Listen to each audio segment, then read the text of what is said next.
Cantor Audio, a division of Recorded Books, presents Taken by the CEO by Stefanie London, narrated by Bree Jackman. Chapter 1. Emmeline Green had never asked for much in life, nor did she voice her opinions too often or too loudly. But that was all going to change. Everything was going to change. Starting with her name. What better way to forget that she'd wasted 6 years of her life being married to a cheating bastard who turned her into a trophy wife with no purpose or achievements of her own? The only way she could think to truly bury the easily manipulated person she'd been in the past was to become someone else. After all, she deserved a new identity to go with her new lease on life. She'd earned it. "What else am I supposed to call you?" Gracie stared at her as though she'd spontaneously sprouted a third head and declared that she was, in fact, an alien. Perhaps the conversion to extraterrestrial would have been easier for her sister to accept than Emmeline suddenly deciding she no longer wanted to be referred to by her birth name. "I don't know." Emmeline cradled her latte. "I don't see why it's a big deal. You changed your name." Gracie rolled her eyes. "I got married and changed my surname. That's a totally different situation." "What about Ruby?" "It doesn't suit you." "I could dye my hair red." Flame-coloured hair would certainly be more interesting than her boring beige blonde. That would shock everyone into seeing her as a different person. "I'll disown you," Gracie muttered. "I was always jealous that you got the blonde hair and I didn't." Emmeline wrinkled her nose. Growing up, she'd envied her sister's dark curls and rich brown eyes. Gracie looked glamorous. Emmeline, by comparison, lacked curves and curls of any kind. The blonde hair was the perfectly bland cherry on top of a boring vanilla sundae. Maybe she would dye her hair. "What about Gemma?" she suggested. Gracie frowned. "Do you want to have the same initials as me?" "Bianca?" "Bianca means white," Gracie pointed out, taking a sip of her coffee, "which would make your name white-green."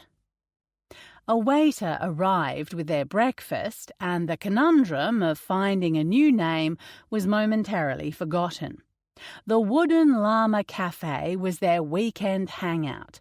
It was a quirky little place that did an especially good poached eggs and avocado smash. Plus, they served their coffee just the way Emmeline liked it, piping hot and stronger than a bodybuilder. This morning it was full to the brim, and the sound of chatter and cutlery scraping against plates comforted her. Any noise at all was preferable to the deafening tomb-like silence of her house. "What about Adriana?" Emmeline said. "Or Charlotte? They sound like fun names." "Definitely not as stuffy and old-fashioned as Emmeline." Gracie reached across the table and grabbed her sister's hand. "Just because Conrad was a lying, cheating scumbag doesn't mean you need to go changing everything about yourself. He did the wrong thing, not you. I want to be a new person, and I want a clean break." She pulled her hand out of Gracie's grip. "What's wrong with that?" "Nothing, but changing your name won't do anything. And what about work?" "A simple update to the employee system," she shrugged. And work is exactly where I want to start being the new me. Her job at the Wentworth Group had been the first step in rebuilding her life. Conrad, the aforementioned cheating scumbag, had always wanted her to stay home and support his business. So, she'd been the perfect wife. Cooked gourmet meals, hung off his arm at functions, sacrificed her job, and killed the little voice inside that had always asked, "But what about me?" Now she was working in the HR department of one of the biggest luxury retailers in Australia. But it wasn't enough. She wanted to prove to herself and her employer that she was top-level management material, and that meant she could be a wallflower no more. It was time to shine and stand out and do all the things she'd been told were not appropriate in the past. They have this fast-track program where they take the best performers and give them an accelerated career plan. I could be working in a senior manager role in 3 years. Emmeline said, sipping her coffee. It's highly competitive.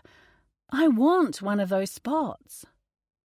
I am all for this newfound ambition, Em. It's great, really. Gracie sighed. But you need to get out and meet people socially too. Or take up a hobby. Life can't be all work and no play. Emmeline bristled and speared a piece of bacon with her fork. I have more in my life than just work. Oh yeah? Like what? Well, she pursed her lips, searching her memory in an effort to prove her sister wrong. There's brunch. And I visited Mother last week. Okay, now she was scraping the bottom of the barrel. A visit to Mother does not count as a hobby. Gracie laughed, her dark curls bouncing as she shook her head. Do you even know what a hobby is?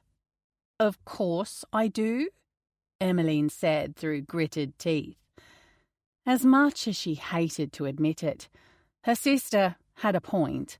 A hobby was exactly what she needed to fill her time outside work. While married, her time had revolved around her husband and attending all the events important for his career, hosting his colleagues, and being involved in the charities he deemed appropriate. She'd been so busy at the time that it never dawned on her that she'd failed to cultivate a life for herself, let alone her own identity. She didn't have anything that she was passionate about. She didn't belong to any clubs or groups that weren't tied to her ex. It was quite pathetic, really. The new her was going to be very involved in things. There are plenty you could do, Gracie went on, gesturing with her hands as she spoke. You could take up some kind of art. Or how about crafting? Emmeline made a sceptical noise. You know how clumsy I am. I'm likely to either stab myself or glue my fingers together. Or what about yoga or running? She thought for a moment. Running could work. It didn't require any specific skills, at least not for a beginner, and it would have the added benefit of being good for her health. Besides, taking up a sport meant the opportunity to go shopping for a new outfit. She tapped her nails against the edge of the wooden table. I'll think about it. I want you to report back when we have brunch next week, okay? The compassion in her sister's eyes was too much to bear. Emmeline didn't want pity. She wanted to get on with her life. No matter how pathetic it seemed, it was still her life.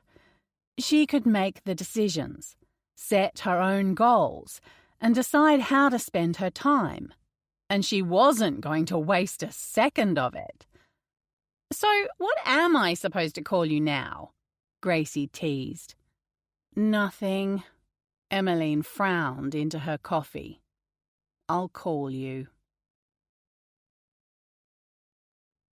Did your first order of business have to be firing someone? Yes. Edward Parker Wentworth looked up from tying the laces of his running shoes to meet the judgmental stare of his younger brother, Ian.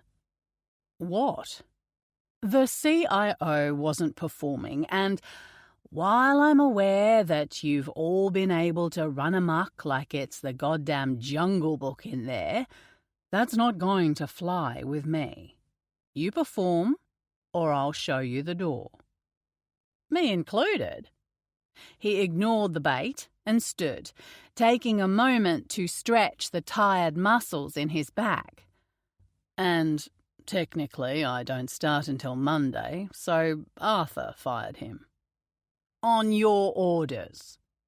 Ian followed him out the front door. On my recommendation. You're such a buzzkill. Of course, Ian would say that, but the fact was the Wentworth Group's IT spending was triple that of their closest competitors, and yet they still hadn't implemented a new point-of-sale system or updated the online shopping functionality of the company website, which explained why their customer engagement scores were not only at the bottom of the pack in their latest benchmarking report, they were practically 6 feet under. Just like your reputation will be if you don't get in there and make some changes. Did you see they called you Edward in the memo that went out last week? Ian chuckled at his expression. I'll be fixing that the second that I start on Monday, he said. While Edward was his legal name, he'd only ever been referred to as Parker growing up.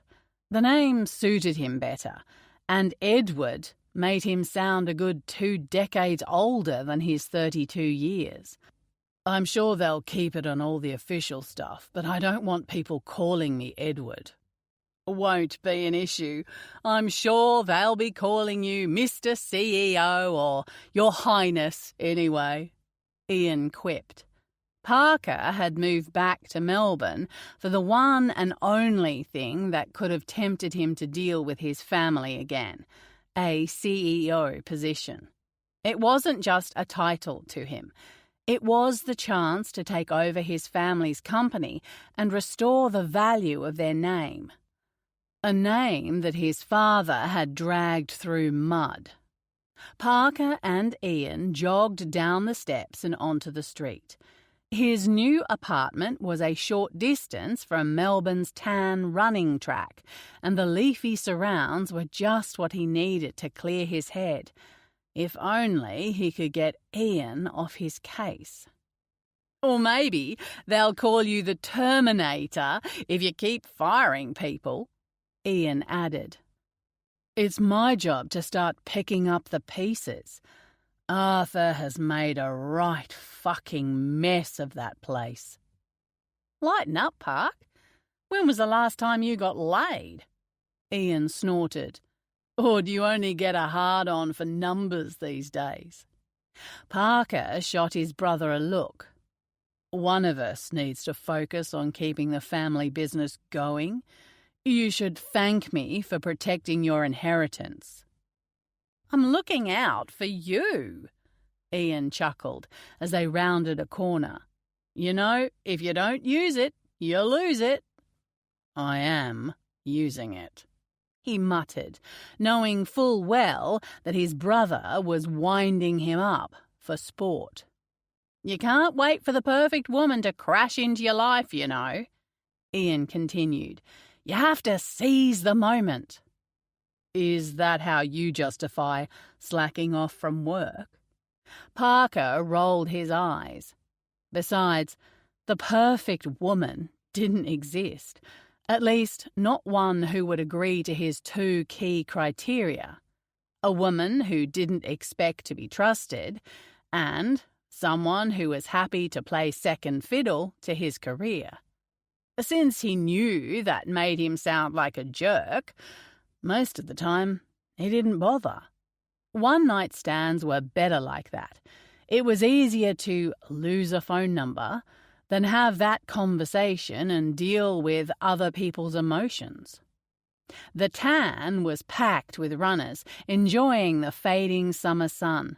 Lush greenery from the Royal Botanical Gardens surrounded the track and could easily make you forget that the city was just around the corner. Parker and Ian picked up their pace, dodging a group of women with children and finding a clear space to keep their speed steady. How can you look at all this and not be interested? Ian gestured to the people running around them. The Tan was the place to run in the city, and as such, it attracted some very fit women in some very tiny shorts. But Parker needed more than a great set of legs to tempt him. Despite sticking to casual encounters, he still expected them to have some spark. "Sorry for knowing what I want," Parker said, rolling his eyes. "Or what I don't." "More options for me, then." Reverse psychology isn't going to make me any more attracted to these women because you've got it in your head I need to get laid more often. He shot his brother a look. "I'm perfectly satisfied with my life." That wasn't entirely true. The years he'd spent living in Boston had been crazy. What should have been a work hard, play hard scenario had turned into work hard, then work harder. But one didn't become a CEO without sacrifice. Anyway, he wasn't exactly hard up for female company. Since returning to Melbourne, he'd caught up with a few old flames who knew not to expect anything long-term. But unlike Ian, he didn't give out details about his sex life to anyone who asked. "So, are you ready for Monday?" Ian asked, breaking the silence. "Of course," Parker replied a little too quickly. He was good at his job. That was never in dispute. But he'd taken on the role of CEO when his father had retired suddenly after a heart attack. Apparently, the old man had started banging on about work-life balance or some bullshit. But the opportunity presented to Parker was ripe for the taking. He had plans to prove that the Wentworth Group was the future of Australian retail. Drive the share prices up and shake the mud off his family name. Piece of cake. "Get out of your own head." Ian gave him a nudge with one elbow. "I can hear the cogs turning from here." "Must be a nice change, since your cogs don't get much of a workout." Ian laughed. The insult was flimsy at best. His brother's breezy charisma was often mistaken as a sign that he was all talk, no action. But Ian was one of the sharpest businessmen he'd ever known, whereas Parker was often pegged as the serious, studious type. The younger Wentworth brother was the serial charmer, like chalk and cheese. "You really do need to get laid. It might help you loosen up a bit." "Your fascination with my sex life is bordering on weird." "Someone's got to look out for little Parker, because you sure as hell aren't." He snorted. "Creep. And you love it." Ian's laughter caught the attention of a pair of blondes jogging past. They smiled and giggled to each other as Ian winked. "Seriously, though, it's good that you came home." "Don't get all soft on me." Parker rolled his eyes, but deep down he was grateful for Ian's support. The rest of their family might be a total mess, but He could count on his siblings. That was one relationship he could commit to. They jogged in silence for a while, and Ian was making eyes at a brunette beside them. When the girl stopped to stretch, Ian gave him a wave and followed her. Shaking his head, Parker continued on. No doubt his brother would have her number in his back pocket by the time they caught up again. Sometimes he wished he could be more like Ian and revel in a little irresponsibility. But Parker had been deeply affected by their father's mistakes. Like any high-profile family, skeletons in the closet were pure media fodder, and theirs had been blown out of the water when it came out that Arthur Wentworth was not only keeping a mistress on the side, his secretary, no less, but an illegitimate son, too. A secret family that he'd managed to hide for over 2 fucking decades. The bad stench of that scandal hung around to this day, which was exactly why Parker was coming in to clean the company up. Arthur's mistakes might have ruined their family, but he wouldn't allow it to crumble the company. Parker went to turn around another corner, and a flash of pink blinded him. The woman trying to get his attention almost knocked him clean off his feet. "Can you help?" she asked, her voice panicked. "Please." Chapter 2. "Take up a hobby," she said. "Go jogging," she said. Stupid Gracie. Emmeline should never have listened to her. Now look what she'd done. She tried to outwardly keep her shit together. "I'm so sorry," she said breathlessly, attempting to force her mass of blonde hair out of her eyes. She tried not to cringe at how good-looking he was. Of course, she managed to find the most attractive man in Melbourne and make a complete idiot out of herself. I need to use your phone, if you have one." "My phone?"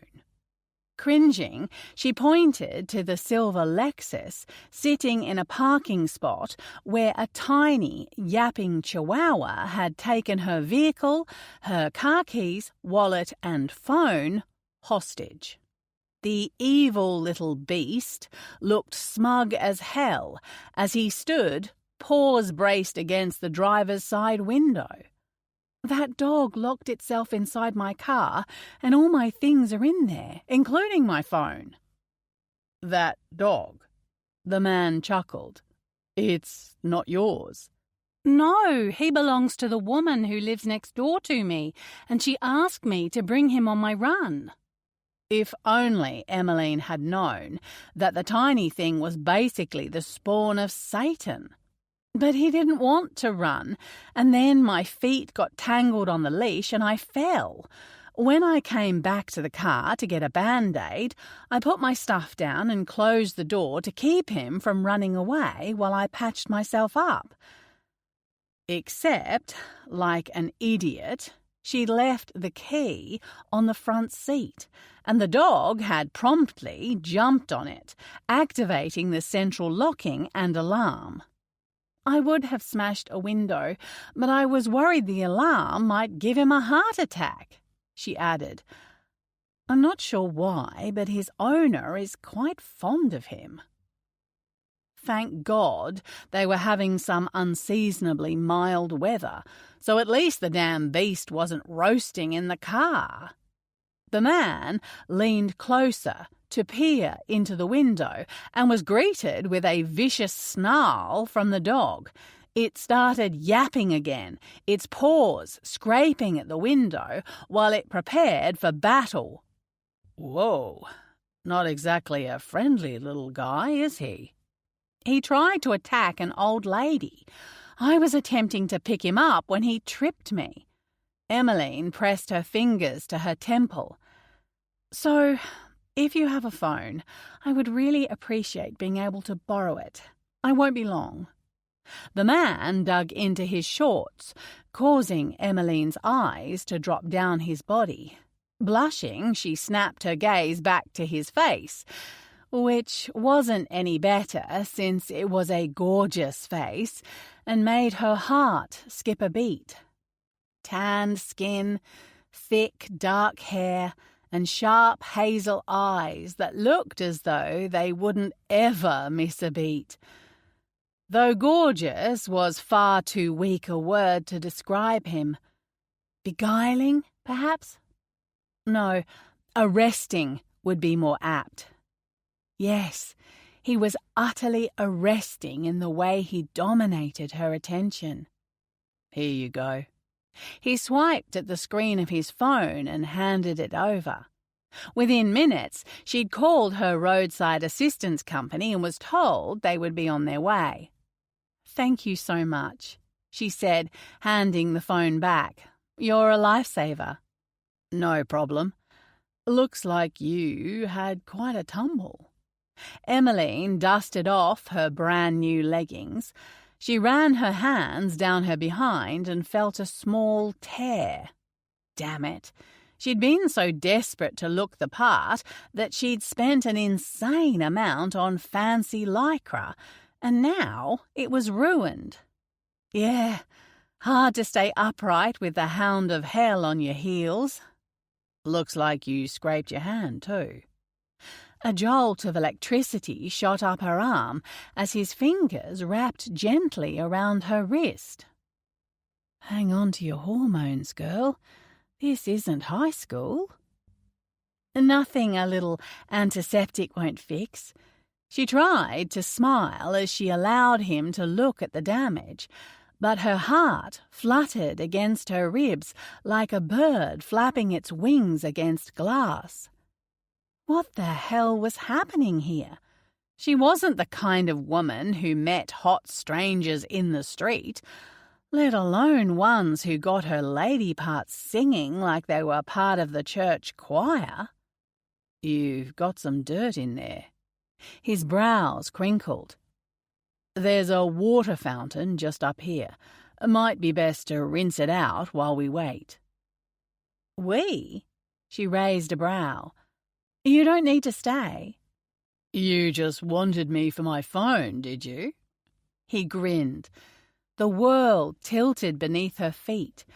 He had perfect teeth, her personal weakness, that contrasted against a light golden tan. The smile was bright enough to power a city, and she was frozen by how attracted she was to this perfect stranger. Good to know her ex hadn't totally killed her libido. Maybe it had just been in hibernation. Like a bear. No, of course not. Well, yes. Kind of. I mean, I did want to use your phone. She fidgeted with her watch, desperate to rid herself of the tingling sensation that had inhabited her fingertips. You can stay if you like. I'm Parker, he said, reaching out to shake her hand. Happy to be of service. Sarah. The lie slipped out, without Emmeline even thinking about it. It must have been a leftover thought from her conversation with Gracie earlier that morning, a little inkling that refused to go away. She didn't want to be Emmeline. She wanted to be someone who wasn't naive and trusting and stupidly sensible. She didn't want to be the girl who let a pint-sized dog boss her around. Sarah would be able to brush the embarrassment off and still be charming and funny. That's the kind of woman Emmeline wanted to be. She sucked in a breath at how small her hand felt in his. Nice to meet you. The pleasure's all mine. Something about the way he said it made a shiver run down her spine. His eyes seemed to swallow her whole, and for a moment she forgot where she was and how they'd come to meet. Now, let's get you some water. What if he's a stalker? What if his hobby is hacking people up into little itty-bitty pieces? What if... I'm okay, she nodded. Really? He frowned. You don't want to get an infection, and it's not like the dog is going anywhere. They both turned to look at the Chihuahua, who immediately barked again. Emmeline let out a breath. Never again would she let herself get bullied into walking someone else's dog. Come on, fountain's this way. He motioned for her to follow him, and this time she didn't resist. What's the dog's name? Emmeline cringed. Jimmy Chews. You're shitting me. Parker looked at her incredulously. Wish I was, she said with a laugh. And yeah, he's just as spoiled as you think.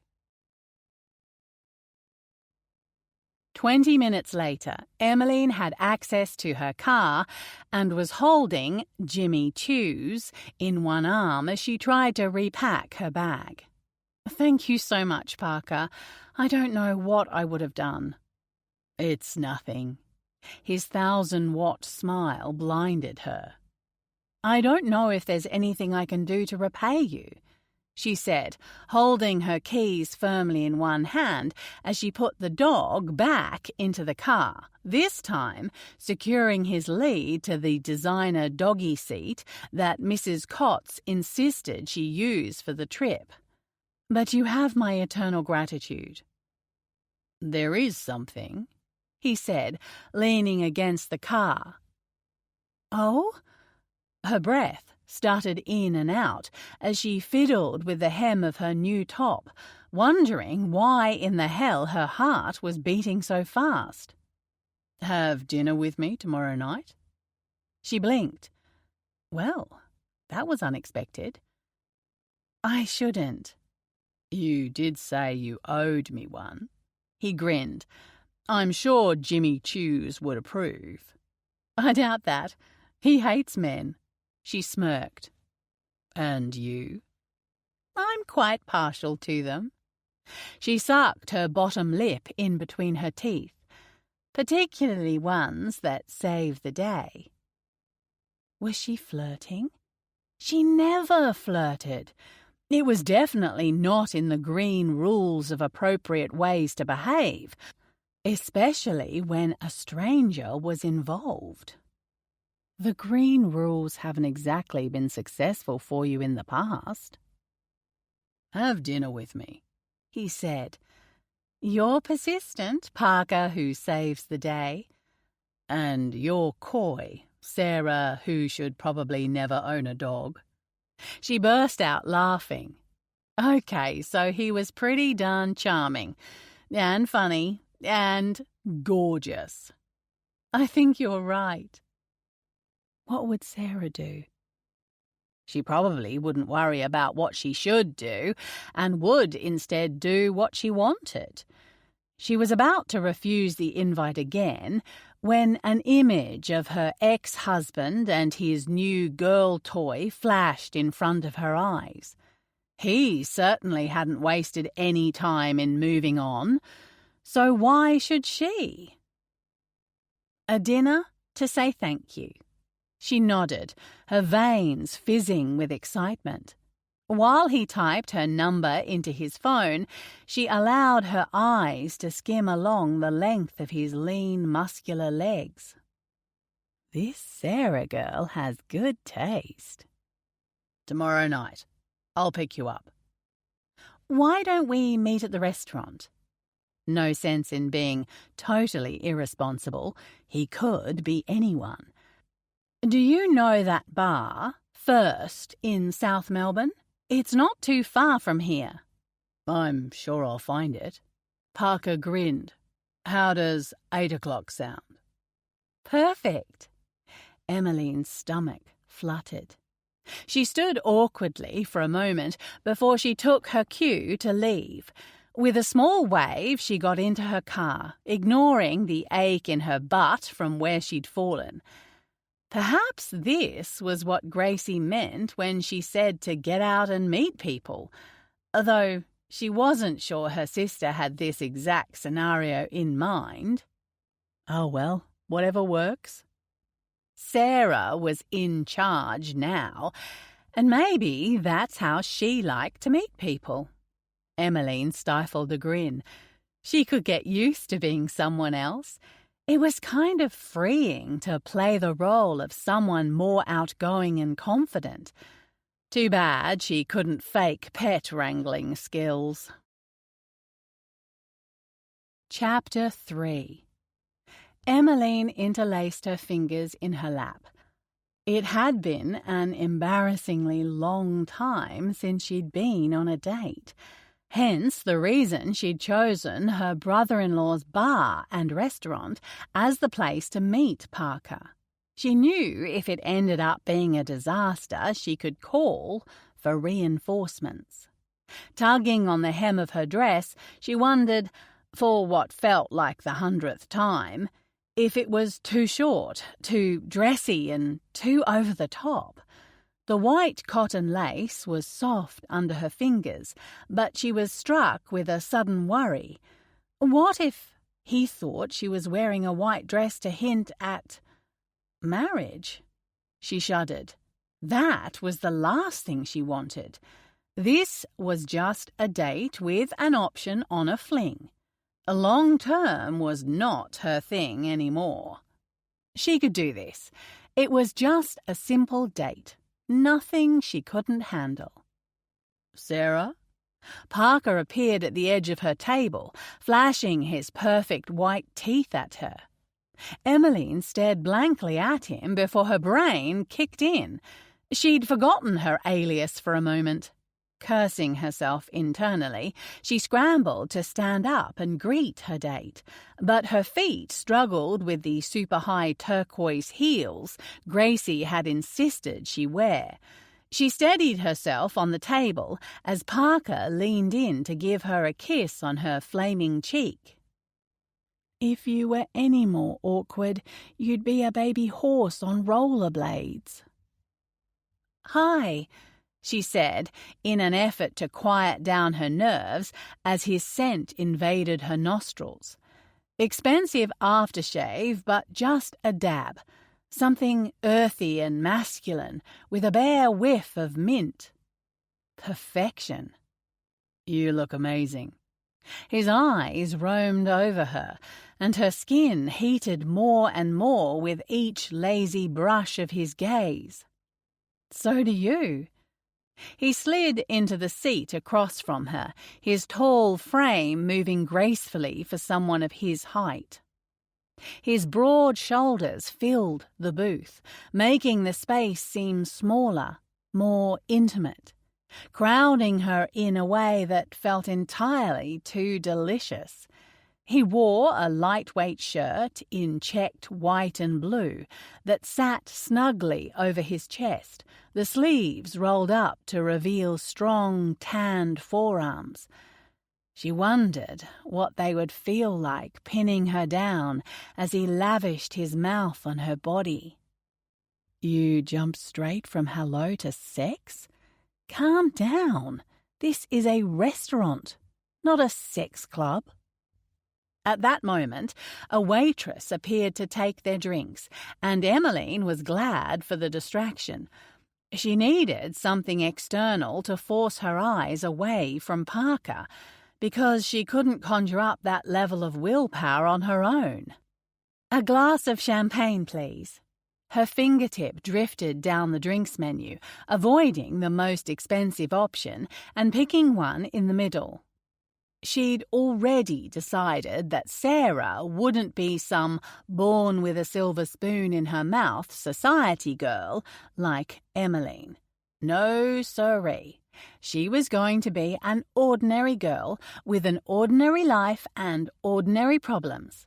She'd purposefully left all her expensive accessories at home, swapping her Tiffany necklace for a chunky strand of turquoise beads that she'd bought in Noosa, and had ditched her designer handbag for a cute brand-free version. I'll have a gin and tonic, thanks. Parker turned to Emmeline. So, what do you do besides rope strangers into helping you, Sarah? She took a moment to recall her script. A primary school teacher. It wasn't something that could be confused with her real career in human resources, and her rule for the night was that she had to play out a whole new persona. Nothing real about her life would enter this date. It was a risk-free way for her to test out the waters of the dating world. A dress rehearsal before she put herself out there for real. That way, if she managed to screw things up, she could blame her persona and still have the courage to try again. And since she wasn't looking for anything serious right now, there was no chance of having to explain herself at a later date. It was the perfect plan. And I've only recently taken up running, she continued, her cheeks growing warm. But I'll be sure to go without the devil dog next time. Sounds like a safe bet. His hazel eyes twinkled mischievously.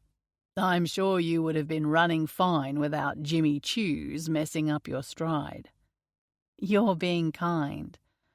And why would I want to do that? Emmeline paused while the waitress returned and set down their drinks.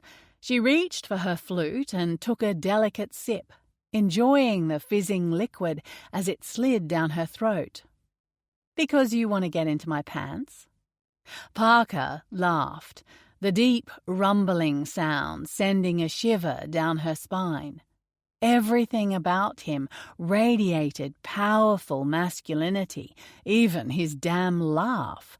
He took a swig of his drink and shook his head. You're wearing a dress. You want to get into my dress, then? This was not like her at all, but Sarah was a flirt, a much better one than Emmeline had ever been. Well, if we're being frank, I guess you could say that.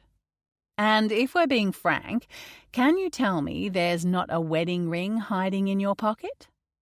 The question slipped out before she even had time to think about it. But she was emboldened by the idea of being someone, anyone but herself. There was no way in hell she would ever have asked that question as Emmeline, not in a million years. Conflict, as her mother had always said, was best hidden away, like dirty laundry.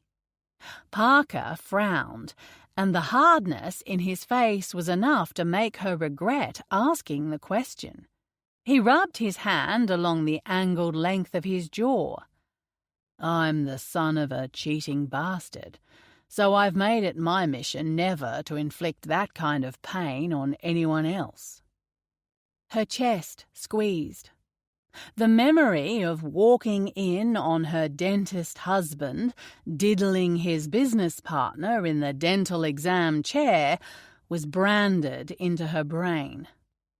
She was tempted to say something to Parker about her divorce, to explain why she'd asked the question. But that was Emmeline's way of doing things. So yes, I'm single, Parker added. One can't be too careful with these things. She sipped her drink. I agree. Better to be direct. He shrugged, and a crooked grin pulled at his lips. The guy had a smile that could set fire to the frilly French knickers she'd worn in case the date went extra well. At this rate, the damn things would disintegrate right off her body before they got to dessert. I had one of those mothers who believed that if you don't have anything nice to say, you shouldn't say anything at all. Emmeline traced the rim of her champagne flute with her fingertip. She'd clip me over the ear if she could hear me now. Niceness is overrated. Parker leaned in conspiratorially. And don't they say that nice girls finish last? Nice girls don't always get to finish. I think that's part of the problem. It was certainly her problem. 31 and still yet to experience a big O with a partner. She'd managed the deed on her own, but the second anyone else was involved, poof. Her orgasms were like Moby Dick. Oh, the irony. That is a problem. Parker's eyes glinted, adding a hungry edge to his otherwise playful demeanor. Emmeline tried to disguise the shiver that ran through her body by taking a sip of her drink. Only it was empty. No wonder she was feeling a little fuzzy around the edges, not to mention the fact that she had lost all grasp on appropriate dinner conversation. Conrad had trained her to be a look pretty, keep quiet kind of woman. But those days were over. She was Sarah now, at least for tonight. Running into Parker was the intervention of fate. Anticipation zinged through her. She'd missed out on a lot. But tonight, she was going all in. Parker watched as Sarah called the waiter over so they could order their food and another round of drinks. As she talked, her eyes repeatedly flicked in his direction, as though she expected him to vanish into thin air. Like he wanted to be anywhere else right now. Not a chance in hell. Her long hair gleamed like liquid gold under the intimate lighting, and her eyes, wow. He could imagine what those baby blues would be like, all wild and fluttery and aroused, staring up at him while he made sure that she finished over and over. The thought of it made his body pulse with electric energy. "I haven't asked you what you do for a living," she said, reaching for her now full champagne glass. Parker paused. She had no idea who he was, had no idea he was about to take over the company where she likely bought her clothes and bags and shoes.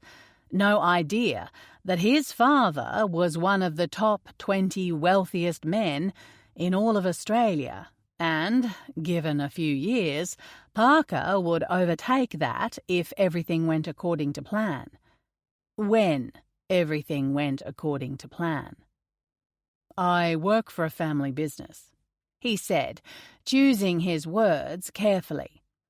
It would probably be fine to reveal his identity, but after all the calls he'd received since arriving back in Melbourne, well, it was refreshing for someone to be interested in him without knowing his net worth. Seems he was considered somewhat of a magnet for social climbers these days.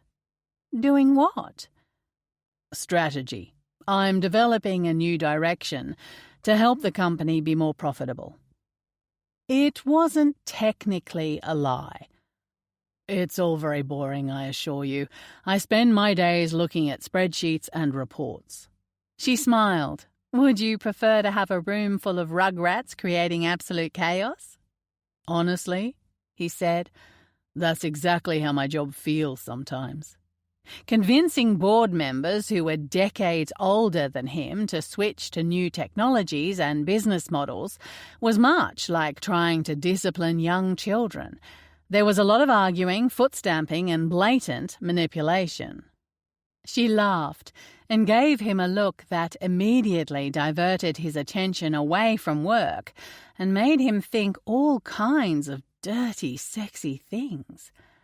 Are you one of those guys who is totally married to their job? He paused as the waiter delivered their food. Yes, 100%. A delicious aroma wafted up from the juicy steak on his plate, and his mouth watered in Pavlovian response. This restaurant and bar was far from the places where he usually ate, which were a little less funky and a little more Michelin star rated. But the drinks were well mixed, and the food smelled incredible. Plus, there was the added benefit of being unlikely to run into any of his father's business cronies or anyone else who might know him. So, you're not looking for marriage and babies and a white picket fence? She twirled her fork into a plateful of creamy pasta. Definitely not. He wasn't opposed to marriage in theory. Many great business deals had been forged in the halls of a church. But being in a relationship required you to trust other people, to depend on them.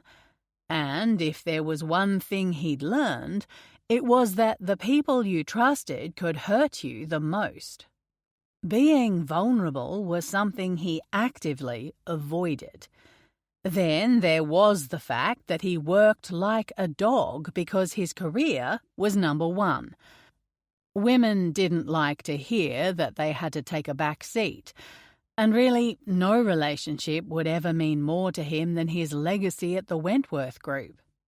"Great," Sarah said, popping a forkful of pasta into her mouth. He raised a brow. "Great? I was hoping you'd say that." A sly smile curved up the corners of her lips. "I've been there, done that, and I am not interested in going down that path again."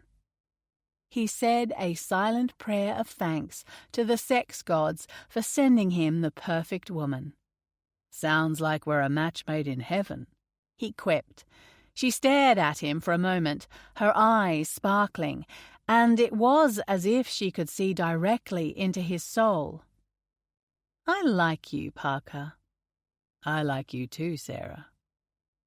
The tip of her tongue ran along her lower lip, and he grew hard beneath the soft material of his suit pants as he imagined what that tongue would feel like running along the length of him. "Are you going to take me home tonight?" she asked, her voice soft and breathy. His body roared as though she'd offered him the world on a silver platter. "Yes, I am." One night with a lovely stranger, a stranger who had legs for miles and the face of an angel. One amazing night to fulfill both of their needs. All the good bits, without a morning after to distract him from his goals.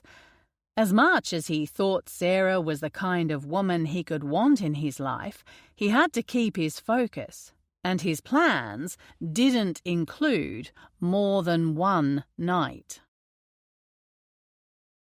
Chapter 4. Emmeline met Parker's gaze across the table. His warm hazel eyes travelled up and down the length of her in open appreciation, and she hoped to hell he hadn't noticed how shaky her hands were. "It must be heaven to have someone look at you like that all the time." She drew a slow breath and tried not to let her imagination go crazy at the fact that she decided to have her first ever one-night stand. Was she really going to do this? Sleep with a guy on the first date? She'd never been sexually adventurous or confident, and the fear of being out of her depth bobbed in her mind. What was the protocol? Did she get up and leave after the deed was done? Or should she stay and then leave in the morning? That would mean she'd have to get herself home in these ridiculous heels. It's not a big deal. People do it all the time. People? But not her. Emmeline had dated Conrad for 6 months before they'd slept together. She'd been so concerned with making sure he wanted her for more than what she would do for him in bed. Turns out that shouldn't have been her biggest concern. "How's the steak?" she asked, shaking the worries away. "Delicious." The word poured over her like warm honey. How he managed to make one benign little word sound like sex personified was beyond her. "You have a sexy voice," she said, trying to breathe through the fluttering in her stomach. Say something else. Like what? He laughed, and the sound swept along her skin like a caress. Anything. Come here. He raked a hand through his brown hair and patted the curved section of the booth between them. I want to whisper it. She shuffled around, her dress rising up her thighs until they were next to each other at the back of the booth. The scent of his aftershave coiled around her like an embrace. Heat radiated from him as their legs pressed together and the air crackled with tension. It fizzed and popped like fireworks. My driver is waiting outside, he said, his warm breath fanning out over her skin as he snaked his arm around her shoulders. Let's order dessert to go. There's champagne chilling in the car, and I want very much to get you out of that dress and into my bed. Her breath stuttered. Yes. To which part? He gave her a crooked grin that melted her. All of it. She turned her face to his and brushed her lips against his jaw. Everything. Now. His skin was smooth, his lips as wickedly curved as the lines on a sports car. The second his mouth slanted over hers, her eyes slammed shut and she pressed into him. It was the briefest of kisses, a teaser of what was to come. Sinful pleasure and total abandon. Outside, the night air had cooled a little, but summer still blanketed the air with balmy warmth. Sarah's shoulders were bare to his eyes. All that white lace against her fair skin and light gold hair gave off an angelic look. But then she had those towering blue shoes that made his mouth run dry and his blood pulse harder. He'd tell her to leave them on. What did you order? Sarah tried to lift the lid of the white cake box in his hands. They do the best cannoli here. He'd ordered the dessert to go, while Sarah had gone to freshen up, as she'd put it. You'll have to wait and see. Do you have a sweet tooth? She asked, her heels clicking against the pavement. Depends on my mood. It also depended on what else he'd eaten that day. Parker wasn't the type of guy to indulge without first knowing how it would affect him on a macronutrient level. But that sounded a little too type A to say aloud. I'm partial to the occasional piece of chocolate cake. I make this chocolate cake with caramel buttercream frosting between the layers. My sister calls it the better-than-sex cake. She snapped her mouth shut for a moment, and a delicate pink flush fanned out across her cheeks. Well, it's pretty good, anyway, if you like that kind of thing. Better than sex? He chuckled.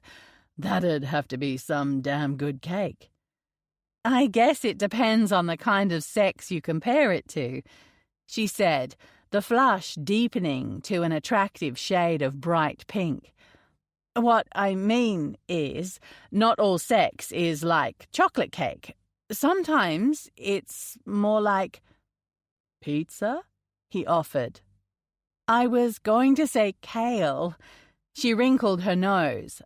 I know it's good for me on some level, but it's just kind of unappealing and weird. Right. He held back a laugh. I'm not saying you'll be the kale kind of sex. I know you definitely won't be. I can tell that already.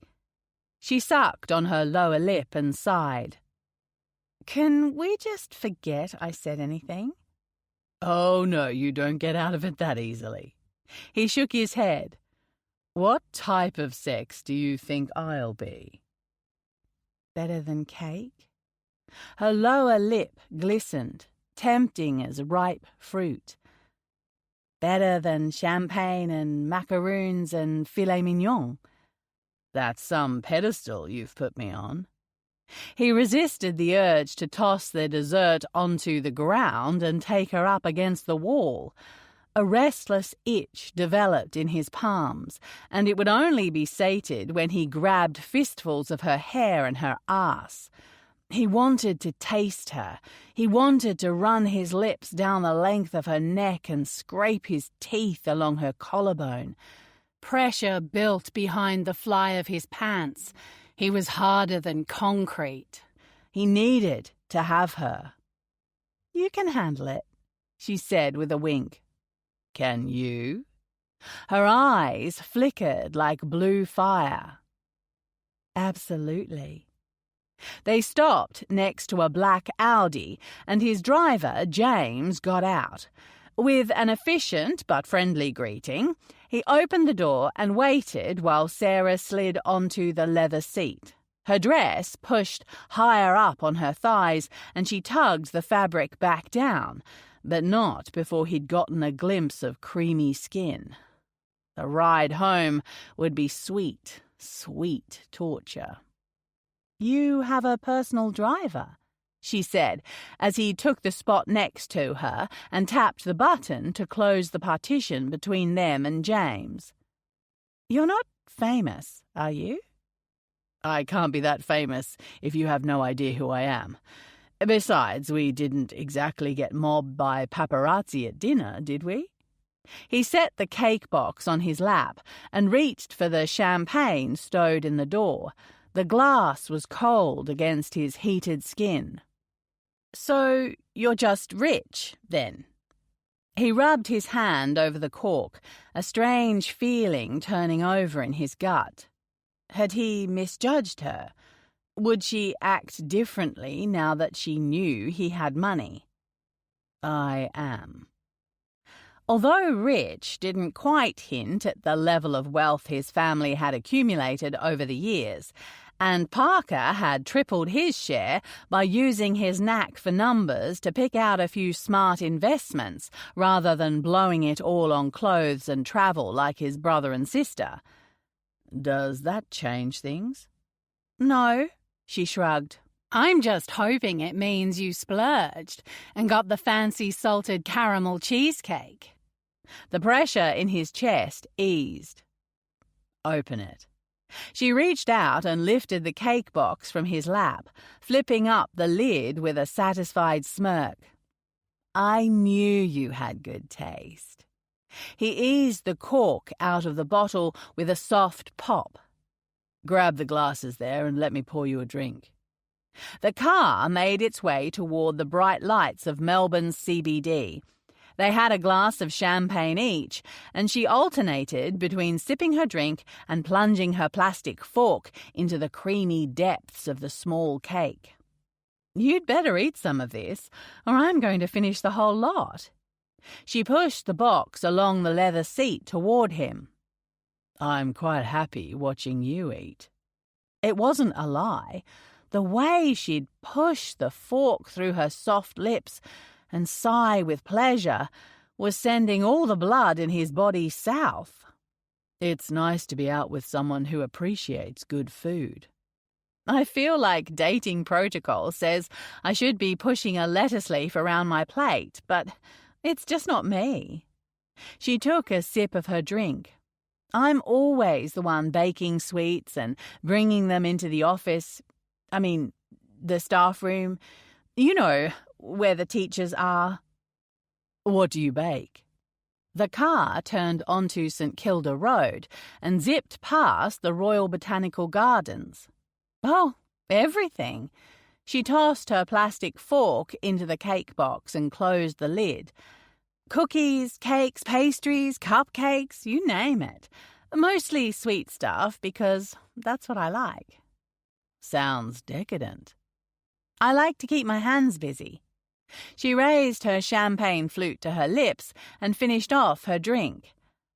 "But I guess I won't have to worry about that tonight." Her lips curled into a shy smile, and he took her glass, stashing it away in the side compartment of the door. In the low lighting, her hair gleamed as it spilled over her shoulders, long and beautifully unrestrained. Unable to stop himself, he caught a few strands and brushed them behind her neck, the back of his knuckles grazing her skin. She shivered. "Feel free to keep your hands as busy as you like," he said, tracing his thumb over the pale shell of her ear.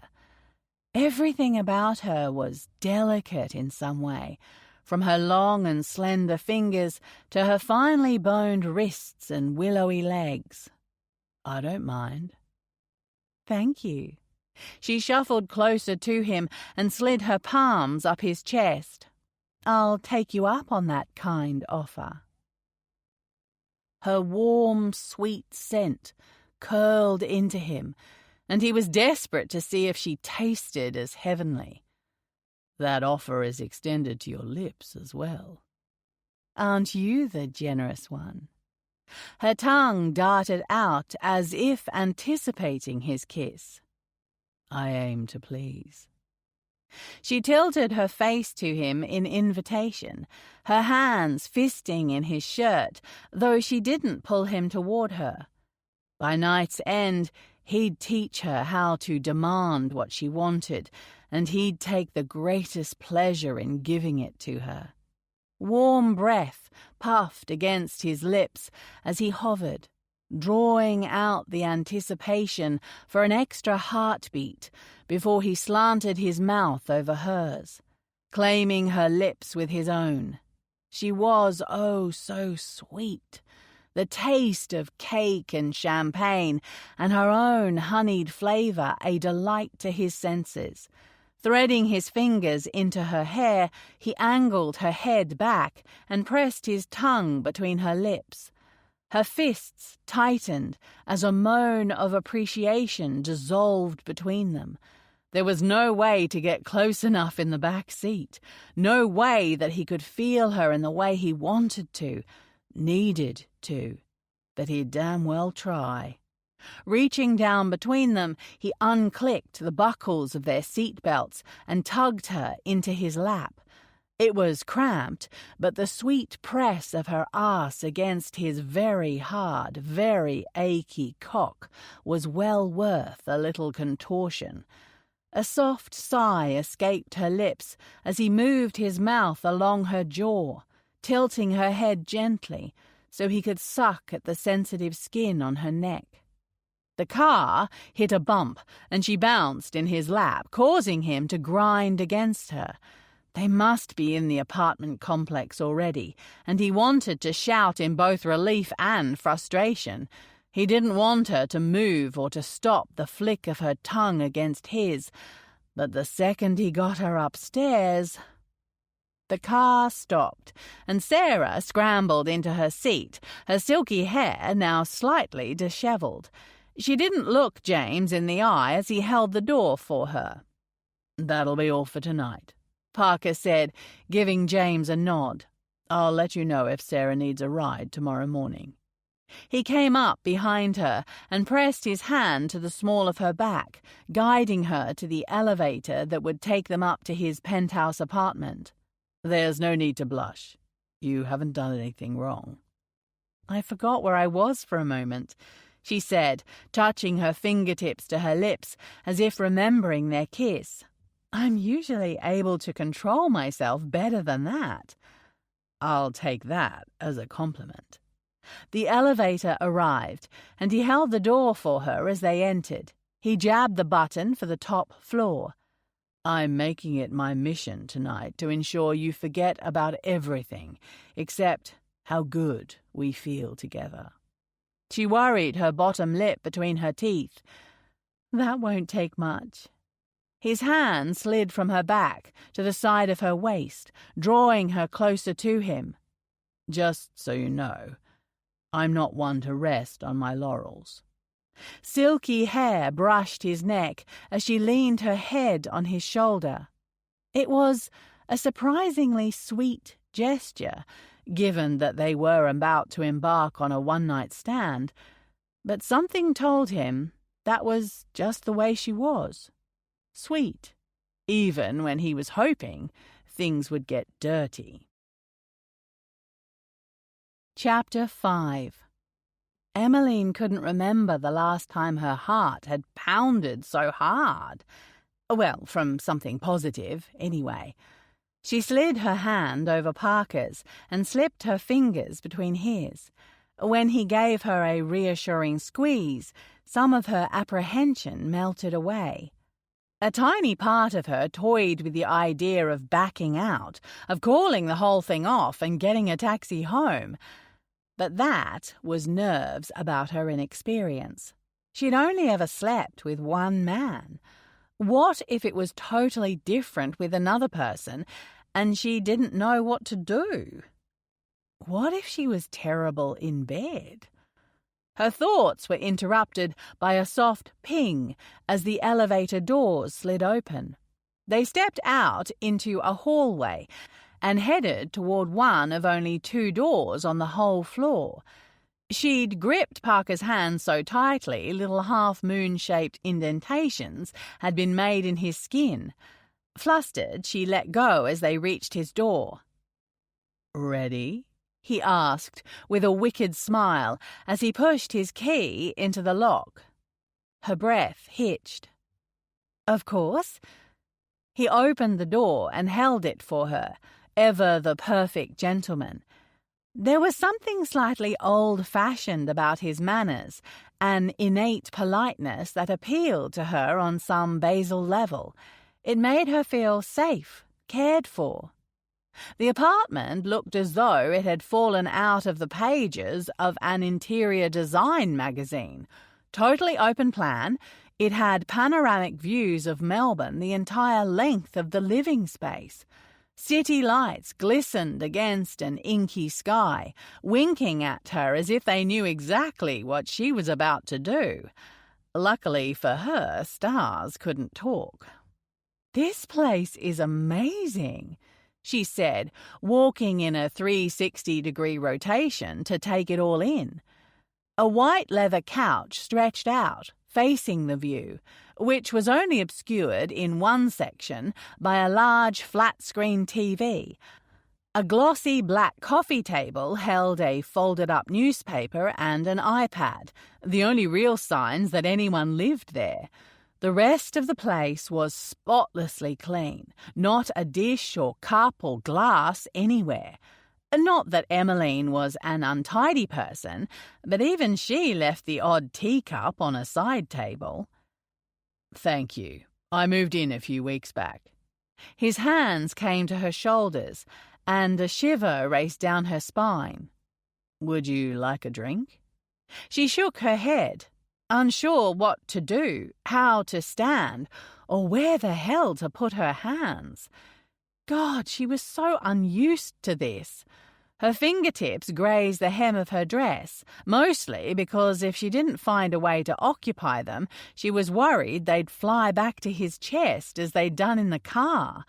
The soft cotton over hard muscle had done crazy things to her, and his kiss, holy hell. She didn't want anything to dull the sensation. "I'm okay." "How about I give you the tour?" He held out his hand and she took it. His grip was warm and reassuring, solid, stable. He must have seen what a bundle of nerves she was.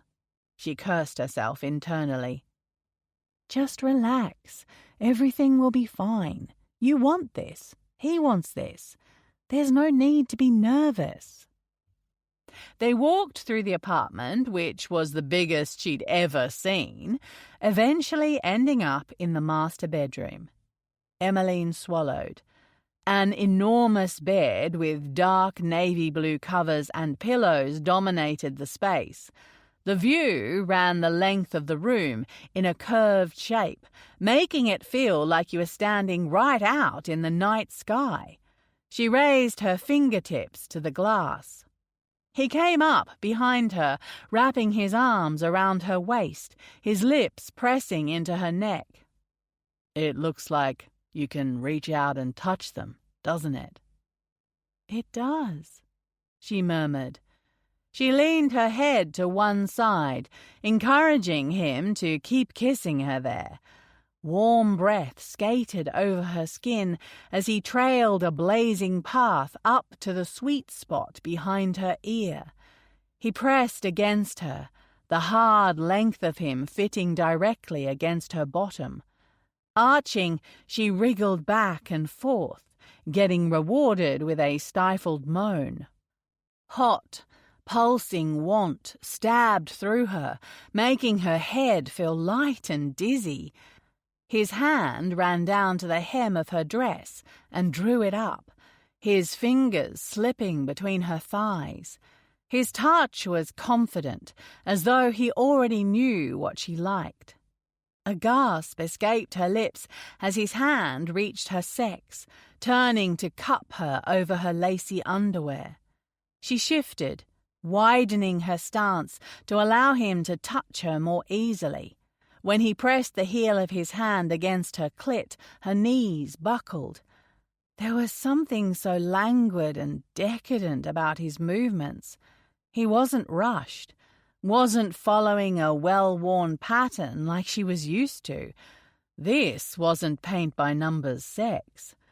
The cool glass of the window was sweet relief for her heated palms, and she caught his reflection, saw the fire in his eyes and determined set of his mouth. Her body sparked as he slipped a finger beneath the elastic of her panties, stroking her, taking his time to get to know her shape, her feel. "You're already so wet," he said, his lips brushing her ear. "I love how turned on you are." He rubbed his erection against her, and in a moment of boldness, she reached behind to touch him. Steely hardness met her fingertips as she ran her hand up and down his length, enjoying the contrast of him against the soft wool of his pants. But it wasn't enough. She needed to feel the real him, needed to feel him naked and hot in her palm. When she reached for his fly, he moved her hand away. "I thought we talked about this." She turned, and he pressed her up against the window. Lights flashed in her peripherals, and it felt like she was suspended in mid-air. "What do you mean?" "Only nice girls finish last." When he sank to his knees, her breath stuttered. "And you don't think I'm nice?" She needed to dispel some of the tension before she spontaneously combusted. "I think you deserve to come first." He pushed her dress up to her waist, and the cool air hit the tops of her thighs. "Beautiful." "Oh, God." For a moment, he just stared, admiring the lace panties she'd splurged on at La Perla earlier that day. Hooking his fingers into the waistband, he drew them down and let out a soft curse as the neat little triangle of blonde curls came into sight. "You don't have to do that," she blurted out, cringing the second the words left her mouth. "I mean, it's totally up to you." He looked up, a dark brow arched. "I don't have to do what?" Crap, how was she supposed to put it? You can say it.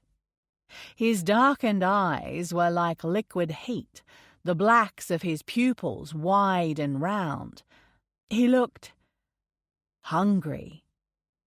"You know what I'm talking about," she said, shutting her eyes and hoping that a hole would form in the ground so she could crawl away and die of embarrassment.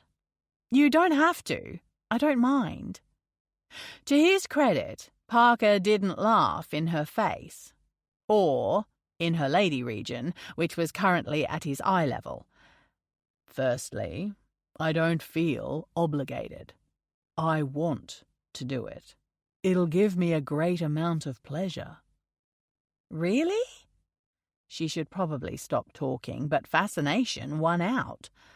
Conrad had eschewed oral sex, both giving and receiving, due to his belief that it was dirty, filthy.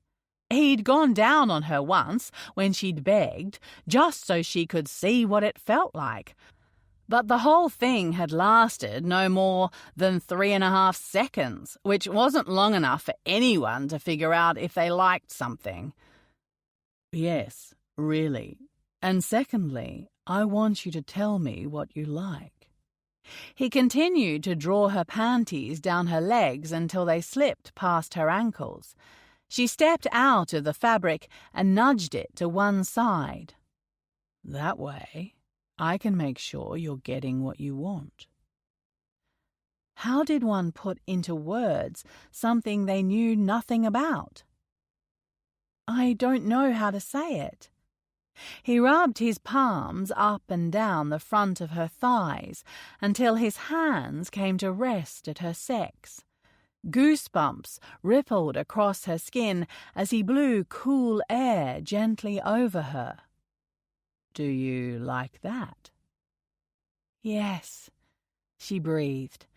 His thumb rubbed over the front of her sex, teasing the tight bundle of nerves there and parting her in a way that was incredibly intimate.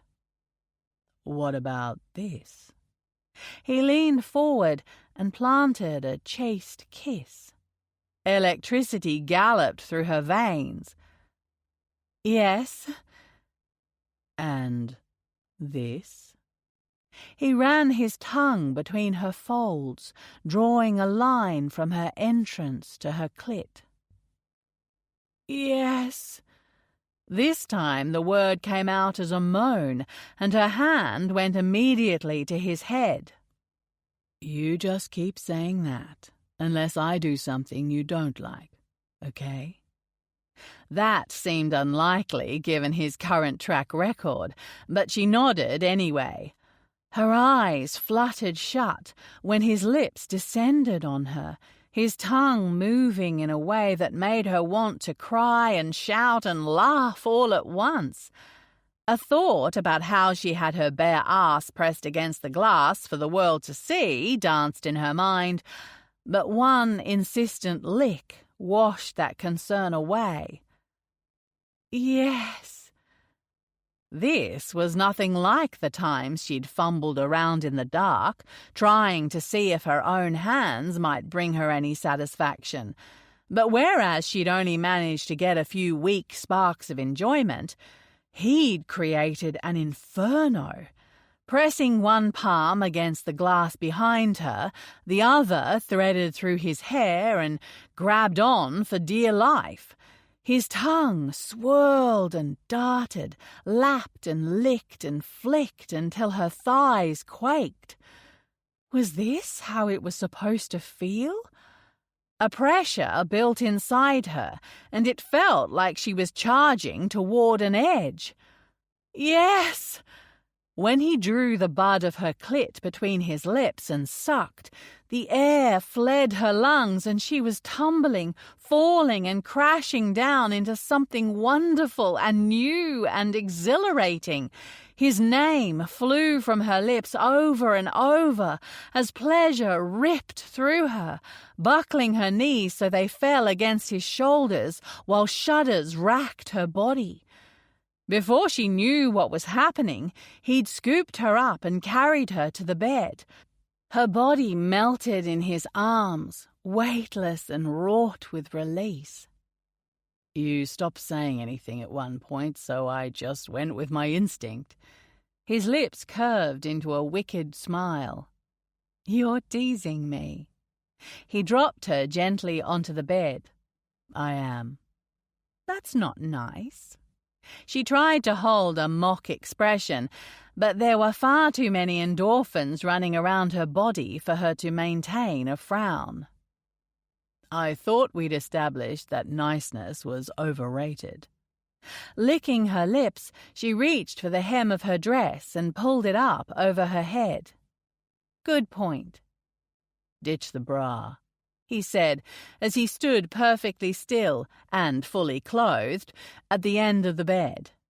She reached behind her back for the clasp, her fingers making quick work of it. Tossing it over the edge of the bed, she leaned forward to remove her shoes. "No, leave them on." The powerful, commanding tone in his voice made her pulse flutter.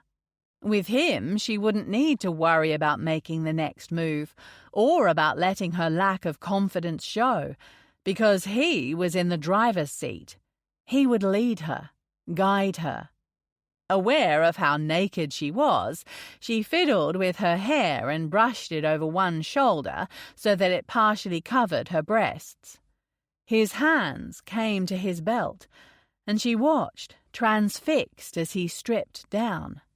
Everything about him was perfectly defined, from the muscles in his arms and chest to the light trail of hair connecting his belly button to his erection. It jutted forward, long and thick and hard. Her breathing came fast, and she longed to take him between her lips, but her hand stayed fisted in the covers on his bed. The mattress sank as he kneeled beside her, his hand cupping her jaw and lifting her face to his. She tasted herself on his lips, kissing him with all the desperation that flowed through her as he eased them back and nudged her legs apart with his thigh.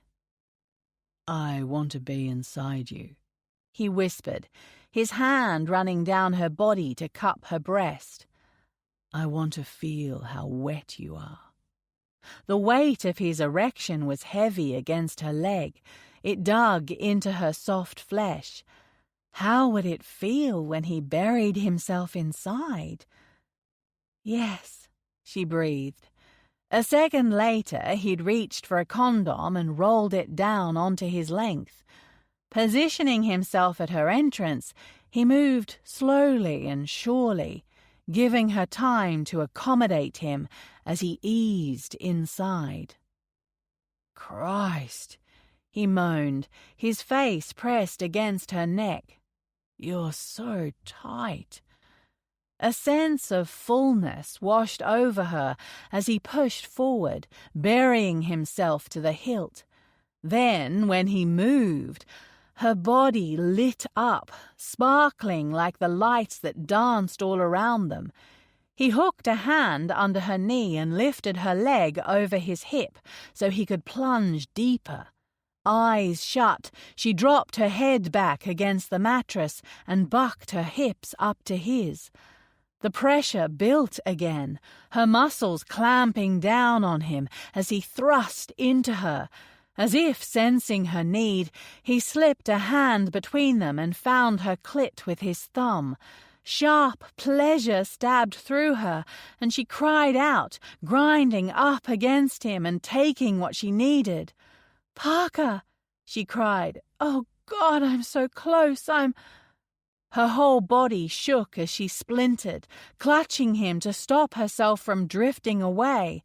A moment later, he followed her, driving himself deep and shuddering while his mouth claimed hers once more.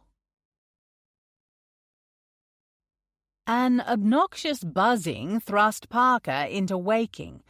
He reached out and slapped at his alarm clock, almost knocking the damn thing off his bedside table. Normally, he was the kind of guy to spring out of bed while it was still dark out, but he didn't usually spend the entire night drowning himself in a beautiful woman. "What time is it?" The angel in his arms looked up, her huge blue eyes like slices of heaven. 6:30. He brushed his hand over her hair. "Time to get up for work." A confused smile passed over her lips before it was replaced with an "oh." "Work? Crap, it's Monday, isn't it?" "All day?" "I have an early meeting." She pushed up and her breasts bobbed at his eye level. He'd spent a good portion of the night worshipping those breasts, licking them, kissing them, sucking them, until he'd figured out exactly what she liked, since she wasn't able to tell him herself. "Do they normally make you have meetings before the school day?" He stretched, his muscles achy in a way he hadn't felt for a while. No, not usually." She rubbed the back of her neck. "But this is to discuss the, school production." "Struggling with your words this morning?" He leaned forward and claimed her mouth, not wanting her to leave his bed. "You seem to have that effect on me." She traced her fingertip along the edge of his jaw. "I had fun." "Me too." A strange sensation coiled in his gut.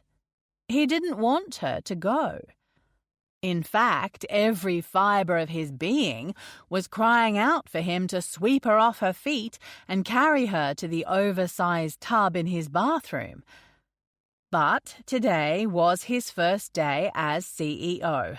Turning up late would not see him starting off on the right foot. "I should go."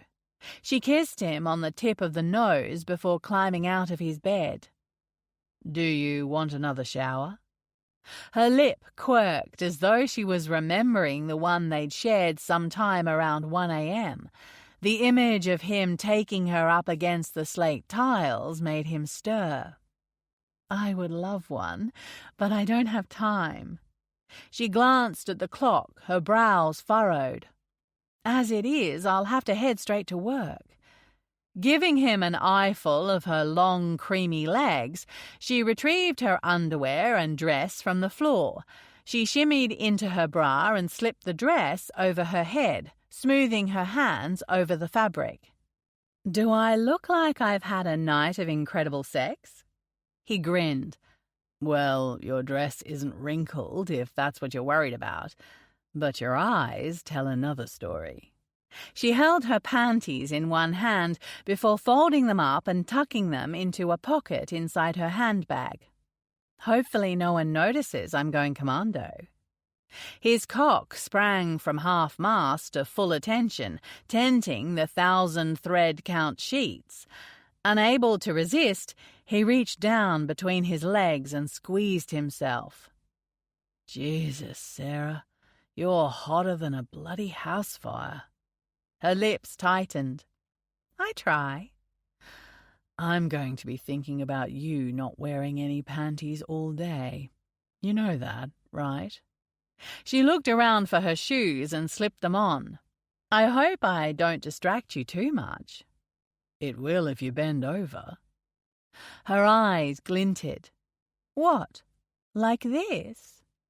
She tipped forward at the hips, exaggerating the move so her otherwise modestly cut dress gathered up around the tops of her thighs.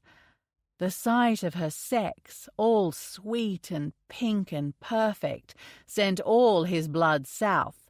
He fought the urge to stand over her and plunge deep inside her while she stayed bent in half. "I really do have to go." She stood, smoothed her dress back down, and slipped her bag over her shoulder. "I'll have James give you a ride." He reached for his phone and hit the speed dial for his driver, instructing him to meet her in the reception area of the building. Then he got out of bed and went to her, drawing her up in his arms for one last kiss. A voice urged him to make plans to see her again. But that was exactly the opposite of what this was supposed to be. He was a CEO now, and he held the future of his family's company in his hands. He didn't take that lightly. Distractions, no matter how incredibly sexy, were not his friend right now. "Thank you for a wonderful night," he said. "I'm glad that crazy dog brought us together." "Me too." Pink dotted her cheeks, and she pressed herself against him for a moment before stepping back and leaving his room with a quick glance over her shoulder. "Don't you dare go after her. Enjoy this feeling and move on."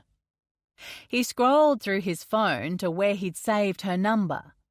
Sarah. It would be wise to delete the contact and throw himself into work mode. No distractions, remember? But as his finger hovered over the screen, he couldn't bring himself to do it.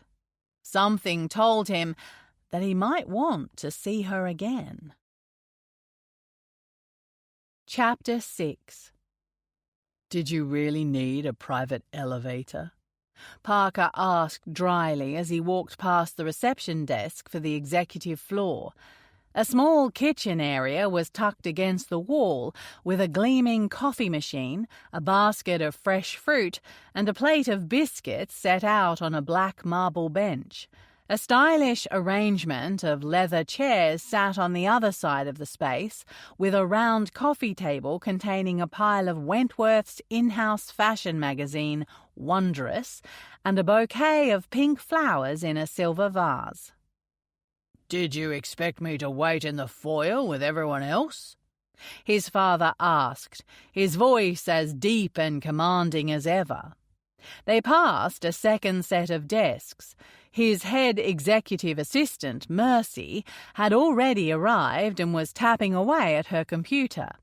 The two other desks were for her assistants, which felt like overkill, but he was reluctant to put anyone else out of a job this week unless absolutely necessary. "Do you think you're too good to mingle with the employees?" Parker shoved the door open to his office. Perhaps that's why the staff engagement scores were so low this year. The view stretched out in front like a panorama. Floor-to-ceiling windows flooded the room with buttery soft morning light, and the Yarra River sparkled below them. Neat rows of yachts were moored at the marina, and the bay glimmered off in the distance. He never understood why his father insisted on filling the space with expensive paintings when he had a view that rivaled an artist's brush. "Judge me when you've been in my shoes for more than 30 seconds, his father said, clasping his hands behind his back. "Or are you looking to pick a fight this morning?" "I'm not picking a fight." He gritted his teeth. "Although I did notice that you had me listed as Edward Wentworth on the memo about my start date." "It is your name," Arthur said. "You know no one calls me that." He paused. "Except you." It wasn't a mistake that Parker stopped using his legal name around the time he'd left Melbourne. Boston was his fresh start after the shitstorm his father created, and he'd listed himself as Parker on all his work documentation, effectively turning his childhood nickname into his real name. But Arthur had always called him Edward. An awkward silence descended, and Parker busied himself unpacking his briefcase in an effort to keep his calm. They'd completed the handover already, not to mention the fact that Parker had been catching up on the state of the family business since before he'd left Boston. There was no reason for his father to be here. Parker was in charge now, and he wasn't going to run this company with his father hovering over him like some helicopter stage mother. "I can take it from here."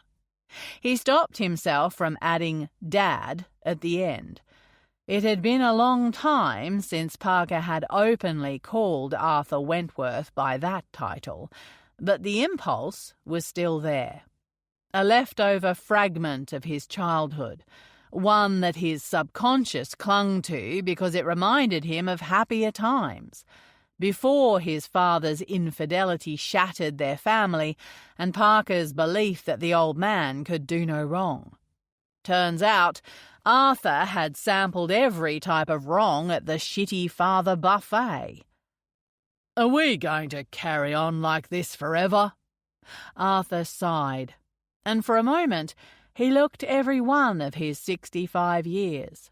Parker clicked his laptop into the fancy docking station on his desk without responding.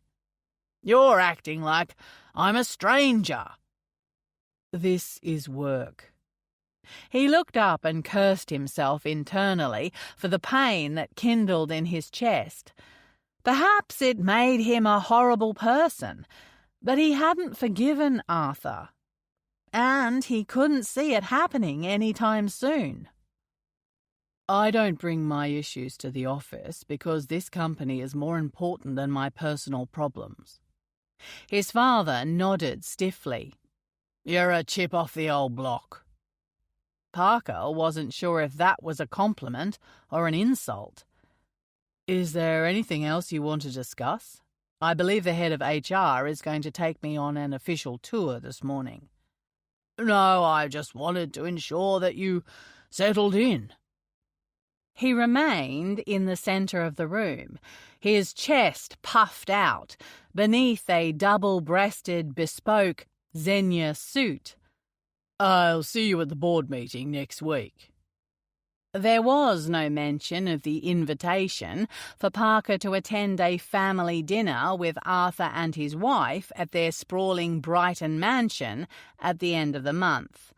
An invitation he'd studiously ignored. Having spent the last 5 years living on another continent with little to no contact from the old man, he wasn't sure why the olive branch was being extended now. Whatever the reason, he wasn't interested. As the door clicked softly, Parker sagged into the oxblood leather desk chair. His head pounded, and he rubbed at his temples with his fingertips. Who knew it was possible to crash so low after starting the day off on a cloud of euphoria? Sarah flitted across his mind. Memories of her long legs and cascading golden hair eased the tension in his body. He should have convinced her to stay a little longer this morning. Another round between the sheets, or in the shower, would have made him doubly relaxed. "Mr. Wentworth?" Mercy opened the door and poked her head in. "The Human Resources Director is ready to take you on your tour now." He struggled to place the woman's name. They'd met briefly when he came in to sign his outstanding paperwork last week. "Her name is Linda," Mercy said, as if reading his mind.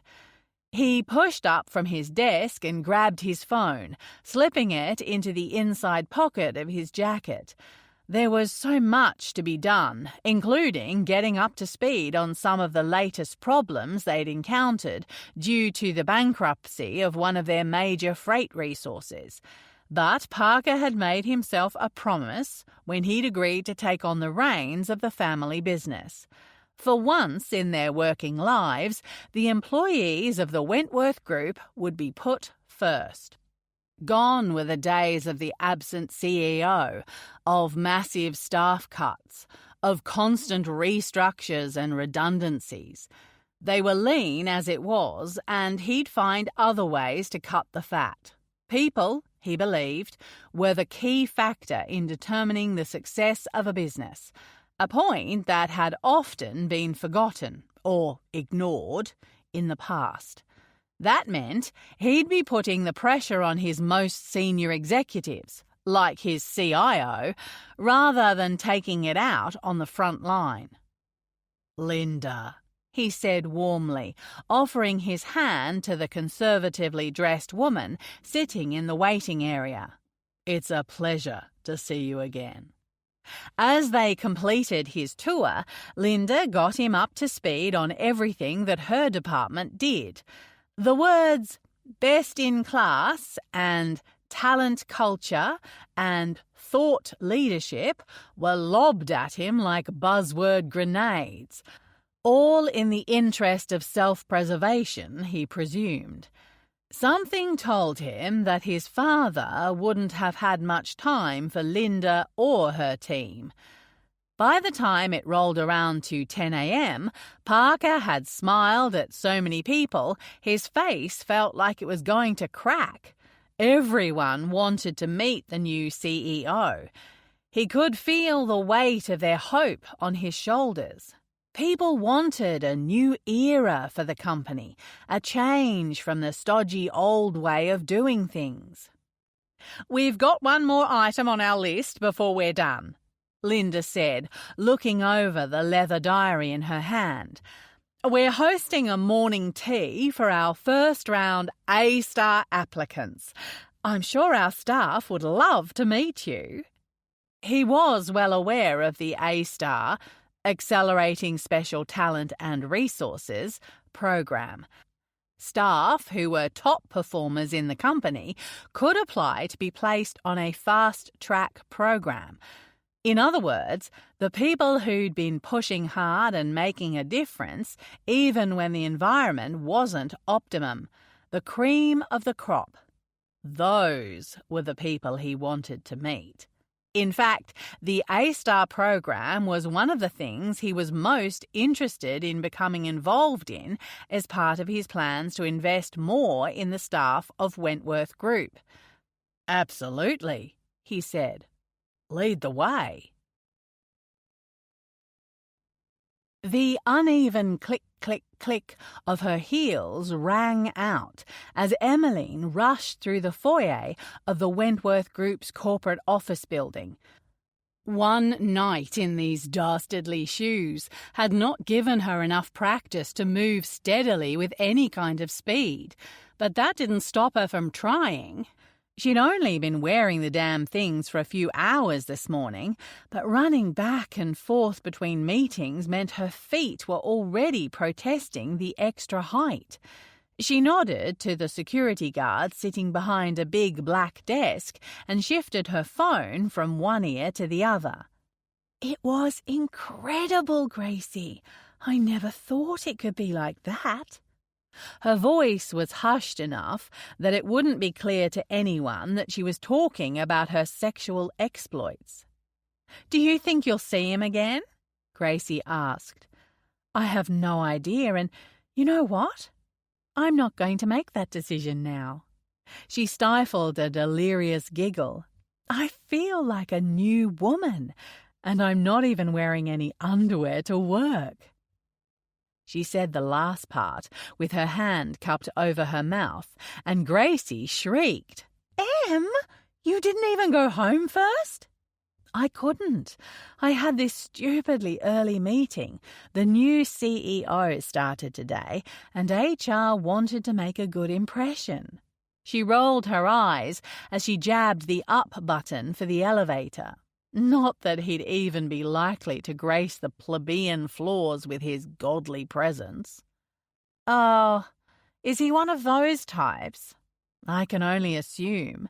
None of the Wentworth family members make much of an effort to get to know the people who put money into their pockets every day." She huffed.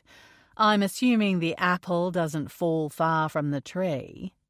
"Wow, your little Miss Brutal Honesty this morning. This is so unlike you."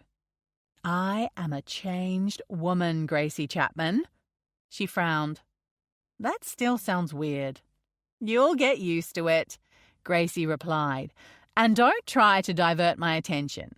So, what now? You're just going to walk away from a night of incredible sex and continue running at the tan?" "It might be my new pickup spot. I'll keep finding new ways to lock myself out of my car," she joked. The elevator arrived and she stepped in, pushing the button for the human resources floor. "In all seriousness, I feel a million times better about everything." "Endorphins will do that to you." She leaned back against the wall and bit down on her lip, trying not to grin like a fool. Although it was only her and the security cameras who would see it. Still, she had to get her head on straight for work. If only her body would cooperate. "He did this thing with his tongue?" "I'm going to stop you right there," Gracie said.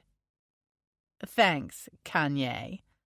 Seriously, I'm glad you're feeling good. You totally deserve it, but I do not need a play-by-play."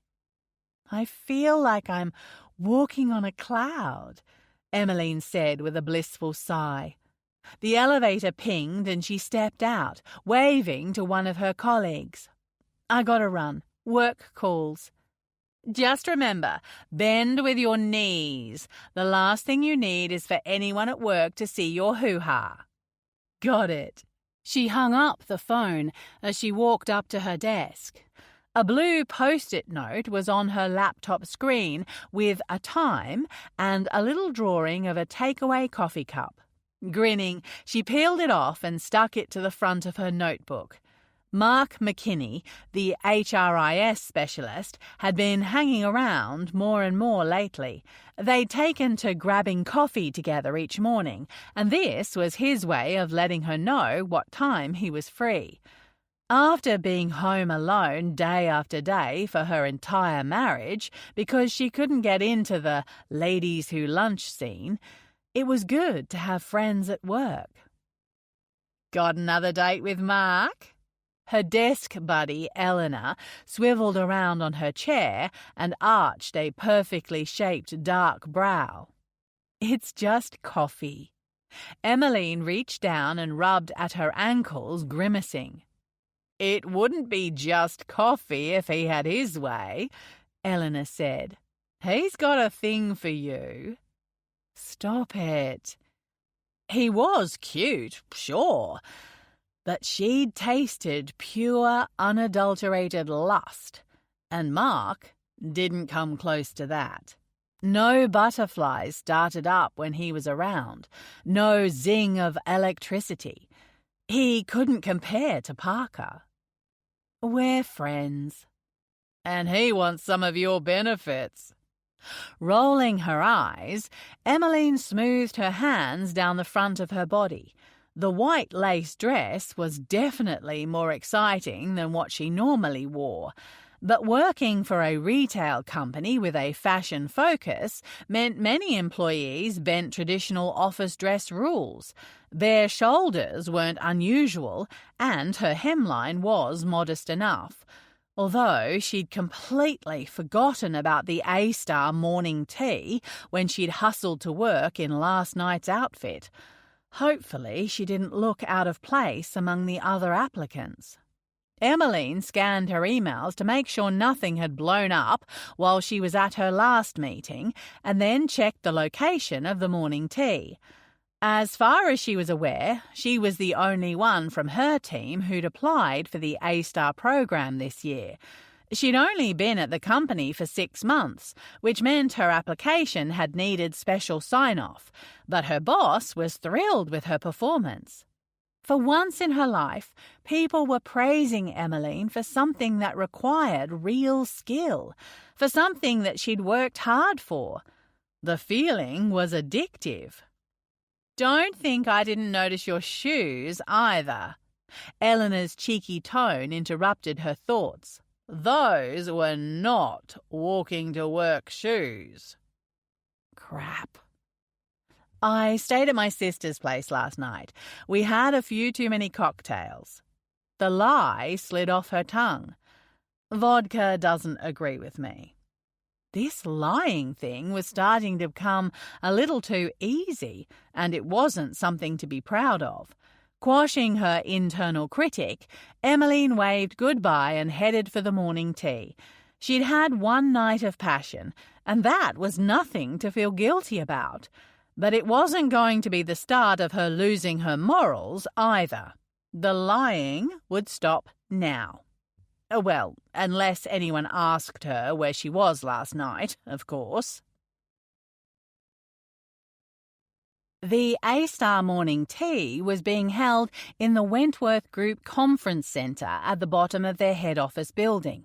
The huge room was dotted with places to sit and mingle, and a long bar cut right through the middle. Trays of cakes and pastries were laid out, and there were several push-button coffee machines dotted around, along with jugs of fruit juice and water. I can get everyone's attention, Linda offered, as they hovered at the edge. Or would you rather make a stealth entrance? Let people continue their conversations, Parker said. I'm capable of introducing myself." He scanned the room, invigorated by the buzzing excitement of his staff. Since he was a kid, he'd known that one day the empire built by his great-grandfather would be his to command. It wasn't something Parker took lightly. As the eldest child, responsibility had been his constant companion from an early age. It had all been training for this. For the moment, he stood at the helm, prepared to steer his family's company. Parker stepped into the room, fully aware that his presence had a ripple-like effect through the small crowd. Heads turned, eyes darted, and whispers were exchanged. But he took his time, working his way around and shaking hands with the people who were his best and brightest.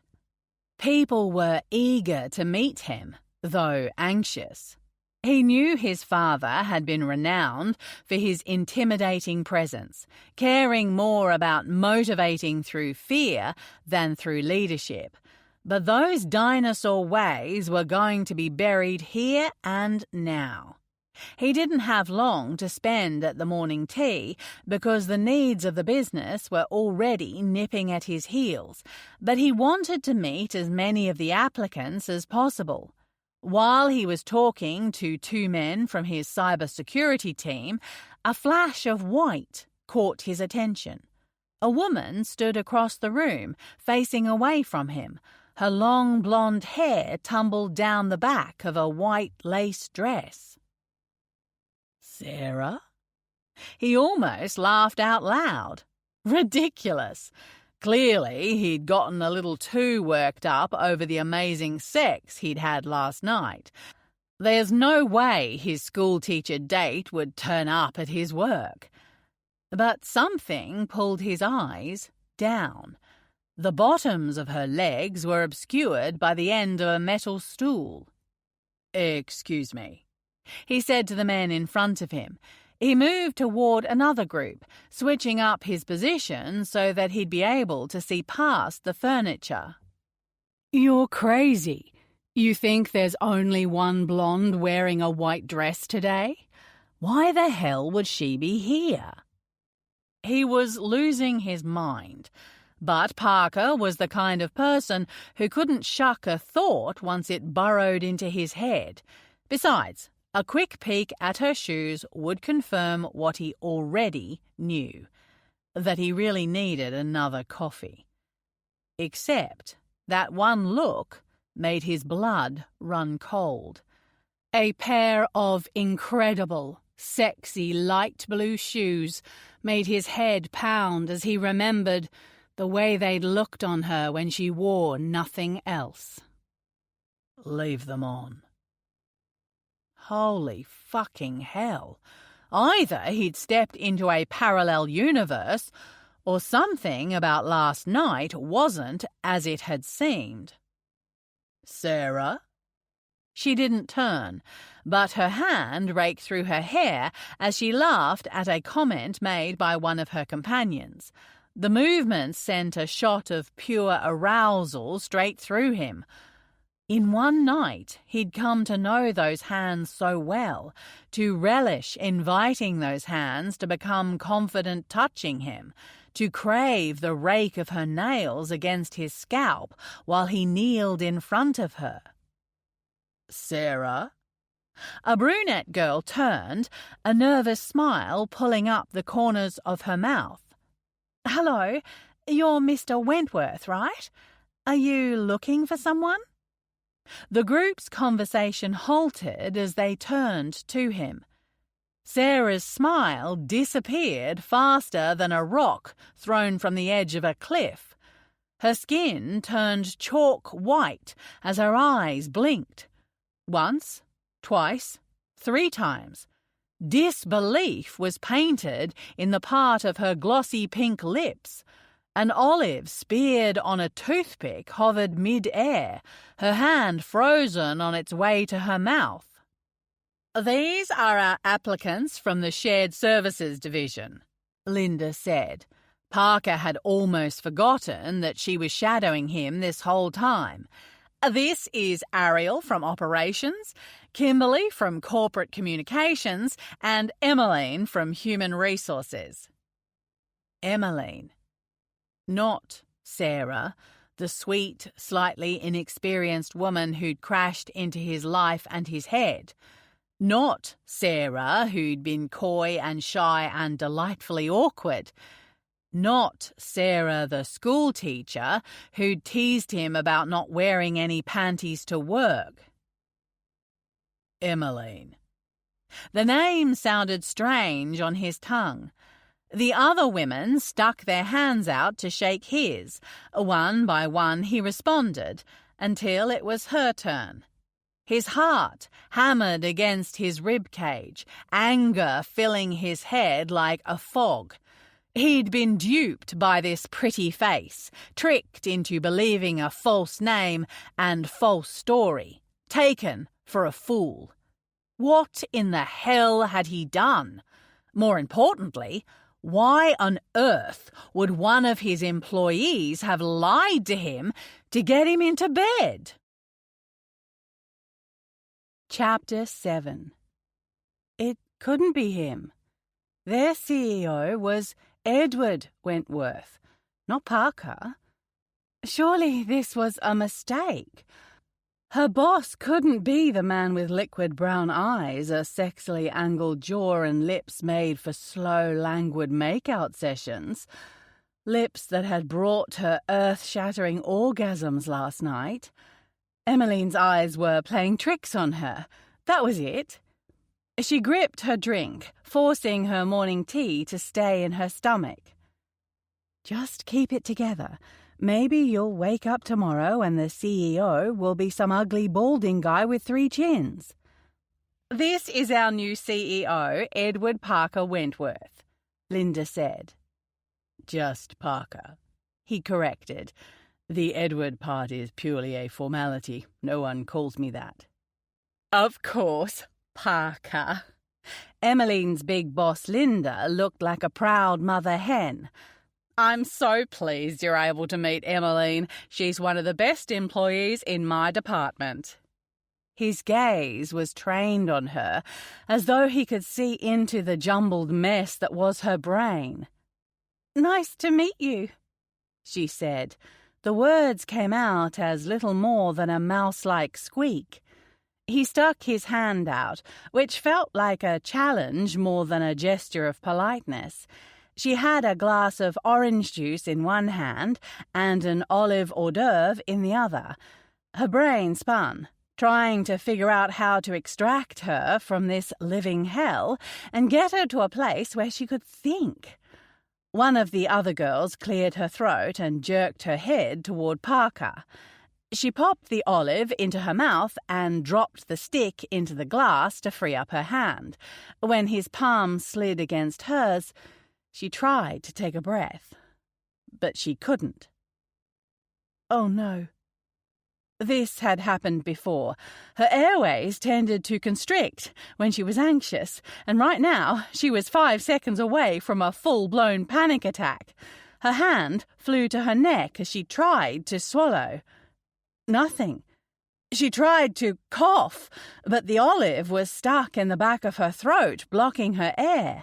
She held up a hand and turned, thumping a fist down on her chest. Emmeline? Ariel touched her arm. Are you okay? Oh God, why is this happening? She shook her head and tried to cough again. Her face burned, though whether it was from humiliation or lack of air, she had no idea. She's choking. Ariel thumped a hand down on her back. Someone get help. Her vision blurred at the edges as tears seeped out of her eyes. Panic had settled in her chest, squeezing her until her lungs wanted to pop. Not now, not now, not now. Relax. Parker's deep voice broke through the blur. Try not to tense up. Strong arms wrapped around her, and the solid wall of his chest lined her back. His fist settled above her belly button, and she shut her eyes, trying to cough again. He jerked against her, pressing down on her stomach. Nothing. I'm going to die in the arms of my boss, whom I accidentally slept with, while not wearing any underwear to work. Just freaking great. I'm going to try again. His voice was confident, reassuring, but her heart fluttered like a trapped bird. With another strong movement, the olive flew out of her mouth. It hit the ground next to Linda's foot, and the crowd cheered. Air rushed back into her lungs, and Emmeline drew in greedy mouthfuls. Thanks for saving me. Now you can let me go so I can leave and never return. Are you okay? His hand was at her back, all her senses invaded by his closeness. Fine. Well, except the fact that she was probably going to get fired once he got back to his office. Let's give Emmeline some space, Linda said, shooing away the other people in the room. She doesn't need anyone gawking at her. Emmeline's heart jackhammered in her chest as she looked at Parker. A deep groove had formed between his brows as he watched her with an intensity that made her knees quake. Even looking like some midpoint between perplexed and angry as hell, he was still hot enough to make her lady parts sing with joy. What is wrong with you? This is not an appropriate time to be admiring his appearance. Come up to my office, he said. I'll have my assistant call someone to check you out. Not a question, a demand. Honestly, I'm fine. She tried to sound casual, but her voice was all crackly and squeaky, rusty like she'd forgotten how to talk. I should get back to work. Not up for negotiation. He said it so quietly that no one else would have been able to hear it, but irritation burrowed under her skin. Emmeline's eyes darted toward the exit, and she seriously contemplated making a break for it. But that would be weak, cowardly, and she was done with being those things. I said I was fine. I'll take Emmeline upstairs, Parker said to Linda, ignoring Emmeline's protest. Better safe than sorry. Good idea, Linda nodded. All eyes were on her as Parker started off in the direction of the exit. Swallowing her pride, she followed him with all the confidence she could muster. The trip up to the executive floor was conducted in excruciating silence, though whether that was because he was giving her space to recover from the choking incident, or because he was plotting how to fire her, she had no idea. Parker got off the elevator and strode toward his office without waiting to see if she would follow. Emmeline shook her head. Her ex-husband used to do that. That level of arrogance was reserved for men who'd grown up with the world at their feet. You should just quit now. Save yourself the humiliation. Mr. Wentworth? A woman with flaming red hair waved him down. You've got your one-on-one with... Reschedule it. His icy tone stopped the woman in her tracks. I have something urgent to deal with. I'll advise you when I'm done. He motioned for Emmeline to enter his office. The frosted door was blank. She'd expected it to have something written on it, at least his name or title. For some reason, the lack of any adornment at all made the office seem even more foreboding, like he was above words. Parker pulled off his tie and popped the top button of his shirt as he took a seat behind his desk. Close the door, he said. We'll need privacy for this. Reluctantly, she obliged, trapping herself inside. Was this how a mouse felt when a cat had it backed into a corner?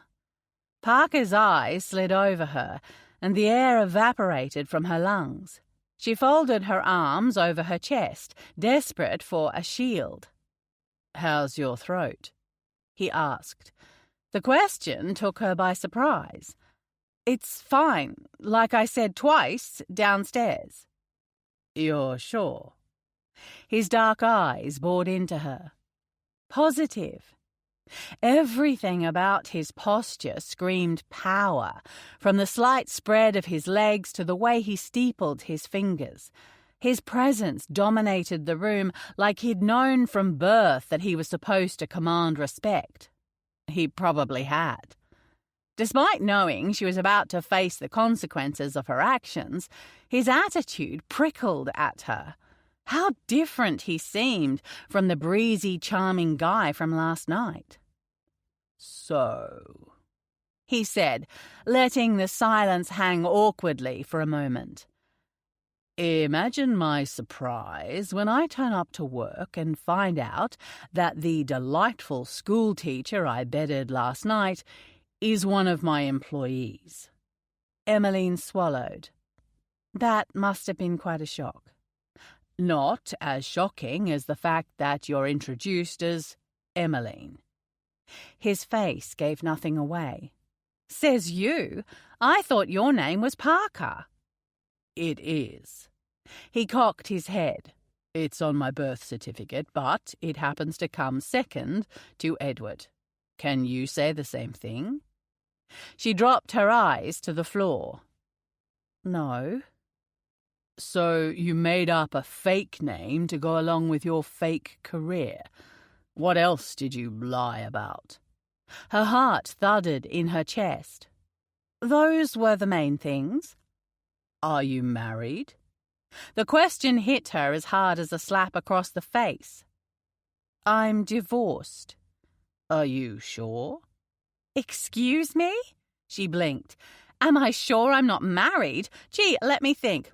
Nope, still divorced." He pushed up from his chair and came around to the front of the desk. Each step was slow and smooth, as though he had all the time in the world. The message was clear. He was in charge. Leaning back against the desk, he crossed his arms. "Did you stop me on purpose when I was running? Did you know who I was?" "What? No?" She shook her head. "I had no idea." "Did you target me, Emmeline?" His voice was icy, unemotional. "Were you hoping to get something from my family by sleeping with me?" Right then, she was sure he wasn't the passionate man she'd slept with last night, the man who'd teased and flirted with her, who'd opened her eyes up to pleasures beyond anything she'd ever experienced. It was like he'd switched places with a cold-hearted doppelganger. "I did not target you."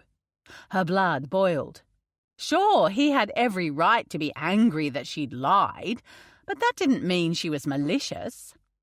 "What did you want?" "The same thing that you did. A night of fun and hopefully an orgasm." The words came out in an angry rush, but they only served to make her even more aware of how her body reacted to him. The heat in her cheeks, the prickling awareness running up and down her spine. "Just one?" He quirked a brow, and some of the hardness disappeared from his eyes. The pleasurable feelings had blurred into one another until she wasn't sure where one touch stopped and another began. She couldn't have tallied them up even if she'd wanted to. "I wasn't expecting you to be such an overachiever," she said tartly. "Gold star for you." "That's no way to talk to your boss." Frustration prickled along her skin. "You won't be my boss for much longer," she said, "so just fire me already. I'd like to go home." "I'm not going to fire you." "Then what do you want?" "To make sure that our history won't affect either one of our jobs." "History?" she scoffed. "One night doesn't make history. And if I had known who you were, then I wouldn't have done a damn thing. How was I supposed to know you had two names?" "How was I supposed to know you were using a fake identity to lure a man into bed?" His lips quirked. "As much as I'll keep thinking about how incredible it was with you, I don't usually get involved with my employees." A warm flush spread through her, making her clothes feel too hot, too constricted. "That's probably a good idea," she said, swallowing. Her fingers fiddled with the hem of her dress, but she snatched them away when his eyes lingered. He would know that she wore nothing underneath, that he could easily slip a hand up her thigh and brush his fingers against the spot where she was already tight and achy. "We'll both have to be on our best behavior." The fiery look in his eyes belied the cool, calm words. "Last night will be our little secret." "Good. I don't want anyone to know about it either." That was one thing she knew for certain. Sleeping with the boss by accident was bad enough. Being the center of the rumor mill would be even worse. For once in her life, she was chasing success on her own, and she would not give people a reason to doubt how she'd gotten there. "Now, is there anything else I can help you with, Mr. Wentworth?" "I only want the best people working for me, Emmeline." He said her name slowly, as if testing the taste and feel of it on his tongue. "Having talented employees is something I feel strongly about." "As you should." A smile curled on his lips, his hazel eyes drinking her in. "Excellent. Mercy will set up a meeting so you can walk me through our employee engagement scores." "I'm sure there will be someone better suited to—" "There won't." He turned and walked back to his desk, signaling that the conversation was over. "I'll see you tomorrow." So much for a risk-free, no-strings one-night stand. Parker watched as Emmeline left his office, her long reed-like legs exposed by the short dress he'd peeled from her body last night. She'd wrapped those legs around him, clamped her thighs against his head as he'd buried his face between them. They were silkier than any ice cream, smooth and soft and supple. He reached down to adjust himself, cursing aloud. Taunting her like that would not do him any good, nor would fabricating a meeting so he could ensure that he'd see her again. "You're keeping an eye on her, that's all. Making sure she doesn't seize the opportunity to ruin your reputation before you've even had the chance to make changes around here." Perhaps if he told himself that enough times, it would stick. "Mr. Wentworth?" Mercy's voice came over the intercom. "I've got Sydney Wentworth here to see you. Your next meeting is in 15 minutes. "Send her in." A second later, the door swung open and his little sister sauntered in. She wore an electric blue dress and had a pearl as big as a Christmas ornament hanging from her neck. Her long, dark hair hung in styled waves down to her waist, and a tiny handbag, that no doubt cost as much as a car, hung from the crook of one elbow. "Do I need an appointment to see my own brother?" she said with a smile, "now that you're a big, important CEO and all." "No appointment necessary." Sydney dropped down into one of the leather chairs on the other side of his desk. "Tell me, how does it feel to be the big man in charge? I never thought I'd see the day that Dad retired." "It was mostly introductions today, and I'm sure that's what the rest of the week will look like," he said, choosing to avoid the controversial topic of their father. "The real work won't start up right away." "I'm sure everything is running in tip-top shape." If there was one thing he could never fault his sister for, it was optimism. Sadly, she didn't seem to have the same regard for facts. "Well, our customer scores have been down the last 3 quarters, and we've experienced increased staff turnover this year, so I'm not sure tip-top is the best description for it." His lips quirked. "But that's why I'm here." Her expression was guarded. Sydney might have their mother's easy smile and high cheekbones, but she had a poker face that had allowed her to clean her brothers out on more than one occasion. Of course, you would say that. Of course I would say what? The truth. She huffed. You're being overly negative because you don't think Dad did a good job running this place. You take any excuse to shoot him down. Great. Day one on the job, and he was already fighting with people about Arthur Wentworth. Though this wasn't exactly a new thing between him and Sydney.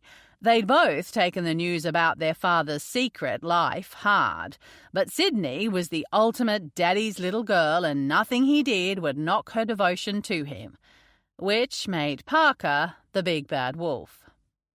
Sid, this company means a lot to me.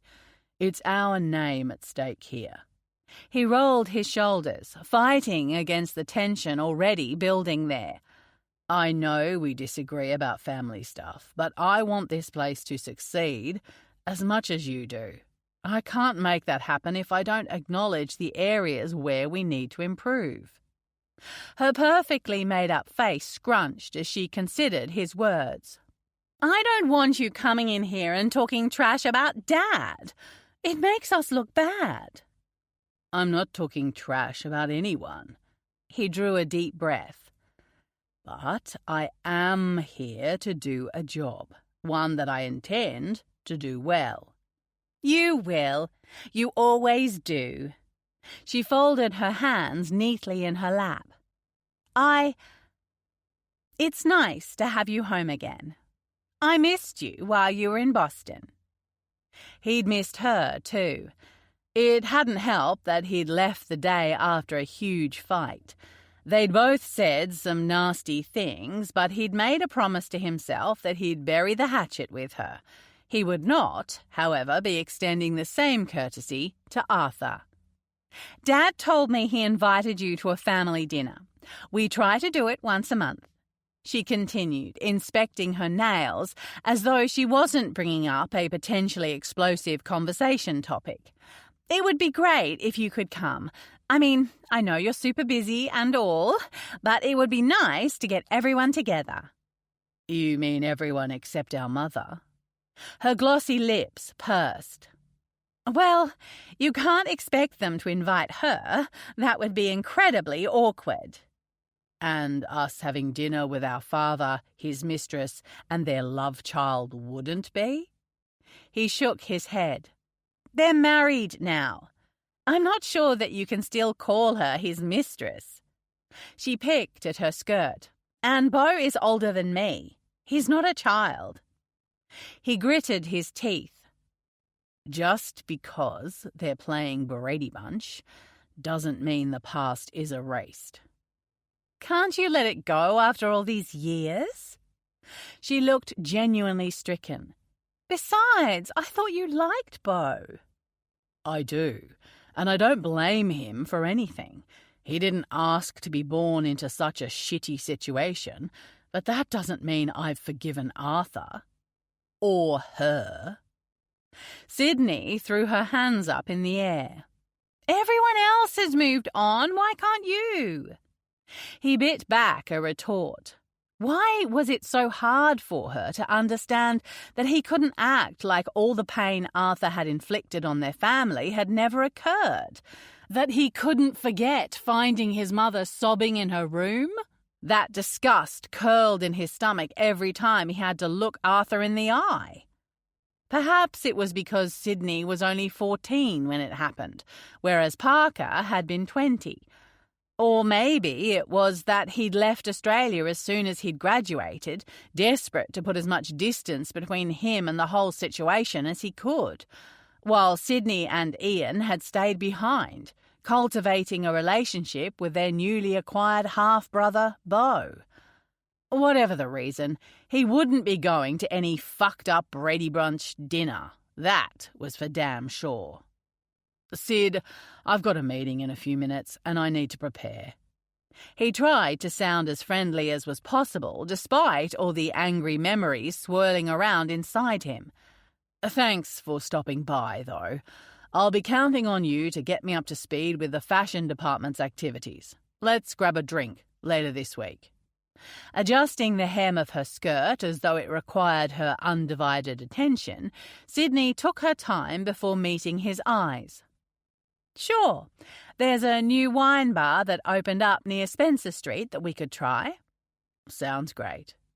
She smiled brightly at him, but he didn't buy it for a second that it was 100% authentic. I'll invite Ian and Beau. It'll be a Wentworth/Doran family get-together. I know what you're doing, he said, as his sister pushed up out of her seat and started toward the door. What? She offered an innocent shrug of her shoulders. Someone has to take responsibility for keeping the family together. That was the last thing he cared about right now. If he was going to restore the Wentworth name to its former glory, then hitting the ground running as CEO and keeping his hands off a certain staff member had to be at the top of his to-do list. Sydney was not going to suck him into her happy family fantasy. Chapter 8. Emmeline spent the following 2 nights getting acquainted with insomnia.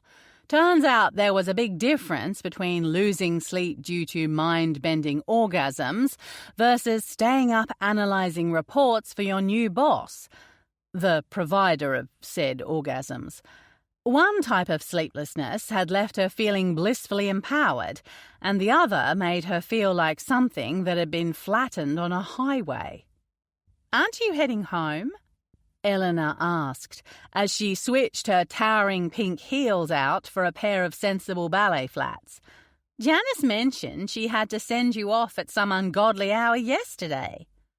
"Just busy." Emmeline pretended to concentrate on an email. "I'm getting up to speed with the engagement report." "So you're staying back again?" Mark chimed in. "That's twice this week you've shot me down for a drink." She shook her head apologetically. "I wish I could come, but I've got a meeting." "At 6:45? Eleanor raised an eyebrow. "Who the hell wants a meeting at this hour?" Emmeline continued to stare at her screen. "The CEO." "As in our new fearless leader Parker, formerly known as Edward Wentworth?" Eleanor grabbed her arm. "The man who also goes by Hottie McHotface?" Mark snorted. "He's not that good-looking." "Dream on, lover boy. Parker Wentworth is totally scrumptious." Eleanor shook Emmeline until she tore her eyes away from the laptop screen. "Don't you think?" What the hell was she supposed to say to that? "I'd prefer our CEO to have good business acumen than to be attractive." "See?" Mark said, nodding. "At least one of you is focused on the right thing." Emmeline tried to smile. "The better he does, the better off we'll all be. You know, as employees." "I'm sure he can lead the company and look hot while doing it," Eleanor sniffed. "Besides, you can't tell me that a guy that rich and that good-looking wouldn't be a total catch. Have fun in your meeting." Emmeline shot Eleanor a look. She knew her friend was trying to wind Mark up, to bait him into confessing his attraction to her by setting Parker up as the competition. But Eleanor didn't know how close to home she'd hit. "I will. I'll be sure to tell him that our HR team is full of productive people who don't engage in office gossip," she said pointedly. "Right." Mark nodded, clearing his throat and bouncing on the balls of his feet. Eleanor laughed, but covered it with a cough. "I'm off. See you both tomorrow." Emmeline waved and gathered up her notes for the meeting. "So, about that drink?" Mark said with a charming smile, the kind that was classically attractive and yet did nothing to excite her. "Maybe I could take you out tomorrow?"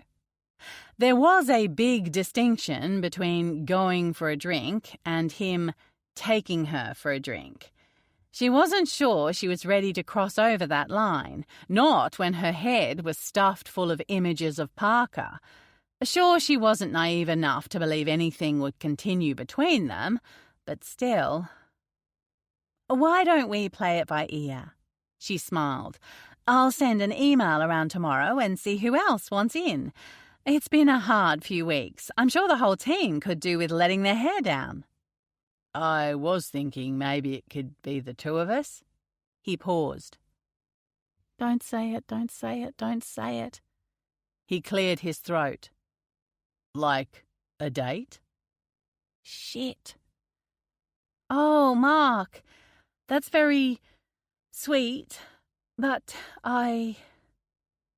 Miss Green will be occupied tomorrow evening."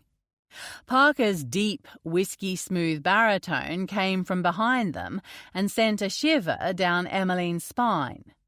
"And the night after that." Mark jumped, seemingly unsure of how to respond to Parker's sudden appearance. He stuck his hand out awkwardly. "Mr. Wentworth." Parker looked like he'd stepped off the pages of GQ magazine. A navy suit fitted his broad shoulders perfectly, a crisp white shirt and blood-red tie, giving him a handsome and authoritative, although conservative, look. His chestnut hair was lightly styled, but Emmeline knew it would still be soft to the touch. "Aren't we meeting in your office?" Emmeline asked, fighting back the strange mix of attraction and annoyance dueling inside her. "In 5 minutes?" "I had to see Linda, so I thought I'd collect you."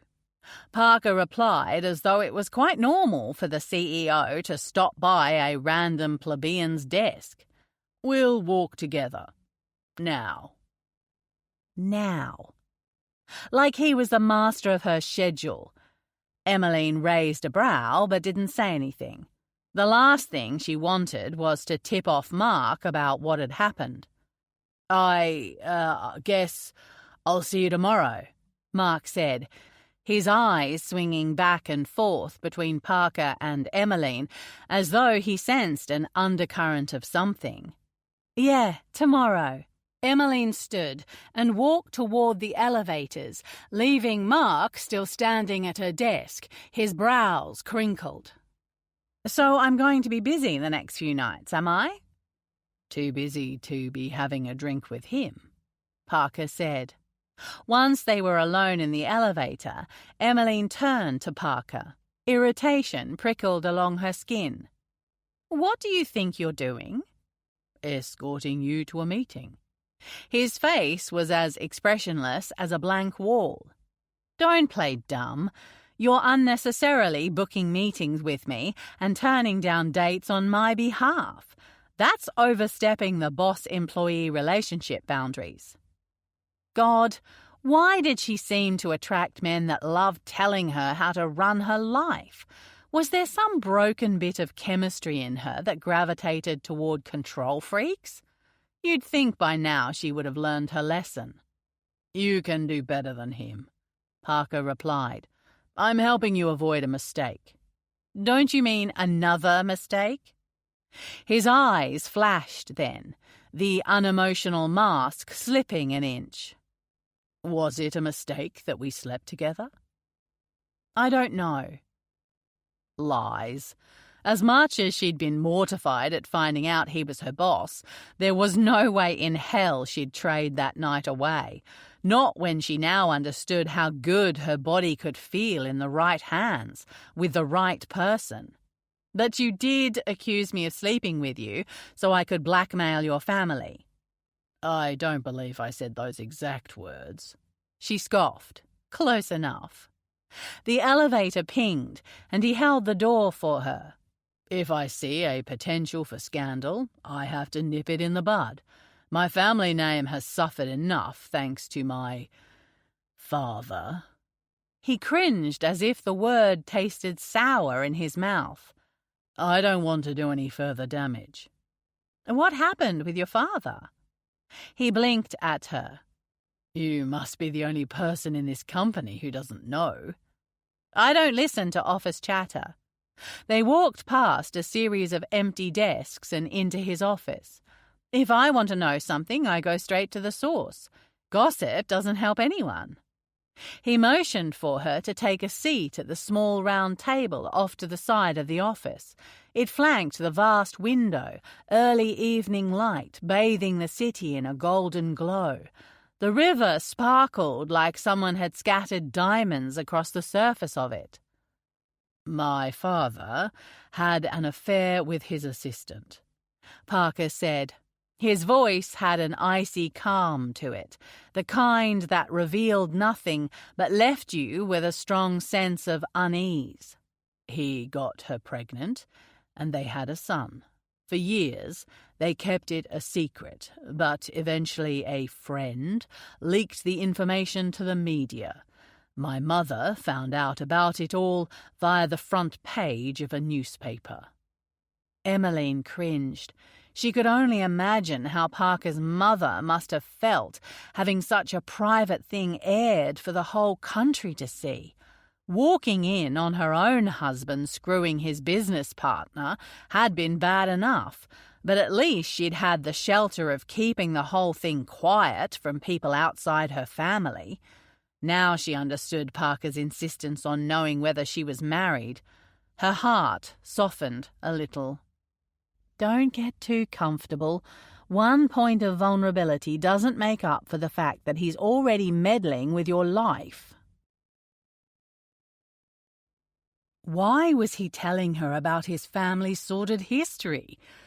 For some reason, he knew she'd understand what his father's betrayal meant to him.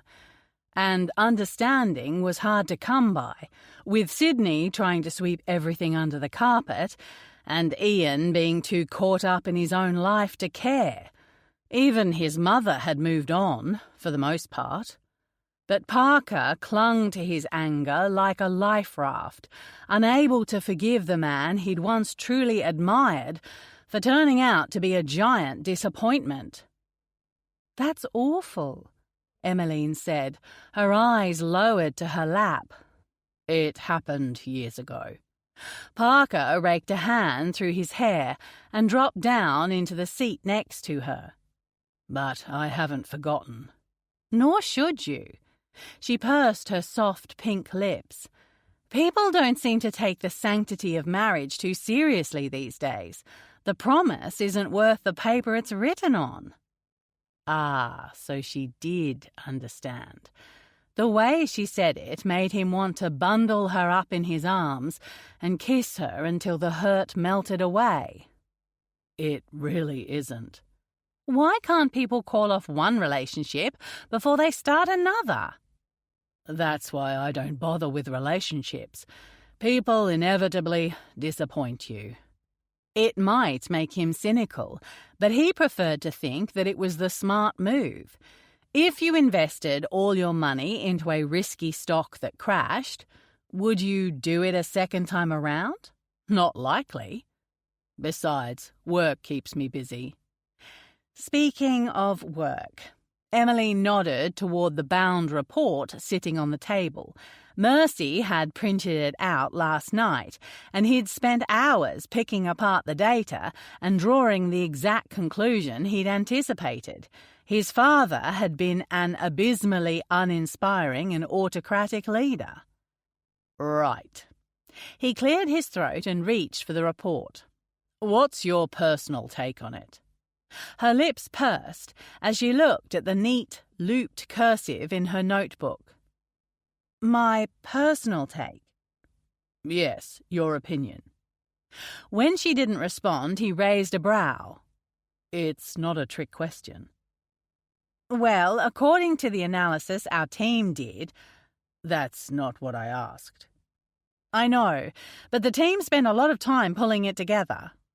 He watched her silently for a moment, noting the way she avoided his eyes.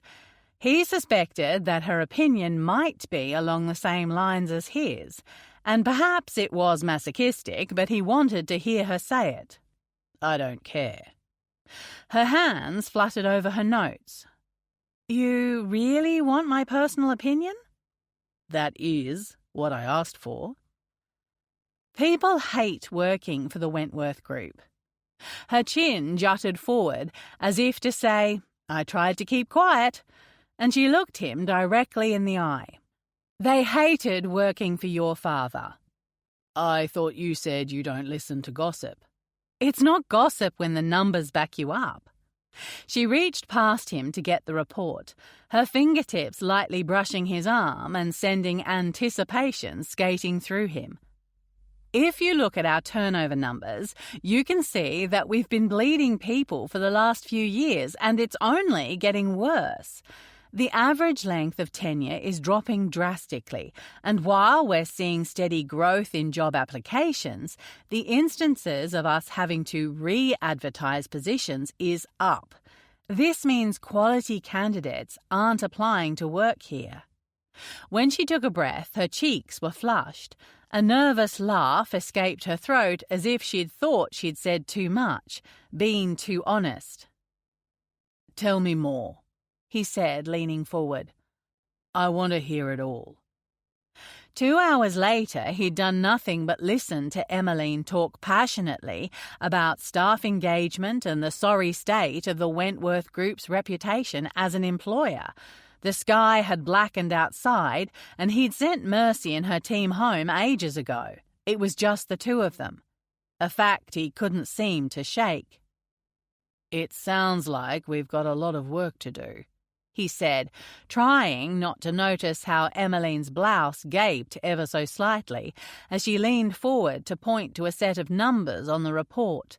Her fair, creamy skin was tempting as all hell, as was the tiny dusting of freckles that he hadn't noticed the first time he'd gotten a peek under her blouse. They were so sparse and so light that you would have to be touching to see them. He wanted to connect them with his fingers, draw lines between them with his tongue. How had he not noticed them before? Probably because he'd been so wound up by the thought of taking her to bed that he'd been intent on devouring her whole. Parker? He dragged his gaze up to meet her raised brow and barely contained smirk. Could you repeat the question? I didn't ask a question. She closed the cover on the report and stood. I said it's late and I should probably get going, but you were too busy staring at my cleavage to listen. I was staring at your freckles. He pushed up from his chair. She rolled her eyes. Yeah, right. They're beautiful.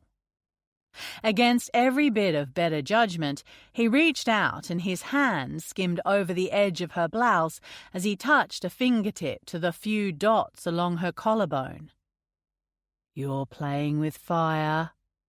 But the warning evaporated as goosebumps broke out over her skin, evidence that his touch affected her as well.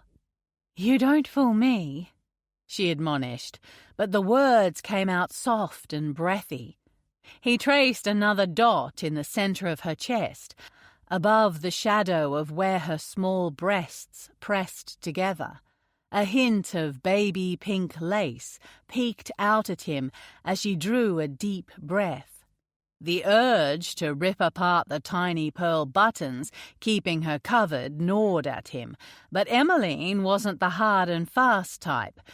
There had been a hesitancy and gentleness behind her passion, a trepidation and curiosity that had haunted him last night as he'd lain awake, staring at the ceiling and touching himself.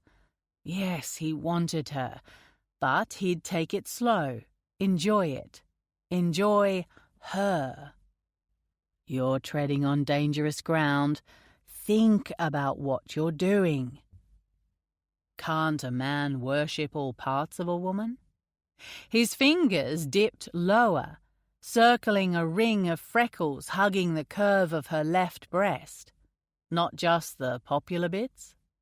Her large blue eyes held him captive, bewitching him with their guileless beauty.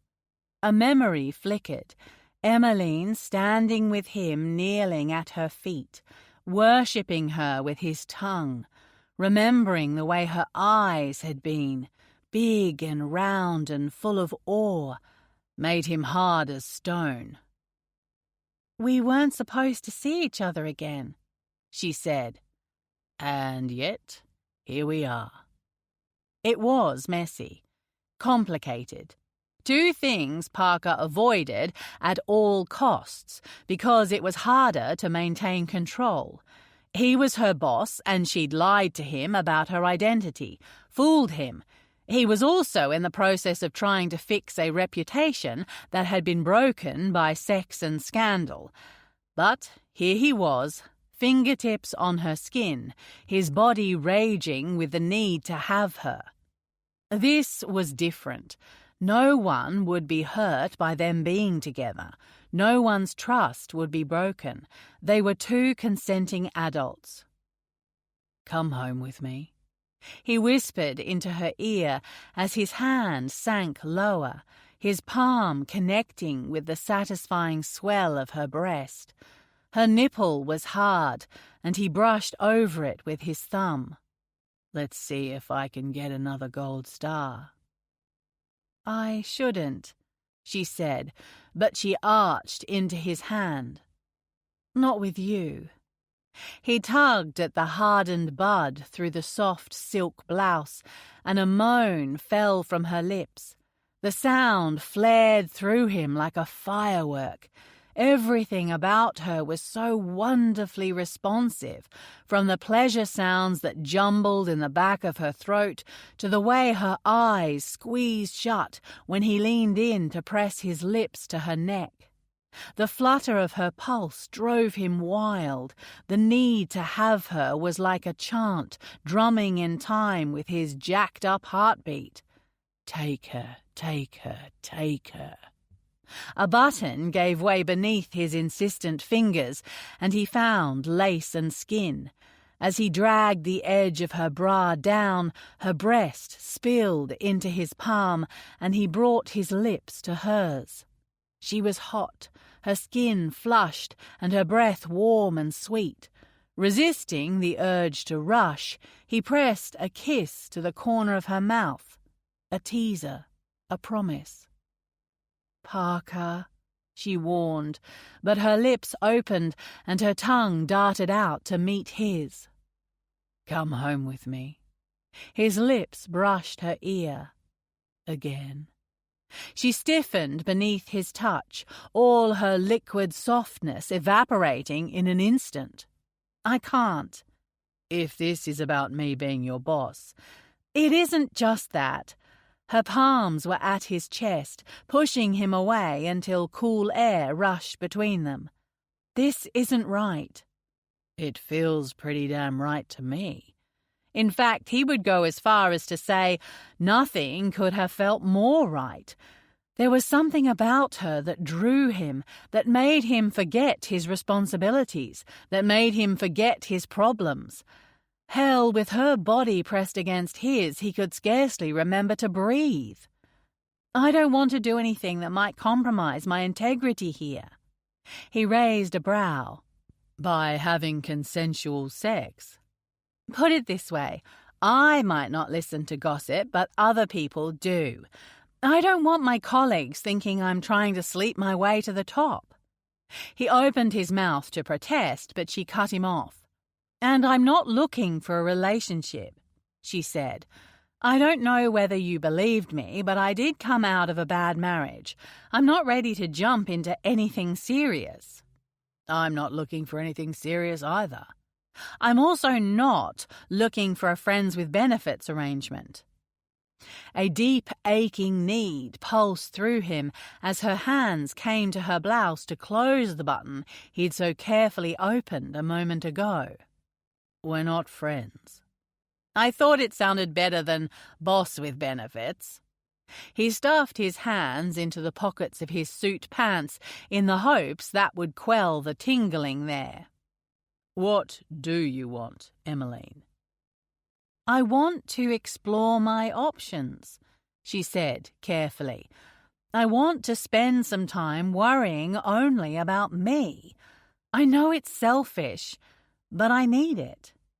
She looked as though she might further explain herself, but her mouth snapped shut, and she squared her shoulders as if daring him to challenge her. "Explore your options." He ground his back teeth together. It was stupid. She owed him nothing other than to turn up and do her job to the best of her abilities. But the thought of another man touching her made his blood burn like fire in his veins. Was it that wimpy Mark she was interested in? Did she want a nice man who would be safe and boring and predictable in bed? The questions made him want to roar like a wild animal. But if there was one thing Parker could do well, it was keep his emotions in check. "I should go," she said, avoiding his question and his gaze. He nodded. "Please pull together a list of recommendations for a staff engagement campaign and send them through to Mercy." "Of course." Parker stalked back to his desk, and she was gone by the time he turned around. Agitated energy flowed through him as he dropped down into his chair, his fingers immediately curling into fists. He wasn't ready to move on from Emmeline. Not yet, no matter how many reasons stood between them. He knew better than to get involved with a staff member, but the fact was they were already involved. That night didn't disappear because they discovered the truth about one another. "You're justifying it to yourself." Damn right he was. All the reasons to stay away didn't stop him being totally captivated by her unique combination of inexperience and burgeoning curiosity. He wanted to explore her, test her, challenge her. So he would have to convince her that their one night was a precursor to greater things to come. In secret, of course. Chapter 9. Emmeline stared at the email on her screen, the little blinking cursor mocking her lack of progress. She'd been trying to write the damn thing for an hour now, but the words refused to come. Perhaps it was because she had gone over a week without a proper night's sleep since her last meeting with Parker.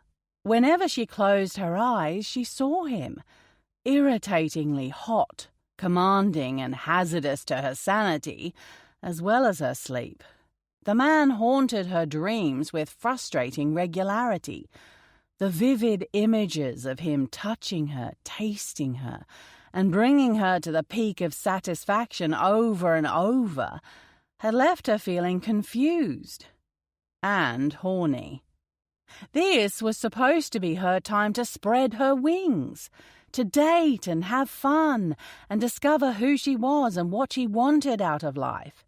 Instead, she was thinking, yet again, about her unattainable and frighteningly sexy boss. Seriously, the guy should be a controlled substance. Warning: earth-shattering orgasms can impair your judgment, may result in a loss of common sense and reduced ability to make healthy decisions. Walking away from his offer had taken an immense amount of willpower, previously reserved for peanut M&Ms and the better-than-sex cake. Turns out the cake wasn't better than sex, at least not where Parker was concerned. But what would be achieved by sleeping with him again? Other than physical euphoria, that was. He wasn't the right guy for her. Sure, he was amazing in bed and gorgeous to boot. Plus, he was smart, driven, and funny. All good things. But she'd already seen glimpses of how much he liked to be in control. From the comment to Mark to the way he tried to convince her to sleep with him again. And he was in a position of power, like her ex-husband had been. That was the trifecta of nope. You know you can't type through sheer mind power, right? Mark said as he leaned over her desk. I think the next word you're looking for is and. Smarty pants. She turned in her chair and sighed dramatically. My brain is failing me. He grinned. Coffee break? Why didn't I think of that? She grabbed her wallet and followed Mark to the elevators. Because you're not a smarty pants like me. He nudged her with his elbow and she laughed. Why couldn't she be attracted to someone like him? Mark was friendly, sweet, and seemed like the kind of guy who would be a great boyfriend, the kind who would bring flowers and wine home just because, the kind that would be supportive and unobtrusive, safe and dependable. Sounds like an ad for a maxi pad, not a hot date. So, what's this secret project you've been working on for the CEO? He asked as they waited at the elevator. You've been tight-lipped about it. It's not a secret. I'm putting together some recommendations for how we can better retain staff and make this place more attractive to external candidates. She tapped her sensible nude pump against the floor as she tried not to think about Parker kissing her in his office. Every time her mind drifted there, her body jittered.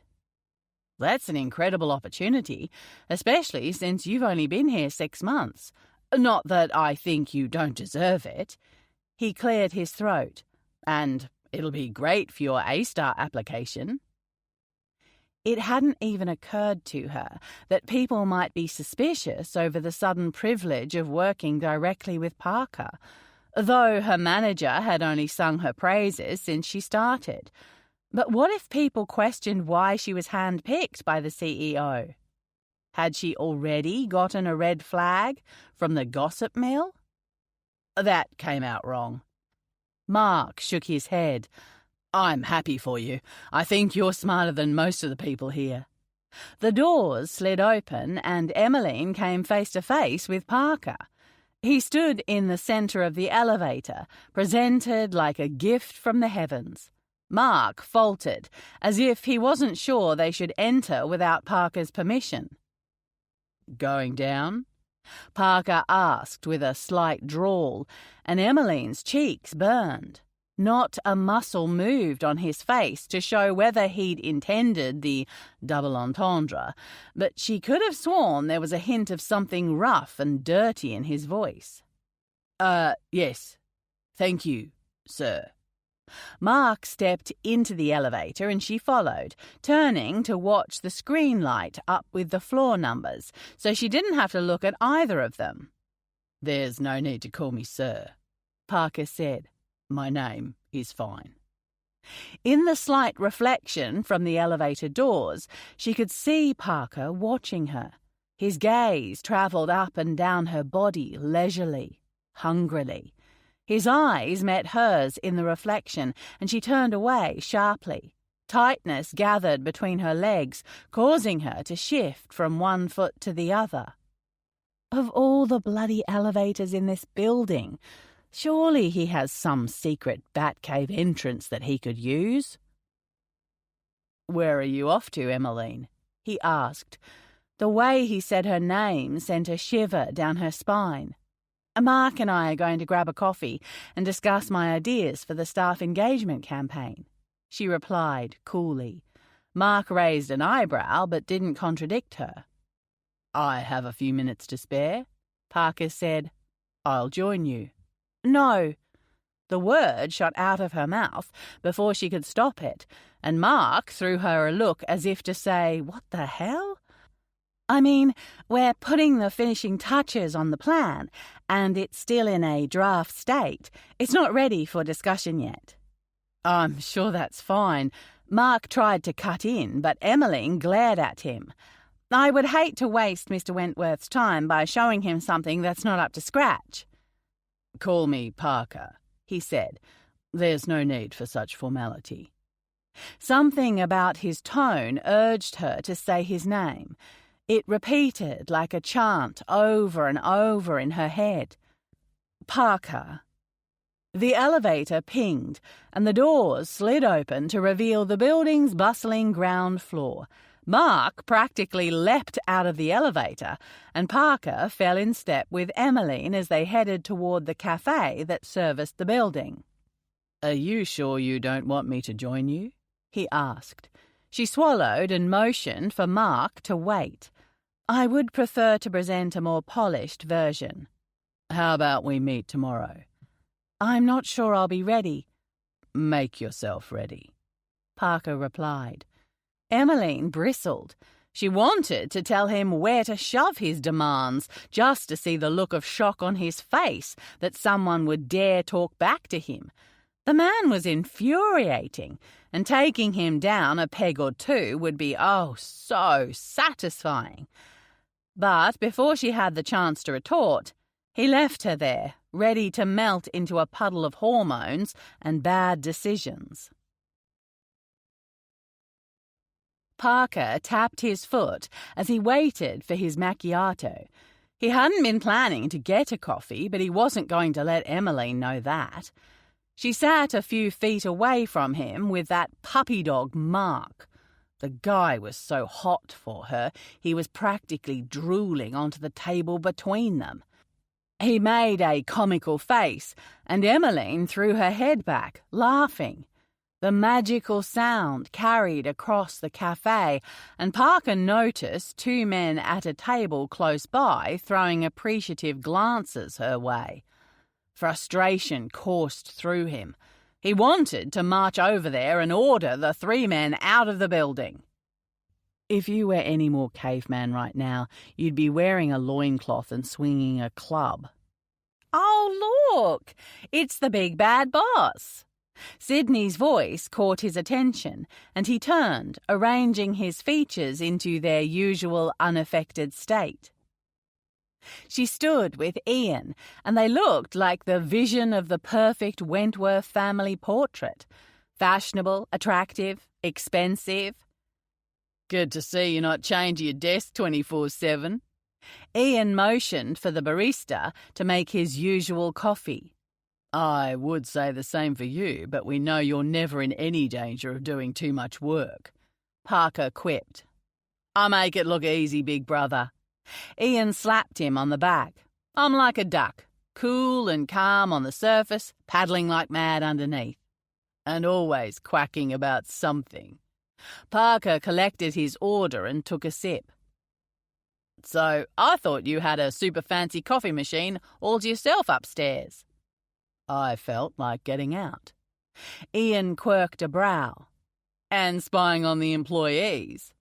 "Hardly." It was difficult not to notice how the cafe's customers gave him a wide berth, even though he wasn't here to keep an eye on them. Well, not all of them, anyway. They scurried along, collecting their coffees and heading back to the office, as though he'd admonished them for stopping to sit and talk. All except Emmeline and Mark.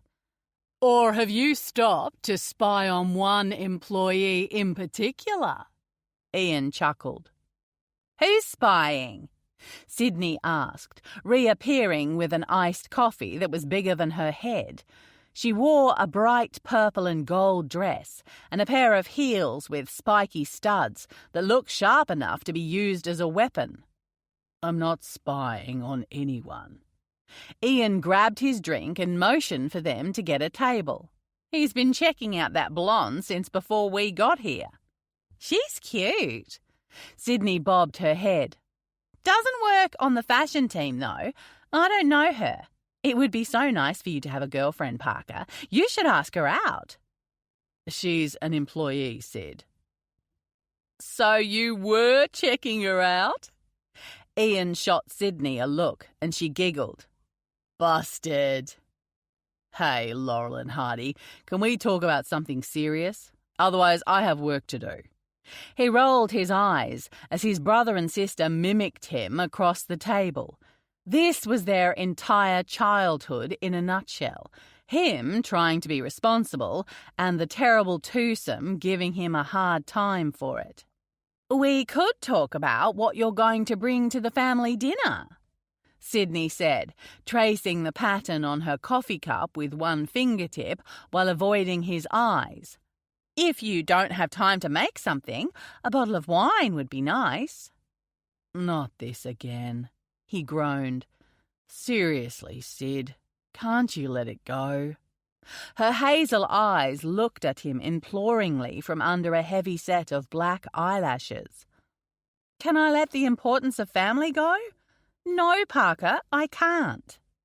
"Seriously, man," Ian chipped in. "Come to the damn dinner, eat some food, and then go home. It's not a big deal." How was it possible that neither one of his siblings could see why there was an issue with this scenario? "Why should I compromise my values to placate people who aren't part of my life?" "Because we're family, Parker. That used to mean something to you." The hurt in Sydney's eyes settled like a lump of ice in his chest. "It meant something to me before he destroyed our family. He should have put us first instead of screwing his assistant and knocking her up." Her glossy lips pursed. "Can't you even say his name?" "Arthur." It was sour on his tongue. "I meant Dad." She sighed and pushed up from the table, grabbing her iced coffee. "You're the one who's keeping the family apart, Parker. Not him. You." She stalked off without another word. Ian frowned. "Can't you come to the fucking dinner? Do you have to be such a jerk about it?" "Me? What the hell have I done other than take a moral stand?" A dull, throbbing sensation started up behind his eyes, threatening to flare into a full-blown headache if he didn't put his focus elsewhere. "A moral stand," Ian scoffed. "You're being selfish. Sydney wants you to come to one family dinner and you can't even do that for her." "If she wants the three of us to have dinner, I'm there. Hell, invite Beau along too." He gritted his teeth. "But I am not playing happy families with them. Not going to happen. I told Sid that you running off to Boston wouldn't change anything." Ian skewered him with a look. "Why am I the villain all of a sudden?" "Because you're too damn stubborn to see anything beyond your own bitterness, and you're dragging the pain out when we should all move on." "I can't." Parker pushed up from his chair, suddenly aware that he and Ian had been arguing loud enough for anyone in the immediate vicinity to overhear. "I'm going back to work to try and remind people that the Wentworth name means something good. You know, since I'm such an evil jerk." As he strode out of the cafe, his fingers gripping the coffee cup like a life raft, he caught Emmeline's eyes. They were sparkly and blue and full of sympathy. He didn't want her to feel bad for him. Right now, he wanted her laid out on his desk so he could forget his problems and drown himself in her body. By the time Emmeline made it back to her desk, after waiting at the cafe long enough to ensure she and Mark wouldn't be trapped in the elevator with Parker again, a meeting invite had landed in her inbox. Another employee engagement discussion with Mr. Annoyingly Sexy Bossy Boots. "Crap," she muttered. "Your lips are saying one thing, but your body is saying something else," Eleanor said in a teasing sing-song voice. "Huh?" Emmeline turned away from the computer without accepting the invite. Looking at her hand, she saw she'd been twirling her hair around one finger like some starstruck teenager. "Have you got that mystery guy on your mind?" Did she ever? It had been impossible not to catch snippets of Parker's conversation at the cafe earlier. She'd snuck glances at him while pretending to be interested in Mark's extensive dialogue about some new sci-fi movie. Aliens and spaceships weren't her thing, but she'd smiled and nodded politely while worrying about Parker. She was pretty sure you weren't supposed to feel concerned about the emotional well-being of your one-night stand. But then again, she'd kind of stuffed up the whole no strings thing anyway. What did one more little indiscretion matter? "I'll take that unnecessarily long pause as a yes," Eleanor said, tucking her long dark hair behind her ear. "He must have done a number on you. I've never seen you go gaga over a man before." "He's not just any man," she sighed. He was the wrong man. She hated the power he had over her, and not only because he could render her unemployed. It was that he never hesitated to tell her what to do, to take action because he thought he knew best. Then there was that strange hold that Parker had when it came to her thoughts, her feelings, her body. It was new and exhilarating, but kind of terrifying.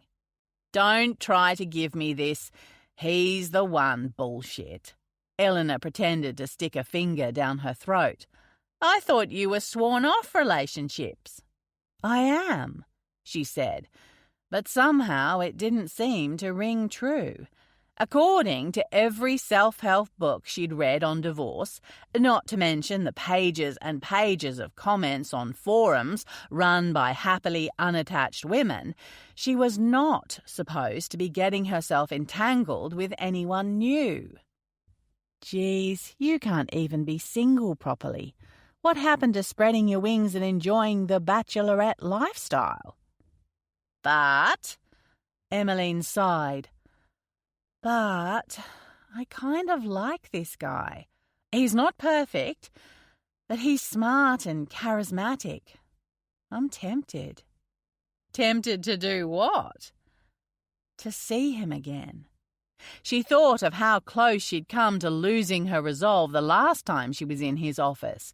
He made her feel electric, totally and utterly desirable and wanted and alive. To be with him again. "Why do you think that's a bad thing?" She drummed her nails against the desk, watching the light catch on the respectable pale pink polish she'd chosen over the more enticing sports car red at the nail salon. Every so often she'd noticed past habits creeping in, like her brain wasn't quite ready to let go of the old her, the boring her. "I thought I was supposed to date around," she said. "Isn't that what you do when you get divorced?" "I wouldn't be stupid enough to get married in the first place," Eleanor said. "But I think you should do whatever the hell you want. As a single lady, you're in control of your destiny. If you want to sleep with this guy again, then do it. If you want to fall head over heels in love with him, I would personally advise against it, but you can do that too." "I won't be doing that." She glanced at the meeting invite, sitting innocently on her screen. "But I do want to see him again." A delicious thrill ran through her at the thought of repeating their first night. Why shouldn't she have a little fun with him? No one would find out so long as they were careful to cover their tracks. And she was highly motivated to keep it a secret, as he probably would be as well. No harm, no foul, right? And she'd make it clear that she didn't want any commitment from him. That way there wouldn't be any messy feelings involved, and she could enjoy it for what it was. Two people indulging in a mutual attraction in private. Nothing more. Chapter 10. The elevator took forever to climb to the 10th floor. Emmeline tapped her foot against the tile. She'd found the turquoise heels from their date hiding under her desk from where she'd kicked them off last week. Swapping them with her boring beige pumps had instantly sexed up the conservative black dress she'd chosen that morning. All for a good cause, she said to her reflection in the silver elevator doors. A second later they slid open, and she stepped into the quiet office. It was already late, and the sun had dipped low on the horizon. 10 minutes before she'd originally been due to meet Parker, his assistant had called and asked if they could push the meeting back another hour. Apparently, she wasn't the only person who wanted a piece of the CEO, though she doubted that they wanted the exact same piece she did. Stifling a giggle, she walked as steadily as she could in the stilt-like shoes. Mercy waved her through to Parker's office, where she caught him facing the window, his sharp figure outlined by an incredible Melbourne sunset. "Sorry we had to push this back," he said, turning around. "I appreciate you staying late." He said it as though she was about to get her blood pressure checked. Perhaps he wouldn't see her advance coming. She closed the door behind her and drew a deep, calming breath. What if he'd lost interest after she'd turned him down last week? "No problem." She hovered in the doorway. Parker leaned forward and pressed the button on his intercom. "Mercy, I'll be in here with Miss Green for the next hour at least. No need for you and the team to stay." There was something wolf-like in the way Parker ordered the office to be emptied. Something predatory and hungry. It made the sweet spot between her legs ache for him. "Have a good night," he said, his finger releasing the intercom button. Mercy's response came through the speaker, and the bang of drawers closing sounded on the other side of the wall a moment later. Parker stood statue still as the women's voices faded. They were alone. Emmeline swallowed, her pulse fluttering with anticipation. "That was kind of you to send them all home." "Kind?" His lips lifted, a wicked smile appearing and sending her mind into a spin. "It was downright selfish." "Selfish?" "How else am I going to tempt you into making bad decisions unless we're alone?" His voice was husky, teasing. Well, that answered her question from earlier. "Didn't I say that I wasn't interested?" His confidence annoyed her.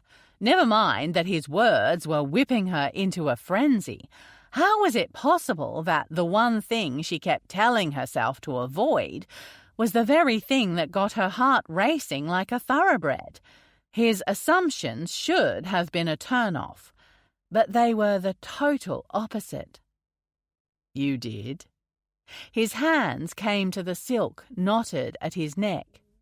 "But then you walked into my office wearing those shoes."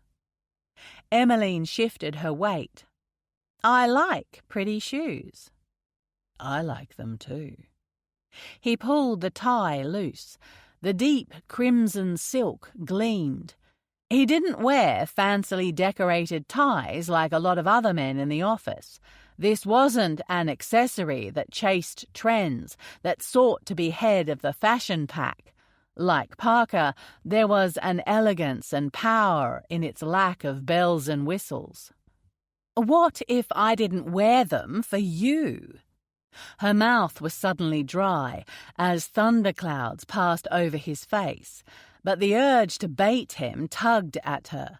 She would never have spoken to her ex like this, would never have needled at him to chase her, to hunt her. "I might have a hot date after we finish up." Satisfaction coiled inside her as he stalked across the office, tie in hand. Two could play at his game. "You won't have a date," he said. "And why is that?" she asked, folding her arms across her chest. She wanted him. There was no doubt about that. But that didn't mean she'd let him push her around and tell her what she could and couldn't do. "No one controls you anymore." "Because you won't be able to walk properly after we're finished." He was in front of her, trapping her between his broad chest and the expensive office door. She couldn't take her eyes off the tie, that red, so rich and bold, like blood. "You're not leaving the office until your knees have given out." Then how will I leave if I can't walk? She asked tartly, because that was the only way she could respond without melting at his feet. I'll throw you over my shoulder if I have to. There was something seriously wrong with her. This caveman talk should have fired off every warning signal in her body. It should have made her recoil, reconsider her desires. It should have made her want to kick off those ridiculous heels and run out of his office as fast as she could. But it didn't. The way he spoke so forwardly, so blatantly, made her quiver with excitement. If he touched her now, he'd find her drenched and ready. You're bossy, aren't you? Her voice totally gave away how aroused she was. Traitorous thing. Bossy. A low chuckle rumbled from within him. It's been a while since someone called me that. She shrugged. To your face, anyway. Do you know what I like about you, Emmeline? His gaze swept over her, lighting a path of fire down her neck, between her breasts to her sex. No idea. You might look like the sweetest person that ever walked the earth, and yet you don't take any shit. The compliment kindled in her chest. No one had ever said they liked her for a reason like that, probably because up until this point she did take other people's shit. She absorbed every thinly veiled insult, every piece of criticism masquerading as a compliment, every bit of pressure, expectation and demand, and people had ladled them all freely onto her for her whole life. But not anymore. That means I can walk out of here right now. No hard feelings. She tilted her face up to his. Right? Go on then, he said, staring her down as she remained rooted to the spot. The seconds stretched out, the silence heavy with tension around them. I thought so. What are you doing? Her voice was barely a whisper.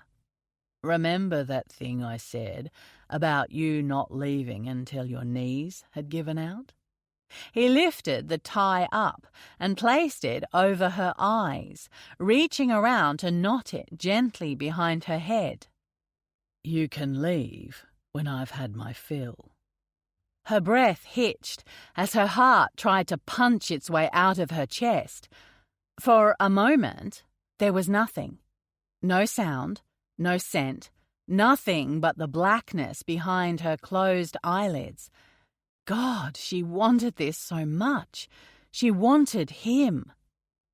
Then hurry up, she said, feeling bolder and braver in her safe, sightless cocoon. I haven't got all night.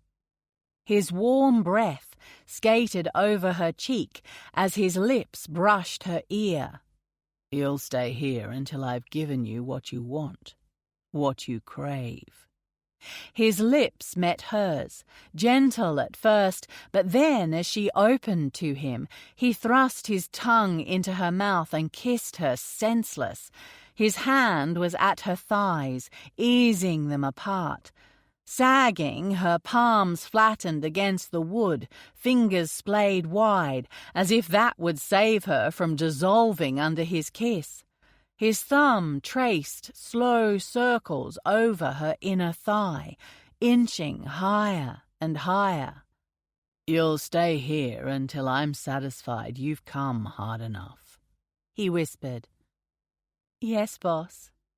Was it her imagination, or did a tremor run through him? His hand stilled momentarily before retracting. She whimpered at the loss of his touch. See what you do to me, Emmeline? He grabbed her hand and pressed it to him. The hard ridge of his cock filled her palm through the thin wool suit pants. I've been hard as a fucking rock for days because of you.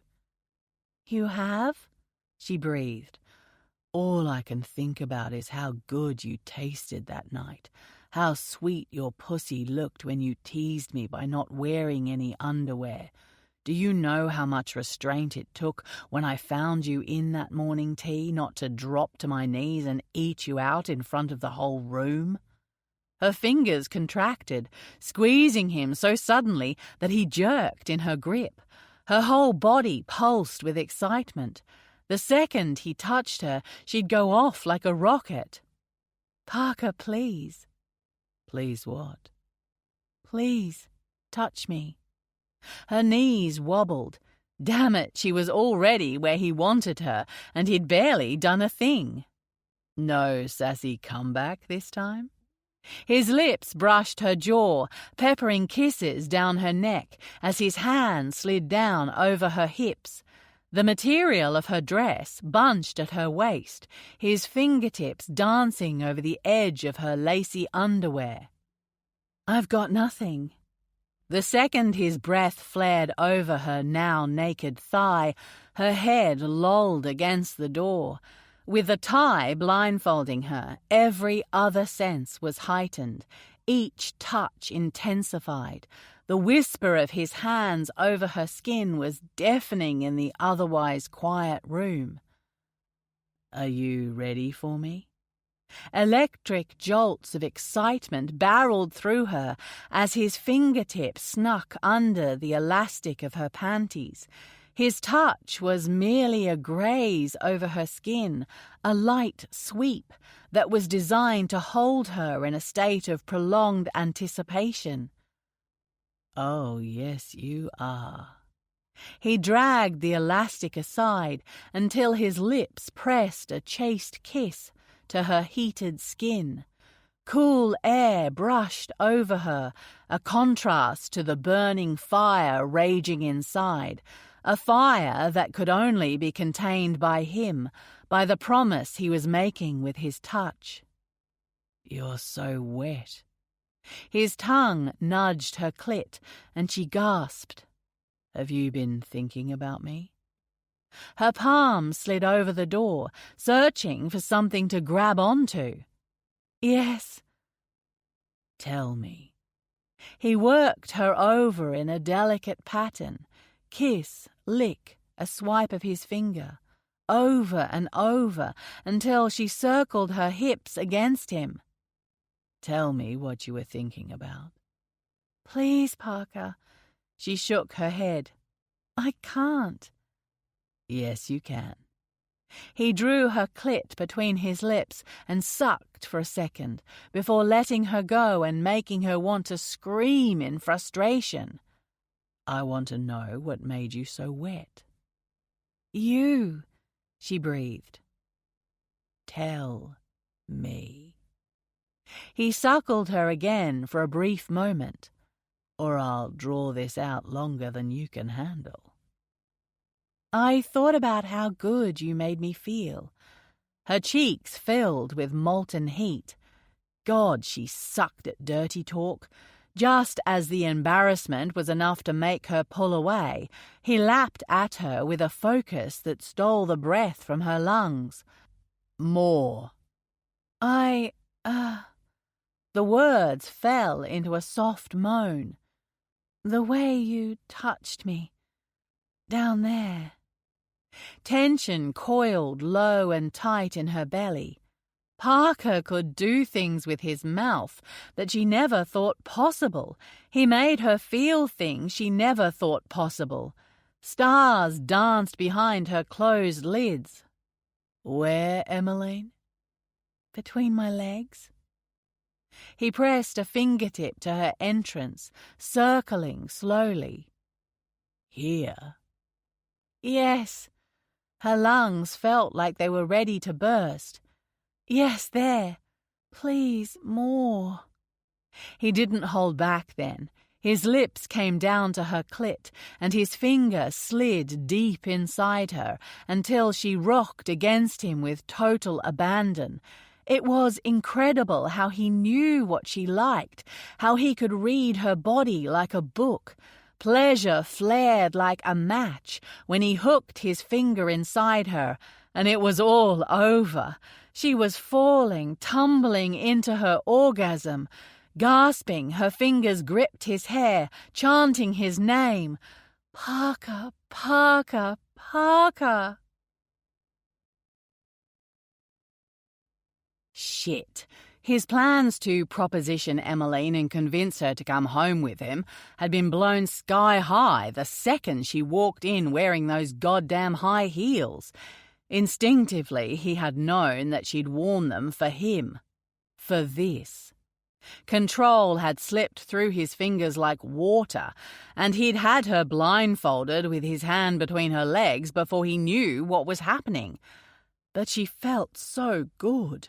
Who could possibly blame him for finding the best taste on earth and wanting to go back for seconds? You need to take this somewhere else. Now. He stood, being sure to steady her with one hand.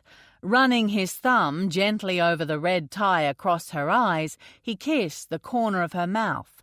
A soft hum escaped her lips. "How are those knees feeling?" he asked. "Weak," she said, her lips curving into a smile. "Wobbly. You may have to throw me over your shoulder after all." "Don't tempt me," he growled. "I think I want to." He resisted the urge to bring her hand back to his cock. If he did that, whatever resolve he'd mustered up to not fuck her into oblivion in his office would shatter instantly. They needed to move this party to his place. "We can continue the temptation somewhere else." He slipped the blindfold from her eyes. "Can we?" she teased. "Only if you say so." "You don't like it when I take charge."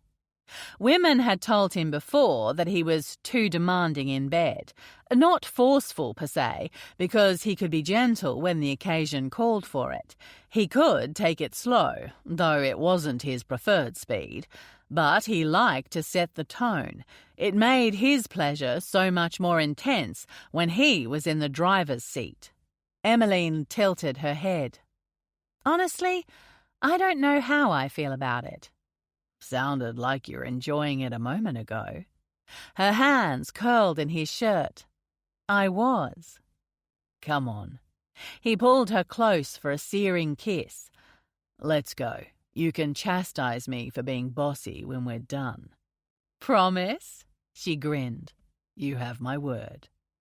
A minute later, he was thanking his lucky stars that Arthur had hated being out among the staff so much that he'd had a private elevator installed. The last thing Parker needed was for anyone to see him with Emmeline, especially when her lips were puffy from his kiss and her cheeks were flushed in that way that only a climax could create. "This feels a little too Batman for me," she said as they stepped out of the elevator into the private section of the building's garage. "Batman?" Parker's white Audi R8, a gift from Ian when he launched the luxury vehicle arm of the Wentworth Group, sat parked next to two empty spots. Both Ian and Sydney had already left for the day, it seemed. Good. No doubt they would notice him leaving with a woman, and he needed to keep this under wraps. The secret elevator and garage. Her gaze swept over the enclosed space. "I had no idea they existed. Makes me wonder what else you're hiding." "How about one hell of a hard-on?" Her lips curled up wickedly. "You're not hiding that." Damn. If he'd been a less conscientious guy, he would have pushed her down onto her knees and let her taste him right there. But there were security cameras all over the place, and he wasn't about to share her with anyone. "I was thinking more along the lines of a secret tunnel or room," she said, her sexy heels clicking against the concrete floor. "If I had a secret room, do you think we'd be wasting time going to my place?" He hit the remote on the car and the lights flashed. "I guess not." They got into the car and exited the building. Parker forced himself to keep his eyes on the road instead of on the way Emmeline's long legs looked against the black leather of the seat. "I feel like I should tell you that I don't do this often," she said. "Or at all, really." "Do what?" "Go home with men for the purpose of sex." She tugged at the hem of her dress, her eyes cast downward. "I appreciate the honesty, but don't feel like you have to justify anything to me. I'm not about to judge you. People who live in glass houses shouldn't throw stones and all that." Her head bobbed, and a curtain of blonde hair blocked her face. "It's more so you know that I'm not too experienced at this whole casual sex and orgasms thing." A laugh bubbled up in his throat, but he held it back because he didn't want to make her feel self-conscious. "You say sex and orgasms like they're two separate things." "Well, they are." They pulled up at a red light and waited while the traffic streamed past in the opposite direction. "How so?" "I've had lots of sex, all with the same person." She cleared her throat. "But I'd never... well, not until you." "You'd never?" They inched forward with the traffic. "Orgasmed. Not with a partner, anyway." He almost choked. How was that possible? Emmeline was so wonderfully responsive. Her body reacted to him so honestly, openly. Clearly, her ex hadn't put much effort in. "Really?" he asked. "Not once with my ex." She sighed. "But now I see what all the fuss is about. It's certainly more fun as a two-player game." There was a lot in his life that made him proud. Being the youngest CEO in any major retail company in Australia, completing his business degree with near-perfect marks, sticking to his morals despite pressure from his family. But the knowledge that he was the first man to make her come satisfied some deeply primal part of him. How far is this caveman shit going to go? Too far, possibly, because he felt limitless around Emmeline. He felt unbound and uninhibited and unrestricted. "That's pathetic, isn't it?" she said, her voice barely above a whisper. "What? No. Why would that be pathetic?" She snorted. "Because I'm a 31-year-old woman and I had no idea how my body worked.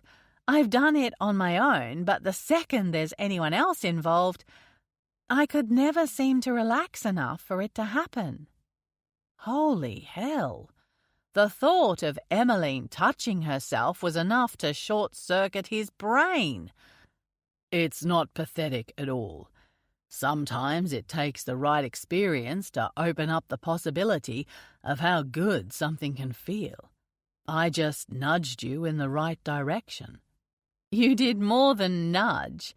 She tucked her hair behind her ear, and once more he was granted access to her expression.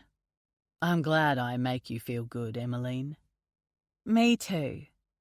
His apartment building loomed up ahead, a glass tower pointing upward to a sky lit by the city. The lights had always calmed him. They made him feel connected, confirmed that he wasn't alone on Earth, despite it feeling that way sometimes. But tonight he had her, and that would be better than all the lights in the world. The car's premium engine rumbled as they pulled into the apartment building garage. By the time they made it up to his apartment, Emmeline had tucked herself up against him. Silky strands of her hair brushed his cheek as she clung to him, even while he opened the front door. "Do you want a drink?" He took her coat and hung it up. "That would be great." A moment later, they had a glass of champagne each and had taken a seat on his leather sofa, facing the view of Melbourne's skyline. She sipped her drink, her delicate fingers toying with the slender stem. "I saw you arguing with your brother today," she said. "Great. Talk about a mood-killing conversation." "Oh, yeah?" "Were you arguing about your dad?" Her eyes appeared to study him.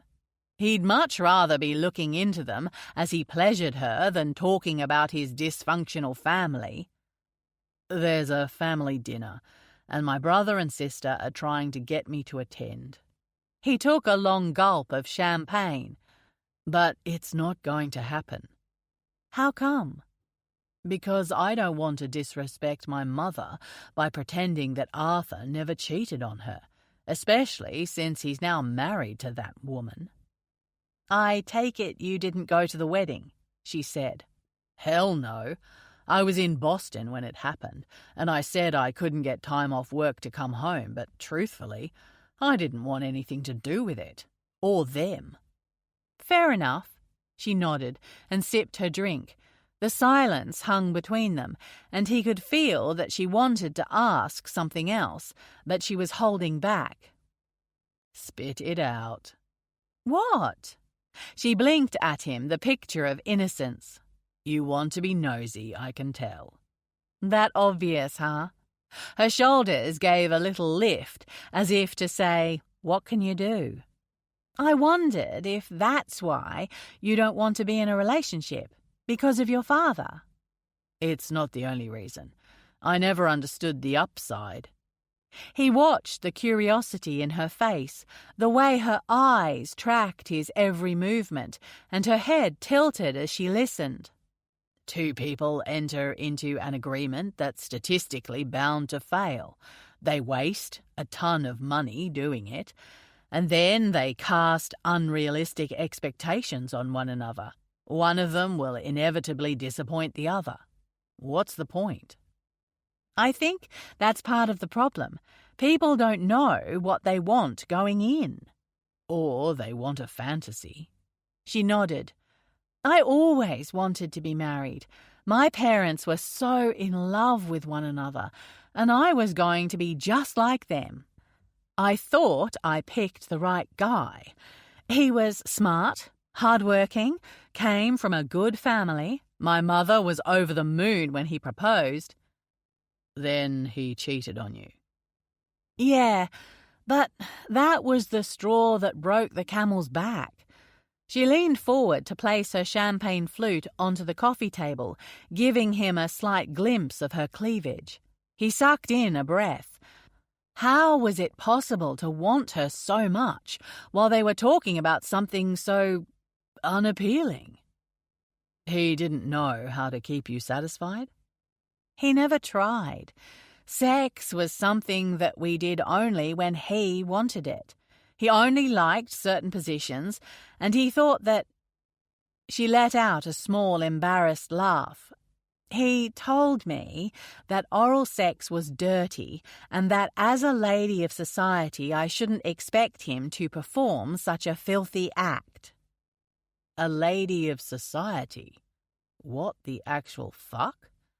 No wonder Emmeline didn't have much confidence when it came to her body.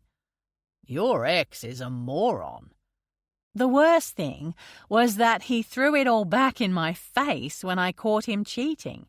He said that I was a wet fish, that if I'd kept him more satisfied, he wouldn't have had to go elsewhere.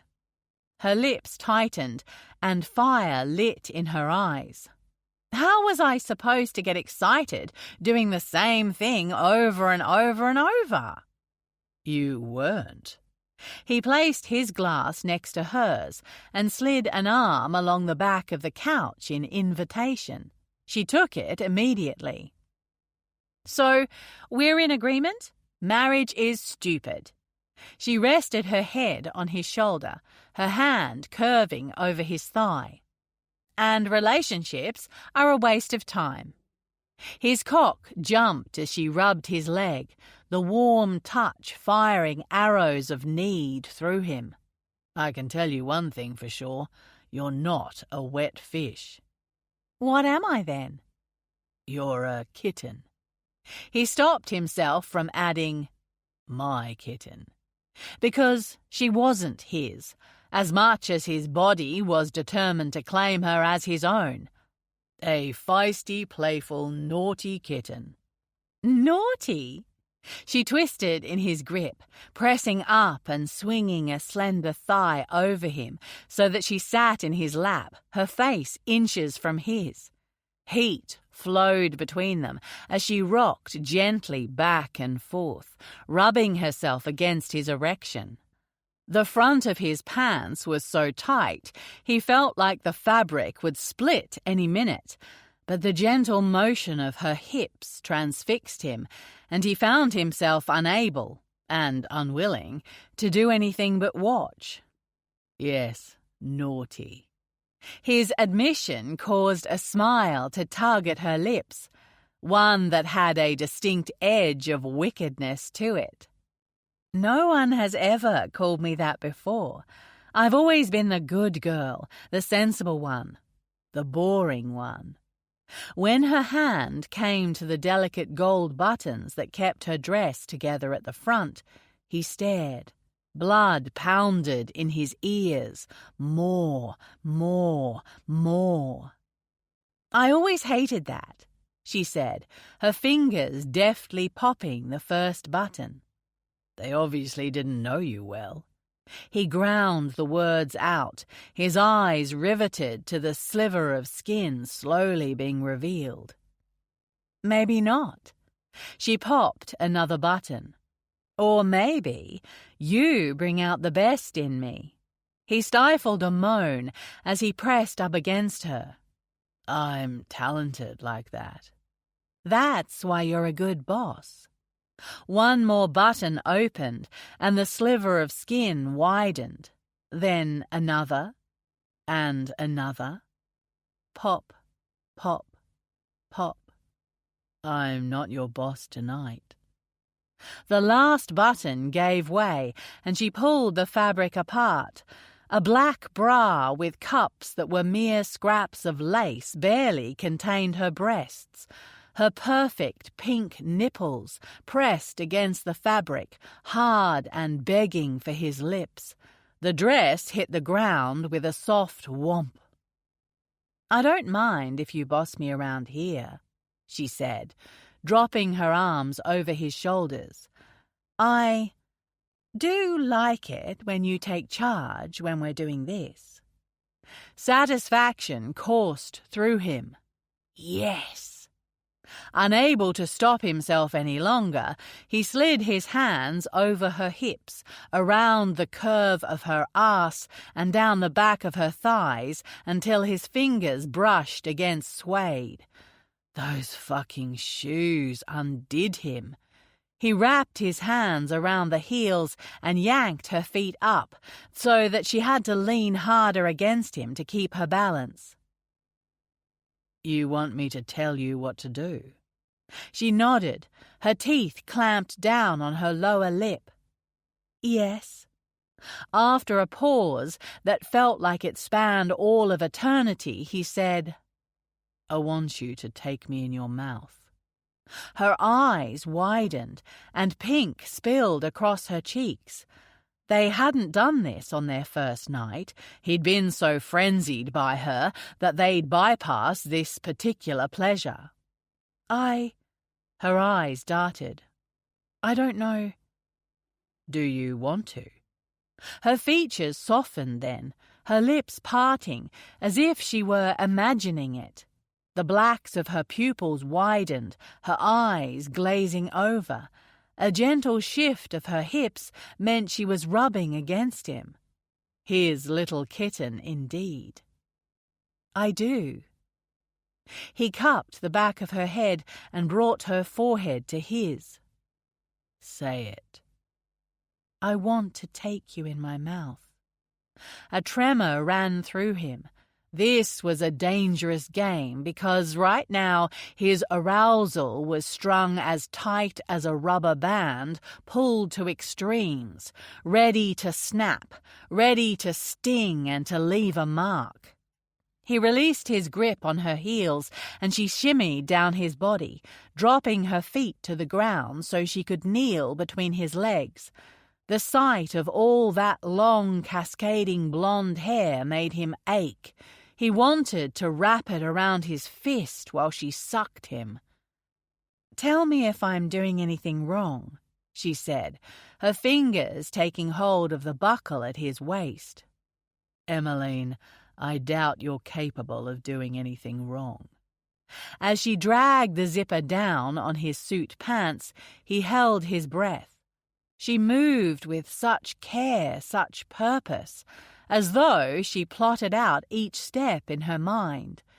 Lifting his hips from the couch, he allowed her to drag down his pants and his boxer briefs. Lord help him, the way her eyes drank him in, hungry and curious, was fuel to his fire. He tore at the buttons of his shirt until it hung open. He was so eager to be ready for her, so eager to watch her beautiful face as he slid his cock along her tongue. A pearled bead of pre-cum clung to the tip. Emmeline looked at it for a moment as if unsure what to do, but then she stuck her tongue out and caught it. "Christ," he moaned. "Is this—" His words dissolved when she pressed a kiss to his swollen head. "What?" "The first time?" "The first time I've—" She looked up and nodded. "Yeah." He had to force himself not to blow right on the spot. It was too much. The brush of her silky hair against his thigh, the sight of her pink tongue circling him, the gentle touch of her fingers, so tentative and exploratory, knowing that he was the first. Too fucking much. Warm heat enveloped him as she wrapped her lips around his cock, and he thrust his fingers into her hair, guiding her further down. His hips wanted to buck, wanted to press himself as deep as he could go, but he couldn't. She had to set the limits. Drawing her tongue up the underside of him, a husky little sound escaped her lips. "You taste good. Now I know why people compare sex and chocolate cake." "I'm so glad this isn't kale sex for you." It was getting harder to talk as his body refused to pump blood back up to his brain. "Nope, not kale. This is triple-layer chocolate cake all the way. With ice cream." She took a moment to suck on him like he was a piece of candy, minus the calories. She bobbed her head back down slowly and didn't stop until he felt his head nudge the back of her throat. Without thinking, he tightened his grip on her hair, feeling himself swell on her tongue. "Emmeline," he growled her name. "Get up here." She released him with a soft pop, and he yanked her into his lap. Like a wild animal, he tore at her bra and took a pebbled nipple between his lips.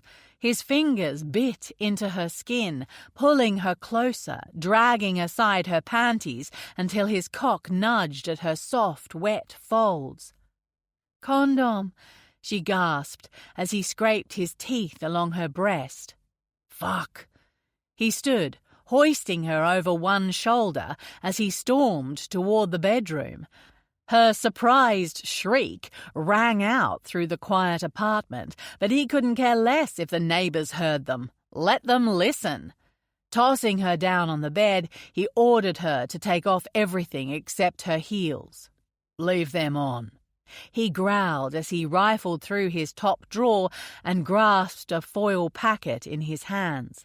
Within seconds, he'd sheathed himself. The mattress sank under his weight as he kneeled between her legs, taking a moment to watch the moonlight dance across her porcelain skin. Gold hair fanned out beneath her. "You're like a goddess," he said, bracing his hands on either side of her. "A total fucking fantasy." "I'm real, Parker," she said, pushing her hips up to meet him. She was so wet he slid straight in, seating himself to her deepest point. "This is real." He knew what she meant, but as he drove into her, wrapping his arms around her so that he could melt them into one, a little voice of disquiet agreed with her. She was real, a real danger.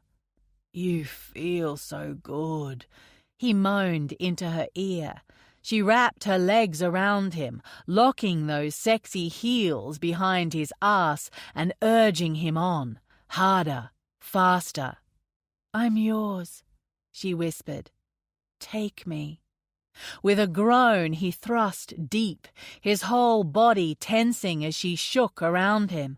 Her muscles clenched, squeezing every last drop of pleasure from him. He buried his face in the crook of her neck, trying not to think about how his world had been flipped upside down. Chapter 11. Emmeline hurried along the footpath, her handbag tucked under one arm, as she tried to come up with an excuse as to why she was half an hour late for brunch. It was highly suspicious, of course, since she was never, ever late to anything. But she couldn't exactly cite shower orgasms as a reason for her tardiness. Damn Parker and his talented tongue. She couldn't say no to him.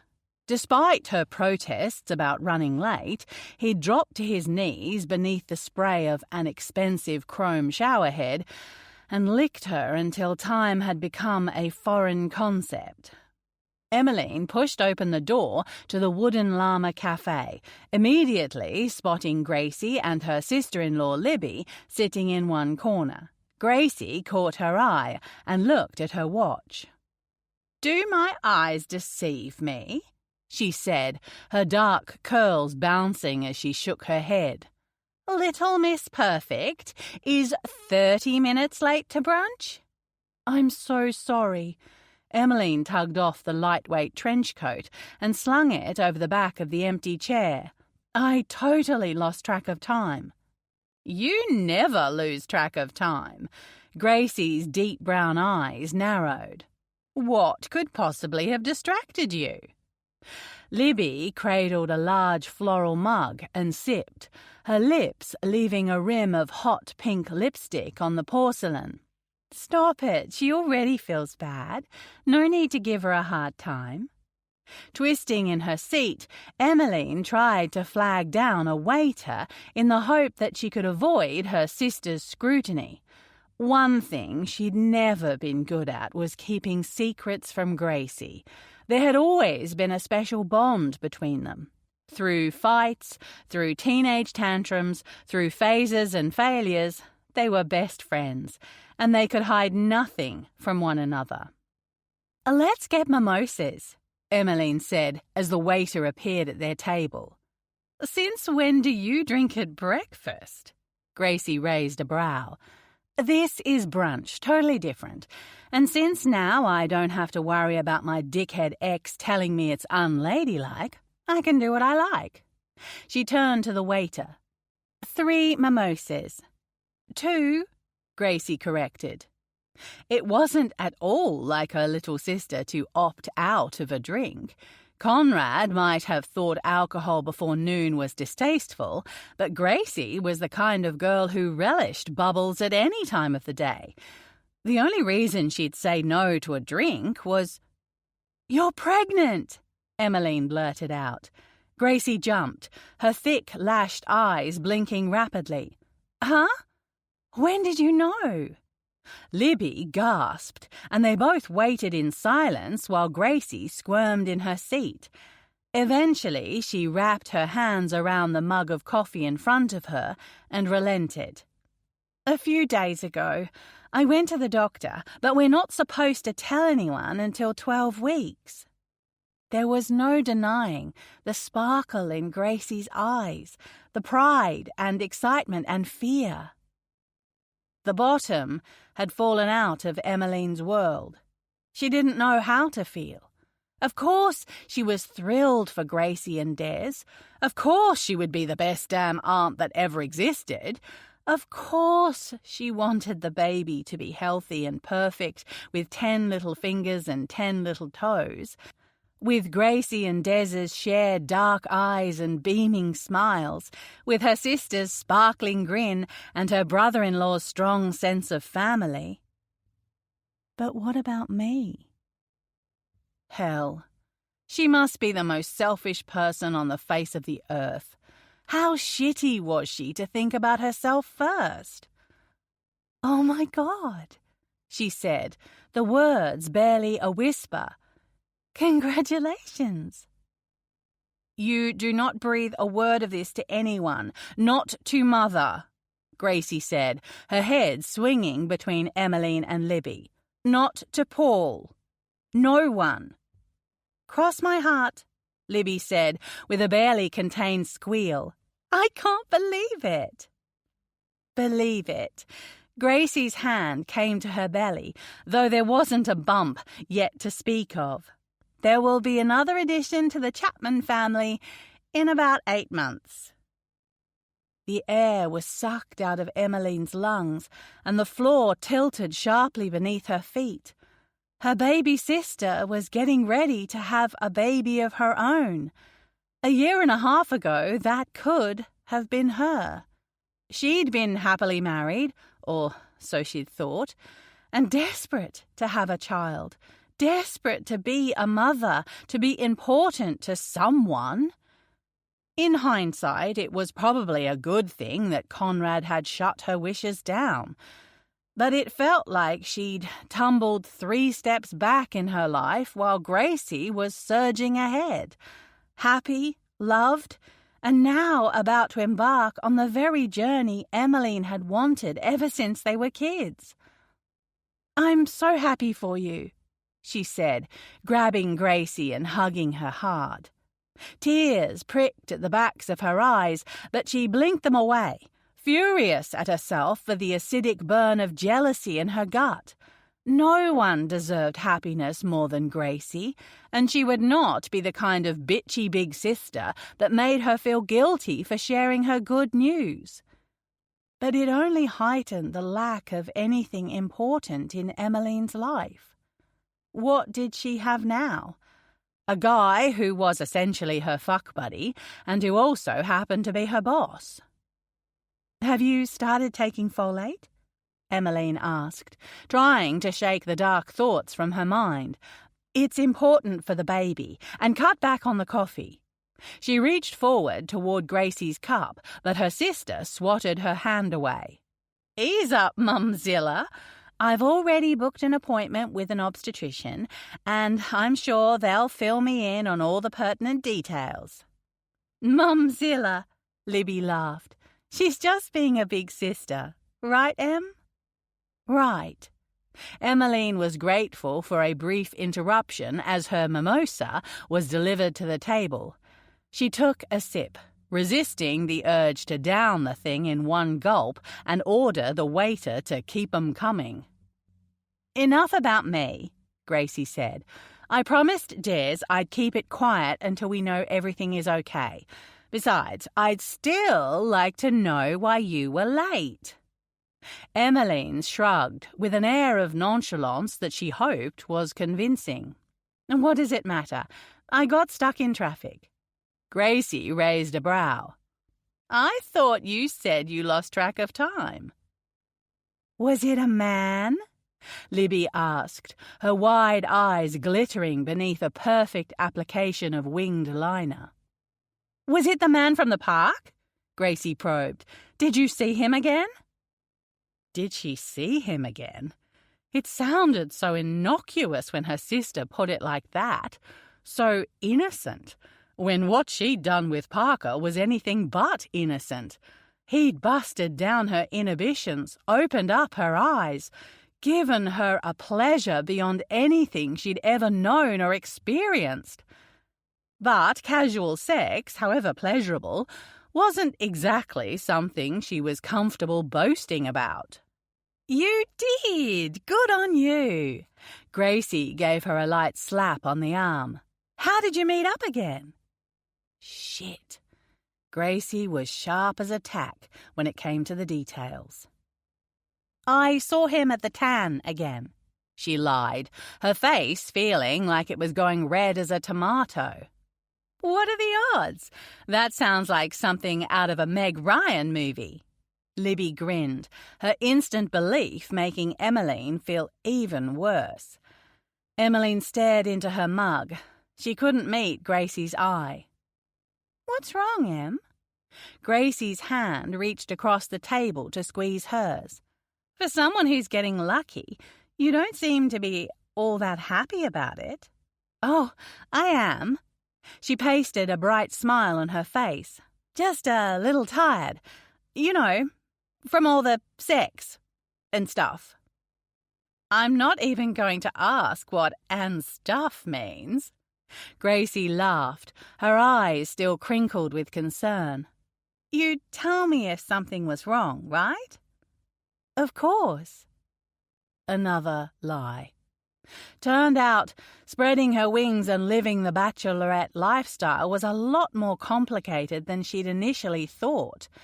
But Emmeline would do what she always did, put on a happy face and figure out her problems on her own. On Monday morning, Parker leaned back in his office chair, rolling his shoulders and stretching his neck. He'd gone for a run before work with the hopes of shaking off the restless energy that had plagued him all weekend. Emmeline had up and left his bed first thing on Saturday, claiming she had somewhere else to be. That was twice now that she'd scurried away, although this time he'd been able to drag her to the shower first. Nothing he did sated the hunger inside him, not pleasuring her over and over, not taking care of business himself, not ignoring the problem and trying to focus on other things like work.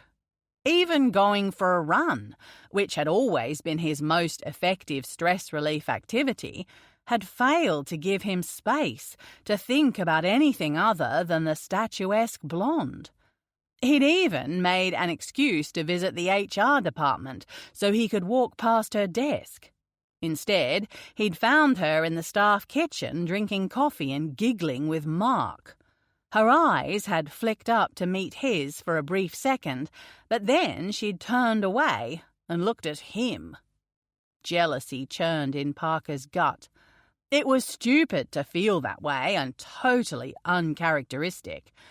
But he'd felt stiff as he'd walked past them, coiled tight like a spring. He'd fought the urge to haul her away and mark his territory. There goes that caveman thing again. You really need to put a lid on that. "Parker?" Linda, the HR director, blinked at him. He'd totally drifted off in the midst of their conversation. "Do you think this is something we could feasibly do?" Shit. What were they talking about again? "I know it might seem excessive to send staff to the regional offices for 6 months. We'd need to pay for accommodation and provide some off-site living allowances.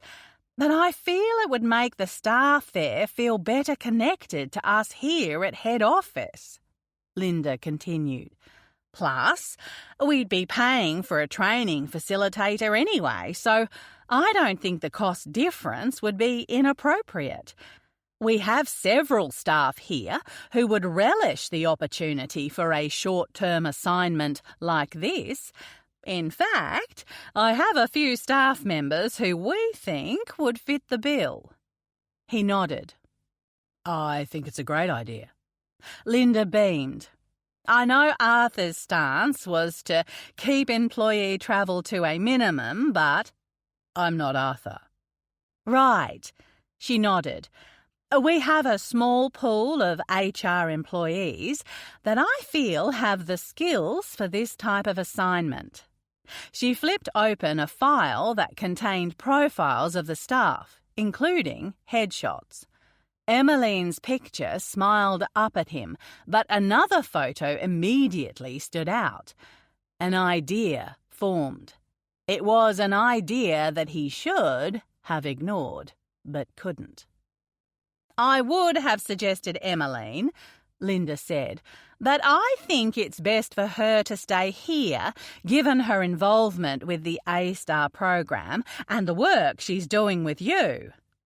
Agreed, he said, relieved not to have needed an excuse for why he didn't want to send her away. What about Mark? I didn't know you were familiar with so many people on our team. Linda beamed, and that made him feel even worse. Mark is a stellar candidate. He's a bright young man, and he's great with people. The team adore him.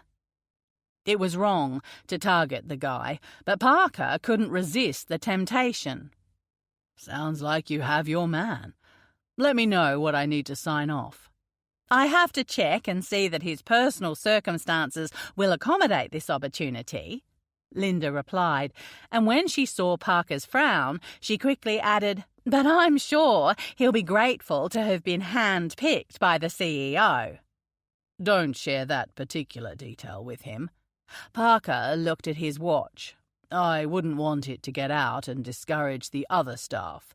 Knowing you put him forward should be reward enough. Of course. After Linda had left his office, Parker sat back and tried once more to work the tension from his shoulders. Sending Mark to another state for personal gain was a dick move. But the opportunity would be great for his career. So it wasn't like Parker was putting the guy at a disadvantage. Yeah, keep telling yourself that. In reality, he was no better than Arthur. Like his dear old dad, he'd taken to having an affair with a woman from his office, was hiding it from everyone, and had now abused his power to get what he wanted, which was Emmeline alone. His. He'd ached to see her again, ached to continue where they'd left off when she fled his apartment in that little black dress and those sanity-destroying heels. He'd stolen one last kiss from her then, a deep, searing kiss that had left him breathless and desperate. Two things that Parker Wentworth did not identify with. He wasn't desperate. He simply went after what he wanted. Fuck it, he muttered, pulling up his email. The cursor blinked at him challengingly for a few moments before he started typing. e.green@wentworth.com.au. Subject, dinner? Emmeline, I'd like to take you to dinner. Tonight. P. He stared at his computer screen as if willing his intentions to travel through the network cables. p.wentworth@wentworth.com.au. Subject, dinner. I'm not sure this is appropriate use of the work email system, Mr. Wentworth. I might have to report you to Information Security for violating the staff code of conduct. Emmeline. Cheeky minx. A smile stretched out across his lips, lazy and languid. He could imagine how she looked delivering the taunt, her blue eyes sparkling and those soft pink lips smirking at him. e.green@wentworth.com.au. Subject, official work business. It's okay. I know the boss. P. P.S. I'll pick you up. p.wentworth@wentworth.com.au. Subject, not official work business. Changing the subject to official work business does not make it so. Emmeline. P.S. You don't have the details required to pick me up. Grabbing the receiver of his office phone, he jabbed the number for her desk extension. She answered on the 4th ring, which irritated him since he knew she was sitting right there. Wentworth Human Resources Department, Emmeline speaking. Her voice sparkled through the phone line. I know you're at your desk. Were you making me wait on purpose? Pause. Someone needs to teach you that you're not always at the top of everyone's to-do list. There'd better not be anyone else at the top of your to-do list, he said through gritted teeth. I don't like sharing. Sharing implies ownership, she said, something you don't have. Lord, the back and forth was like catnip. He wanted to best her, wanted to have the last word, the final say. Then he wanted to take her back to his bed and give her everything she'd ever wanted. Are you rejecting my invitation to dinner? A low, throaty chuckle sent shivers down his spine. An invitation would mean you'd asked me a question. Why don't you ask me, Parker? Would you like to accompany me to dinner tonight? He asked smoothly. If she wanted to see him ruffled, it wasn't going to happen. I'd very much enjoy the pleasure of your company. How about I cook? Her voice dipped as though she were trying to prevent people around her from hearing. It will be a little more private. I like private. From the feel of it, his cock liked the sound of that too. He was hard as a rock, and all she'd offered him was a meal. And I like wine, Shiraz or a Pinot Noir. The second he hung up the phone, an email came through with her address and a request that he come at 8:30 instead of 8. Her way of asserting some control over the situation, he guessed. Anticipation thrummed in his blood. Something told him that tonight would be incredible. This wasn't usually how he felt about a second or third date, possibly because he'd never made it that far. But Emmeline was different. She made him different. And for once, he wasn't eager to move on the morning after. Chapter 12. Parker pulled his Audi up to Emmeline's house. The 2-story building had a quaint feel and was trimmed with white fretwork that reminded him of lace. The street was lined with willowy trees, and even in the dark he could see how pretty it was.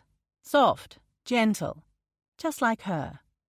He tightened his hands around the 2 bottles of wine he'd picked up along the way, 1 Shiraz and 1 Pinot Noir, and got out of his car. He was an hour late, and normally that wouldn't bother him. After all, work was his first priority. His only priority. But knowing that he'd kept her waiting made a nervous energy jangle inside him. Why on earth did he feel like a teenager on his first date? Because you're out of dating practice, he muttered to himself, which is a good thing. Except now he was at risk of veering into unfamiliar territory. Having a meal together before sex? Check. Bringing her favorite wine? Double check. Spending the afternoon counting down the hours until he could see her? Danger, Will Robinson. A light flicked on close to the door, and it swung open before he'd had the chance to knock. She caught him off guard, his mind still whirring around the boundaries of whatever it was that they were doing, of the labels they might apply. "Well, hello there, Mr. Bossman," she said in a voice that was borderline purr. She leaned against the doorframe, a short black dress exposing her long legs and a generous V at her chest. Her arms were covered, which somehow made it sexier. And she's wearing those fucking shoes again. That dress has got to be illegal, he said, hoping to hell she couldn't see how he'd gone stiff like a horny teenager with no control over his body. He casually held the wine bottles in front of him. In at least 3 states. She winked. Are you going to come in? I need an invitation. He hovered on the path that was lined with bushes of fragrant jasmine. The scent was heady, sensual. Or was that just her wicked smile doing crazy things to him? Like a vampire? She laughed and held the door open. You can come in if you don't bite. Oh, I'll bite. He stepped closer and she didn't move to let him in, so he pressed her against the doorframe. Smoothing his hand over her hip, he leaned forward until their foreheads touched. And you'll like it. Yes, she breathed. I will. The words travelled up his spine, tightening the coil of arousal deep inside him, flooding him with need. So invite me in. Please, Parker. Her voice was husky, painted with the same excitement that flushed her cheeks. Do come in. For you, he said as he handed her the wine. Shiraz and a Pinot. She motioned for him to follow her inside. There you go with that overachieving thing again. Does that mean I get another gold star? A tinkling laugh filled the air as she put the bottles onto the perfectly laid-out table. White linen napkins, matching silverware, a fresh vase of flowers. She'd gone to some effort. Only if you behave yourself.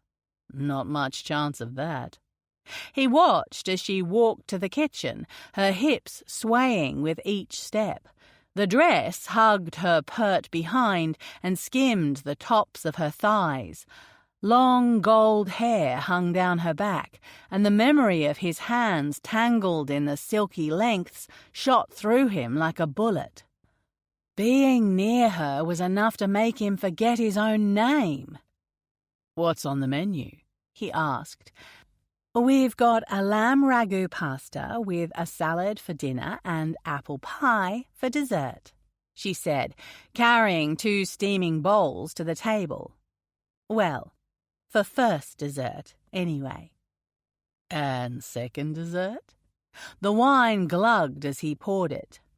I'm thinking a shower followed by the bed and follow that up with the couch. He handed her a glass and they clinked them together. I'm quite partial to the table myself. Or if we're extra hungry, there's a bench out back. The thought of taking her under the moonlight, cool air sweeping over their heated bodies, cranked his excitement up. I have a big appetite. That's why I made extras. He forced himself to act like he still had some manners left, to take a sip of his wine, eat the food she'd prepared, and not think about sex. This is really delicious. He speared a piece of lamb with his fork. You're a good cook. Thanks. Her smile became tight, brittle.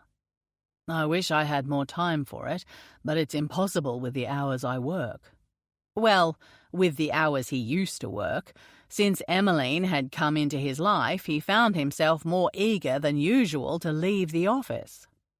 It's all I did while I was married, she said, the sparkle disappearing from her eyes. My ex only ever wanted me to cook, clean, and shop. Talk about mind-numbing. You deserve better than that. The words didn't surprise him as much as the strong sense of passion in his tone, and not the kind of passion that made him want to sweep the table clean and lay her down, either. It was something else, something deeper. I do. Took me a while to see it for myself, though. She smiled. That's why I was so excited to apply to the A-Star program. For once in my life, I feel like I'm able to use my skills for more than being someone's sidekick. If you want into that program, Emmeline, I'll make it happen. He speared a piece of pasta. Your summary of the engagement reports tells me all I need to know. You're top talent. A strange expression crossed over her face. Do you pick the winners? It's a panel selection. The CEO in conjunction with the executive team. But the CEO has final say. He shrugged, as it is with most things. Right, she nodded. Well, I wouldn't want to use my relationship with you for personal gain. A cold lump settled in his gut. The way she said it made him think of his decision to have Mark shipped off to the regional offices. Wasn't that exactly the kind of thing she was disavowing now? He shrugged off the thought.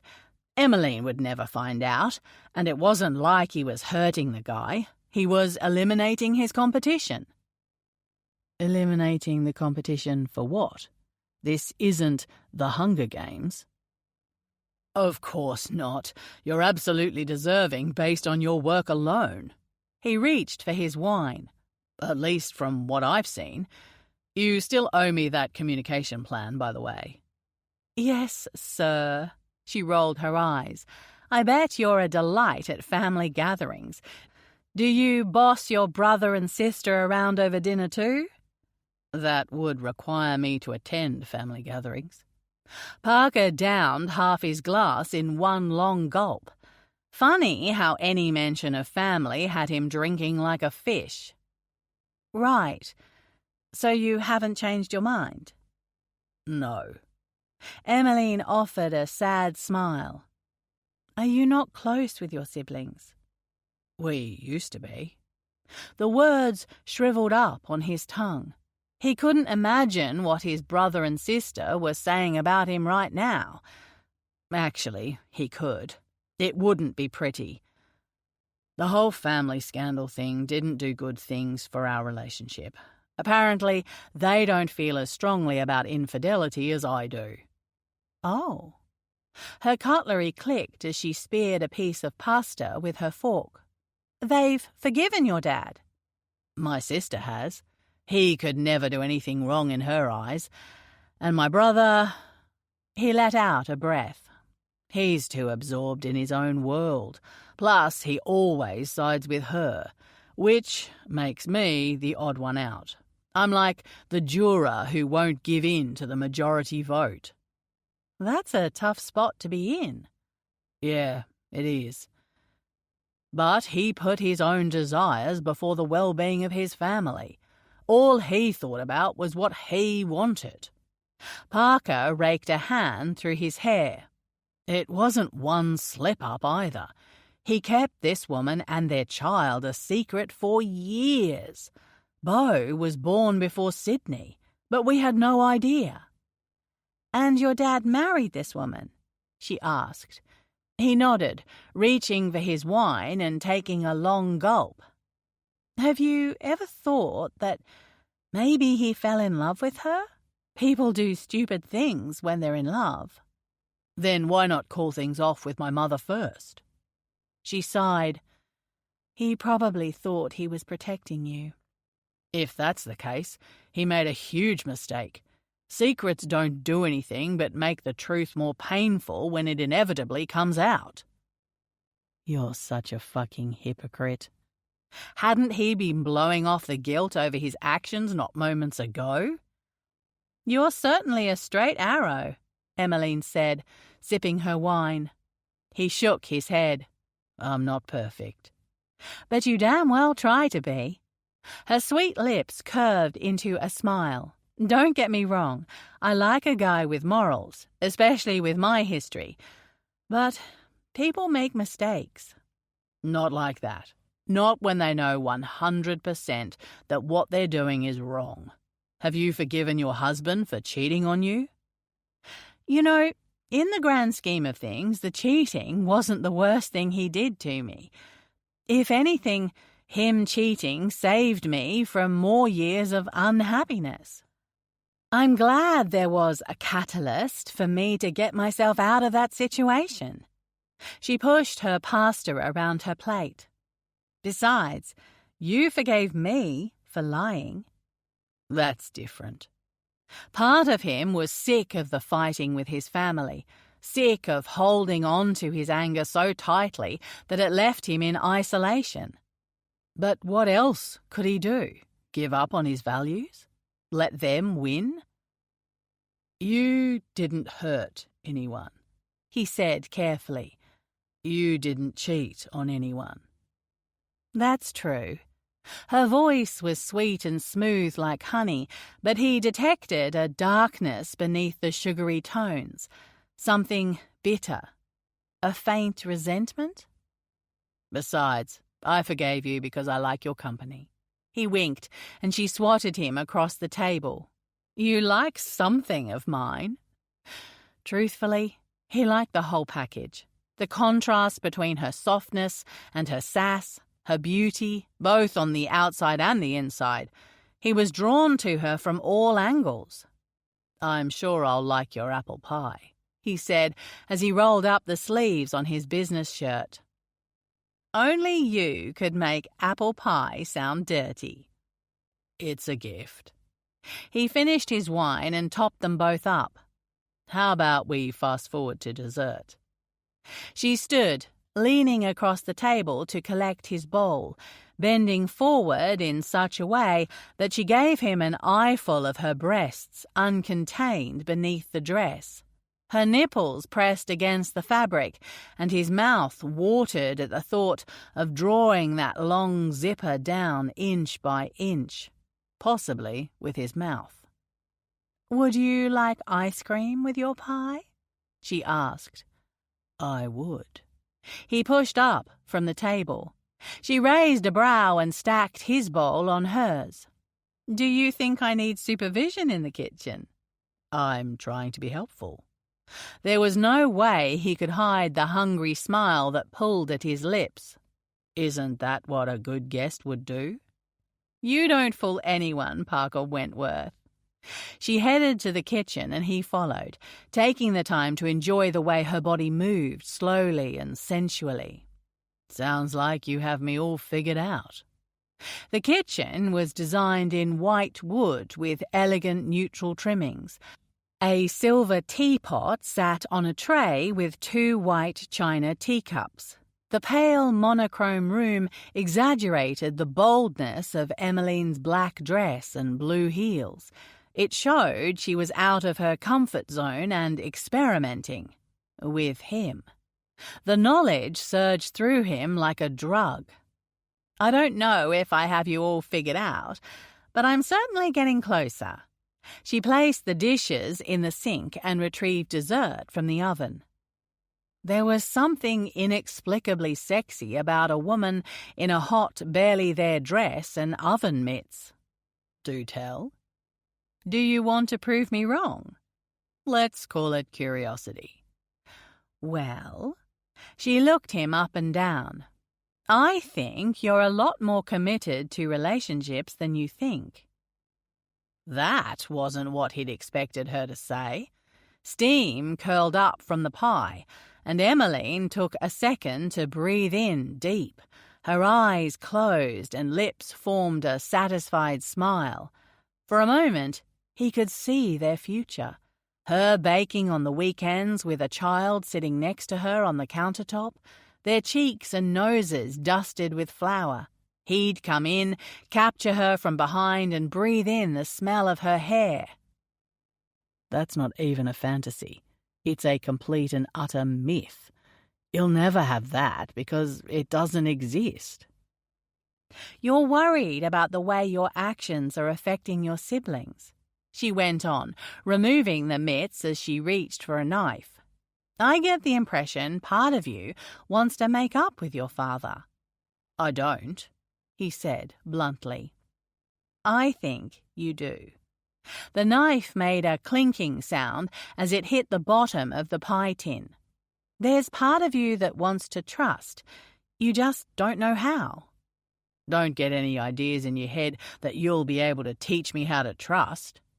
She was a lot of things, but Emmeline wasn't a miracle worker.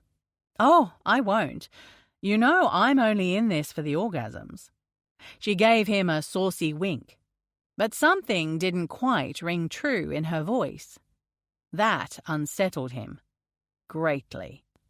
But whether that was because the thought of her wanting more would mean he'd need to end things with her, or the fact that he'd too started having those niggling what-if moments himself, he couldn't be sure. Emmeline must have been trying to subconsciously push Parker away.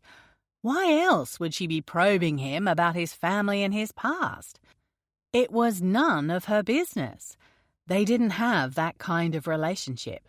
Hell, technically they weren't even friends. Maybe it was because she could already see the way things were going to end. Knowing that he was on the panel to decide the A-star applications was a huge red flag. If she got in now, she'd never know whether it was because she deserved it or if it was because Parker wanted to continue getting into her pants.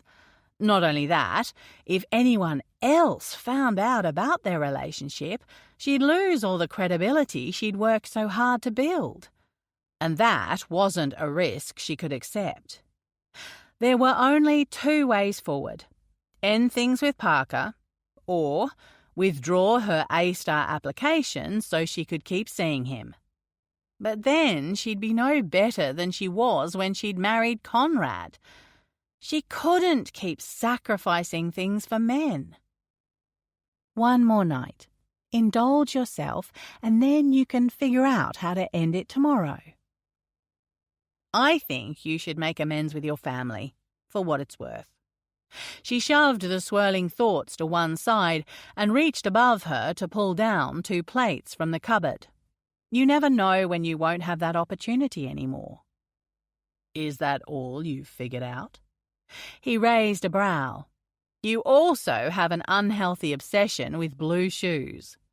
The heels clicked as she walked to the freezer and grabbed a tub of vanilla ice cream. And I think you're a dessert man. Damn straight. Sugar and spice and all things nice. He came up behind her and splayed his hands over her hips. I might be addicted. You have to be careful not to have too much. It's bad for your teeth. Her bottom wriggled back, and he wedged her against the counter with his hips. God, he was so hard already. I don't care if it kills me. At least I'll die happy. He stifled a moan as she swished back and forth. Don't die yet. I'm not finished with you. She leaned her head back against his shoulder. I still have to figure out what else you like. You know exactly what I like. He spun her around and pressed himself into her, wedging a thigh between her legs. Teasing you, tasting you. A small moan stuck in the back of her throat when he rubbed his thigh up and down, creating sparks inside her. If they didn't stop the teasing soon, she'd explode, and not in a good way. He took the spoon from her hand and dug it into the tub of ice cream.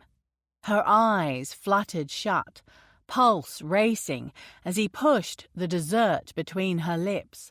A frisson of his excitement zipped along her nerves as he leaned in close, his breath warm on her ear. I bet you taste even better now, he whispered. So, come and find out. Chapter 13. His lips slanted over hers, and his tongue pushed into her mouth with an edge of aggression. His kiss was cold and hot all at once. Emmeline vaguely heard the clatter of something hitting the floor, probably the ice cream. But she didn't care. All that mattered was joining her body with his. God, she wanted him with a feverish desperation. Every cell in her body craved him. Parker, she gasped. Touch me. Unable to stop herself, she ground against his thigh, rolling her hips to generate as much friction as possible. Nothing he gave her ever seemed to be enough. Her desire was insatiable. One hand came to her breast, roughly tugging the neckline of her dress until skin met skin. His palm was hot as it cupped her, his thumb and forefinger rolling her hardened nipple with the right amount of pressure. Thank God she hadn't bothered with a bra. "That dress," he growled, bowing his head to meet her breast and sucking where his fingers had been a moment ago. His hands came around to her ass and kneaded, his fingers slipping beneath the elastic of her lacy underwear. "Fuck, Emmeline. Were you trying to torture me wearing that thing to dinner?" "I wanted to be sexy for you." Her head lolled back, and her hands yanked at his shirt. They needed to be closer, so much closer. "You'd be sexy in a paper bag." He nuzzled her other breast before grabbing the material of her dress with his teeth and pulling it back until her other breast sprang free. "You'd be sexy in a bag of kale." A giggle bubbled up in her throat. No one would be sexy in a bag of kale. "Yes, you would." His teeth scraped her nipple, and arrows of pleasure drove through her. "You drive me absolutely wild, Emmeline. I can't get through a day without imagining your taste on my tongue. I think about burying myself between your sweet thighs every night." "Me too." His head popped up. "You think about burying yourself between your own thighs? Holy hell, please tell me you're flexible enough to do that." "You know what I mean." She swatted him, and he laughed against her breast. "I think about you." "Do you touch yourself?" She couldn't hold back a grin. "That's between me, myself, and I." "There's two more of you?" He bent and pressed a kiss to her navel. "How do you feel about group sex?" "I never picked you to be such a joker." She threaded her fingers into his hair, bucking as his lips came to the sensitive spot between her legs. "I'm not, usually." He peppered kisses along the seam of her hip. "It must be you bringing out my funny side." "And you bring out my sexy side." She yanked his head back to her center. "And my demanding side." "I like your demanding side." Goosebumps rippled across her skin as he slid her panties down. "But I've got the plans for tonight." "Is that so?" "Uh-huh." He traced the seam of her sex before pushing his finger inside her. "I'm going to get you off, and then I'm going to fuck you on this counter. Then I'm going to take you outside and fuck you again."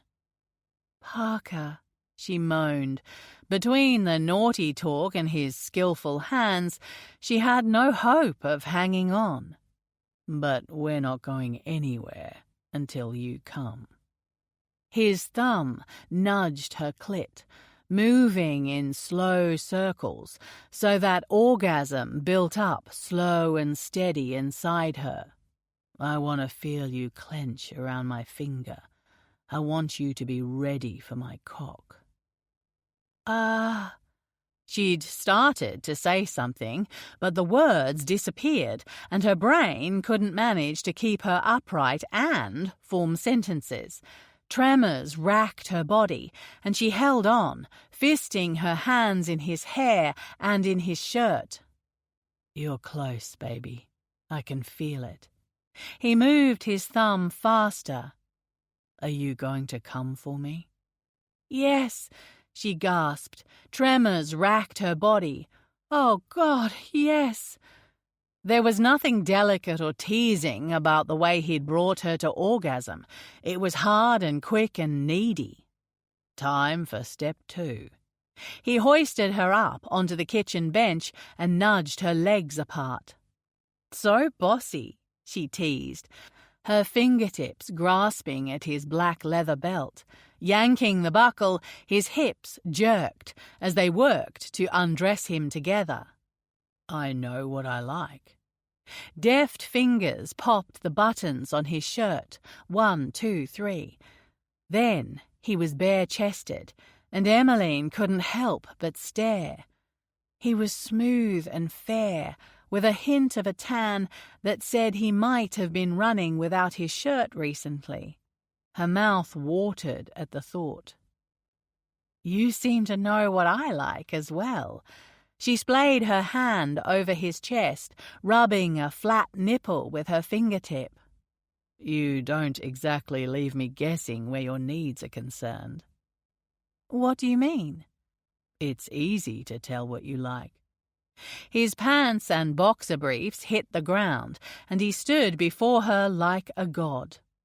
"You're expressive." "I've been told that I'm not good at communicating what I want." Conrad had said it on more than one occasion, that keeping her happy was like digging for buried treasure with a toothpick. "I can see it all over your face." His hand reached up to slide along her jaw, his thumb skating over the corner of her lip. "You're beautifully expressive when you're turned on. I can tell when you like something because you close your eyes and tip your head back." A warm feeling kindled in her chest. This might be casual sex, but Parker made her feel as though she was the most important person in the world when they were together. As though he were giving her his whole attention, making their time together the only thing in his focus. This was a new feeling to her. Trying to get time with her ex had always felt like an imposition. While he hadn't come right out and said it, she knew what her role was. Look pretty, be quiet, and stay in the background until he wanted something from her. But Parker made her feel like she was the most precious thing on the earth, like he wanted to devote himself to her entirely while they were together. "You also make this adorable little sound." His hand came down the side of her neck, his thumb pressing ever so slightly against the center of her throat. "Right here." If anyone else touched her like that, she'd push them away. But Parker's possessiveness made her feel wanted, desired. With him, she was safe. Very observant. She reached down and wrapped her hands around his erection. The weight of him, heavy in her palm, made her blood pulse hotly. She liked being able to learn his body without being self-conscious. Stroking him slowly, she moved her hand in a slight twisting motion, and a guttural moan shattered the quiet air. "Emmeline," he breathed. Hearing her name said like that, like he could barely hold on, sent a shiver down her spine. "I want you inside me. Now. Please." "Don't be polite." He planted his hands on her hips and pulled her right to the edge of the countertop. "I want you to be rude and pushy and loud. Demand what you want." "I don't know if I can." He retrieved a condom from his wallet and sheathed himself. "You can. Just stop worrying about how it sounds." "What should I say?"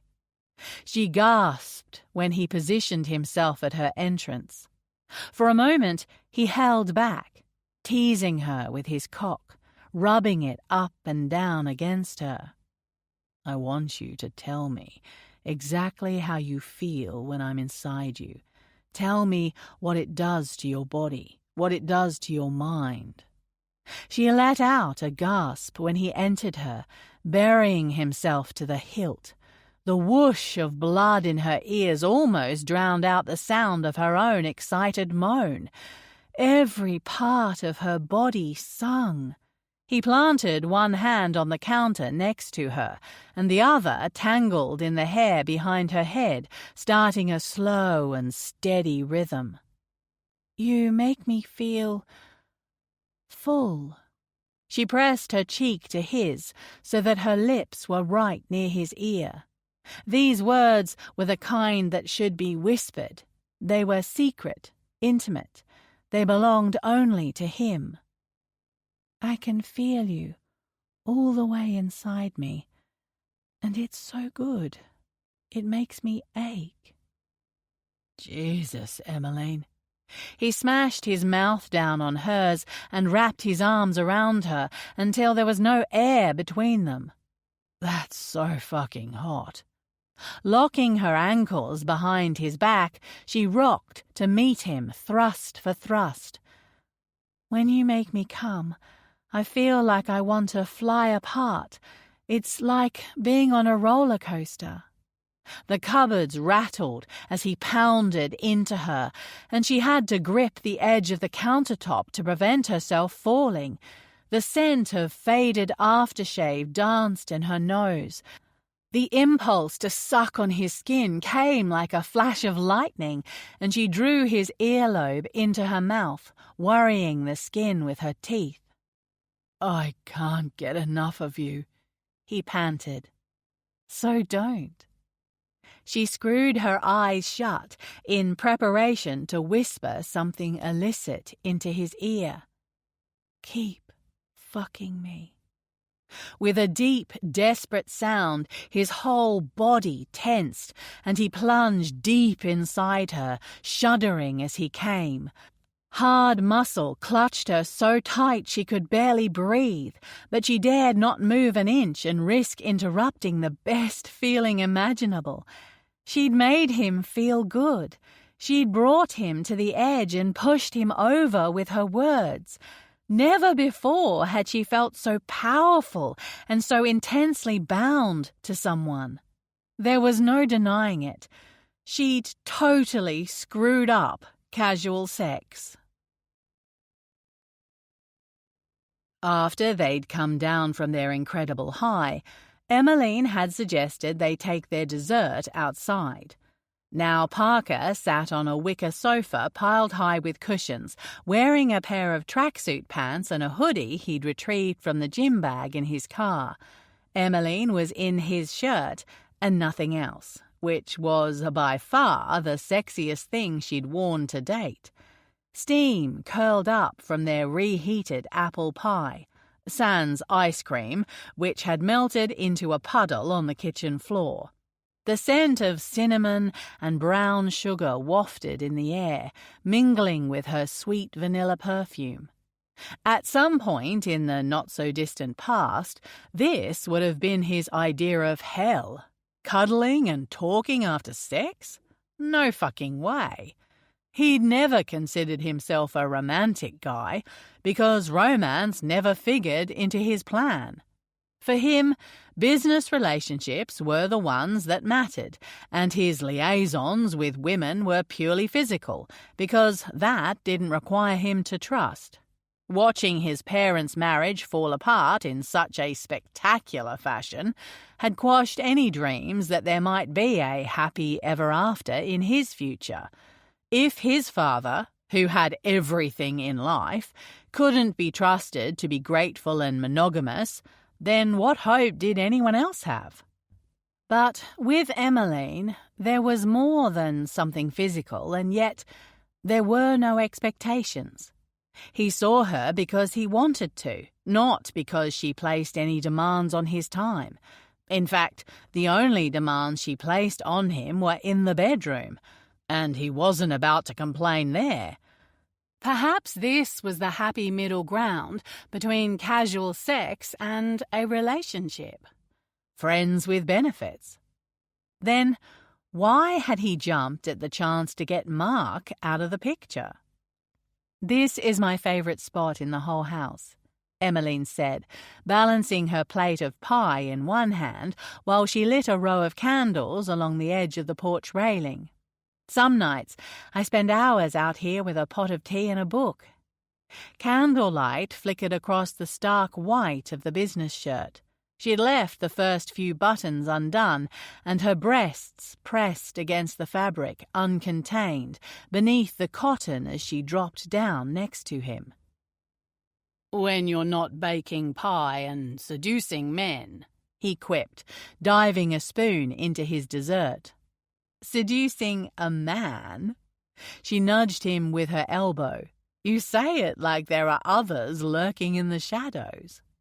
"We never made any promises to one another," he said, trying to shrug off the little bubble of satisfaction at her words.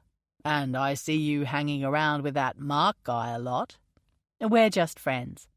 "The way he looks at you." His back teeth ground together. "I know that look, Emmeline. He wants you for more than coffee and conversation." Do I detect a hint of jealousy? She spooned a piece of pie into her mouth, her brow raised at him. "I don't waste my time on jealousy." Okay, so that was a total lie, considering how he was feeling right now. But it had never happened before because he'd never let himself get close to a woman. This was an outlier, an anomaly. You're not as unaffected as you like to think you are, Parker. "And you're suddenly an expert on me?" No, but I can tell when people are hiding how they feel. "Emotion can cause a lot of trouble," he said carefully, picking up her feet and placing them in his lap. "I prefer to stick with what I think is right rather than what I feel." So you coming here has nothing to do with how you feel? The gentle pressure of her toes kneading his thigh was enough to stir his cock, and she laughed, a smug smile indicating that she thought she'd proved him wrong. Please explain how your moral compass led you here. "There's no risk, because we're both consenting, unattached adults who want the same thing." Which is? Sex. Never had the word felt so inadequate. Some damn fine sex, I might add. She bobbed her head. Agreed. And I'm not jealous. I think he doth protest too much, she smirked. It's okay if you are. I'm kind of irresistible like that. She couldn't even get through the sentence without laughing. But it wasn't a word of a lie. She may not see it, but he did. Emmeline tempted him to want things he shouldn't. She tempted him to forget that people were greedy and selfish by nature, and that vows meant nothing. "Don't worry, no chance of me falling for you or anyone else." He leaned back and watched the blackened clouds shadow the moon for a brief moment. "It's not how I'm wired." "No relationships, no family commitments," she murmured. "What's it like to be so unencumbered?" "Lonely." The word sprung to the front of his mind so sharply that it took Parker aback. But there was no denying it. His life was devoid of company. The whole time he'd lived in Boston, he'd done his best to climb the ranks. That meant schmoozing with the partners at the consulting firm and wooing clients. But none of that was real company.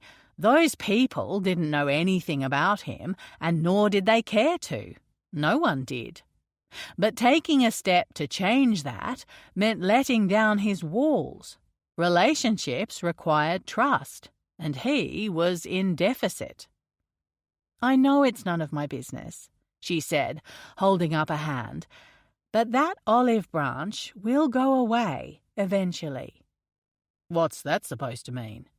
His shoulders bunched, the natural defensive mechanisms that had kept him angrily sticking to his guns for the last few years rearing up inside him. "Your family will take the hint." She laid a hand on his arm, so soft and reassuring that it made him want to run, to put the brakes on, but something rooted him to the spot. "If you're okay closing that door forever, then don't worry about it. But if you keep pushing your family away, eventually they'll allow it, and that door will be closed." "You're right," he said, swallowing against the lump in his throat as he pushed up from her wicker sofa. "It's none of your business." Her eyes dropped to her lap and she nodded.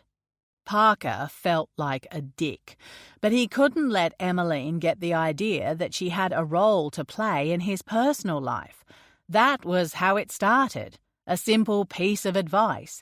Then suddenly there were expectations, demands, an opportunity for them to hurt you. It was clear to him now that he was allowing her to get under his skin, and that couldn't happen. Chapter 14.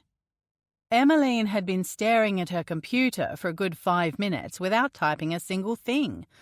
The cursor blinked, awaiting her instruction, but the words wouldn't come. Today was the deadline to supply the remaining documents to cement her A-star application. Everything was ready to go. The letter of commendation from her line manager, the case study that applicants were required to complete, and a collection of emails showcasing how she'd excelled in her HR business partner role. But she couldn't seem to pull the trigger.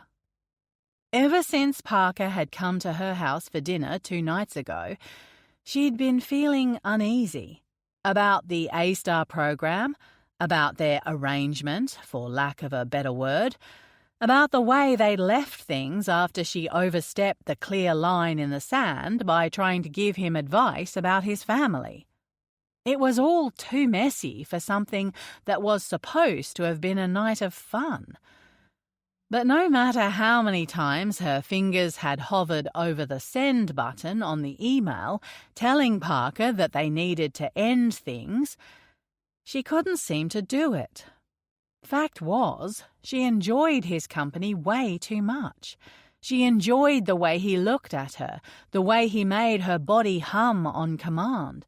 She enjoyed the way they'd sat together on her porch, overlooking the garden and eating dessert. He'd given her more attention in 2 weeks than Conrad had in 5.5 years of marriage. But that didn't necessarily mean that things should continue. This is what limbo must feel like. "Hey!" A voice caught her attention, and she looked up to see Mark's smiling face. His floppy brown hair hung over one eye. "Have you been caffeinated this morning?" "I haven't." "Can I treat you?" he asked with a hopeful expression. The distraction was exactly what she needed right now. "Sure." They made their way down to the cafe in the bottom of the building and grabbed a small table in the corner, which had a prime view of the executive reception area. An important-looking man hovered at the front desk, his hands clasped behind his back, chest puffed out like a preening bird. Arthur Wentworth. Emmeline watched curiously as their former CEO talked with the woman behind the desk. He had a formidable presence, not unlike his son. But whereas Parker had an aura of confidence and grace, Arthur looked harder, almost arrogant, though she supposed that might be her personal views about how little the man had cared for the Wentworth Group staff tainting her perception. "So, I have news," Mark said as he placed their coffees on the table. "I had a chat with Linda a few days ago, but she made me promise to keep it to myself until the details were sorted." "Don't keep me in suspense." He grinned. "They've offered me a 6-month assignment to train all the new staff at our Geelong office. It's another level up." "Congratulations!" She gave Mark's arm a squeeze. "That's fantastic. I know you said you wanted to get some facilitation experience." "I do, but Geelong, it's so far away." "Mark, it's like an hour out of the city." She rolled her eyes. "It's not exactly in the bush." "It's far away from you," he said with a lopsided smile. "Who's going to be my coffee date if you're not around?" "I'm sure you'll find some other lovely lady to have coffee with." She sipped her cappuccino and hoped that their conversation wouldn't continue down this path. 6 months is nothing. "The truth is, Emmeline, I think me going to Geelong could be a good thing." He sucked in a breath as if mentally preparing himself. "Don't let him say it, don't let him say it, don't let him say it." "Since we won't be working in the same office anymore, I thought maybe we could go on a date. We get along so well and I really like you." "Crap." "I'm a great guy, I promise." He held up 3 fingers in the traditional scout salute. The thing was, she knew he was a great guy. Mark was funny, sweet, kind, and good-looking. She should have felt something toward him, but he didn't ignite any passion inside her. Not like Parker did. "I like you too, Mark. As a friend."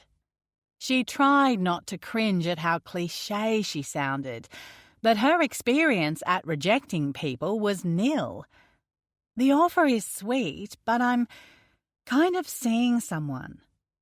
"I had my suspicions, but I thought it couldn't hurt to ask." Mark looked down into his coffee. "I don't want this to change anything between us. I value your friendship." She fidgeted with the tin of sugar packets on the table between them, a question niggling at her insides. "Why were you suspicious? I thought I was doing a good job keeping things quiet." He looked up, his expression unreadable. "I had a feeling something was going on when he came to your desk, but I was hoping I was reading it wrong." Emmeline's stomach dropped. "When who came to my desk?" Mark rolled his eyes. "The CEO, Mr. Fancy Pants Parker Wentworth. Or is it Edward Wentworth? My dad always said you can't trust a guy with 2 names. It's him, isn't it?" She sucked on her lip. They hadn't exactly discussed how to keep their relationship private, but she had made it clear she didn't want people to know. And she suspected, given his father's past, Parker probably wouldn't want it spread around that they were dating either. Shit. Had she been that obvious? When your whole body flies into a hormonal frenzy at the mere sight of him, it's not surprising that people notice. "You don't have to say anything," Mark said. "You've got a terrible poker face." "Please, keep it on the down low." She swallowed against the tight, anxious feeling in her throat. "I don't know if it's going anywhere, and I don't want it to affect my reputation here." "Sure thing." He sat back in his chair and folded his arms across his chest. She'd never seen Mark get upset before. He was like a happy Labrador puppy most of the time, but now resentment burned in his gaze. "You should know he's one of the judges of the A-Star competition," Mark said. "Unless you already knew that." The implication was clear. He thought Emmeline might be sleeping with the boss to get ahead in her career. She fought back the urge to tell him where to shove his insinuations. She'd worked damn hard since she got this job, desperate to prove herself at every turn, desperate to prove to herself that she could make up for all the years she'd wasted being Conrad's trophy wife.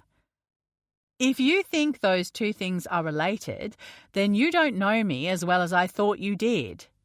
She pushed back on her chair and stood, forcing her hand not to tremble as she reached for her coffee cup. I deserve a spot on that program because of my work, not for any other reason. Mark shrugged. All I'm saying is that people notice those kinds of things. It raises questions. I'm not interested in people's questions, she said, her blood boiling. How was it that a guy who'd been nothing but sweet could suddenly turn into a resentful man-child? You might be interested in one of mine. Did you know I was hand-picked by the CEO for this assignment? What? Emmeline's lips tightened. Linda said I wasn't supposed to tell anyone. Apparently, Mr. Wentworth suggested that I would be the perfect person for this assignment. Mark sipped his drink. I thought for sure you'd get the first offer because you're doing all that work for him with the engagement report, but Linda said he was adamant that I was the best choice. I didn't think he even had a clue who I was. Don't you find that strange? The room spun, and Emmeline gripped the back of the chair to steady herself. Was it possible that Parker thought Mark was his competition, and that was why he'd given him the assignment? Don't be stupid. Not everything in the world revolves around you. Mark's good at his job, so why would it be odd for management to notice that? You should be thrilled, she said, praying that her voice would hold for a few more seconds. This is the opportunity you've been asking for. Don't cheapen it by trying to take a shot at me. She turned and left Mark glaring at her from the cafe. Screw him. She hadn't done anything wrong.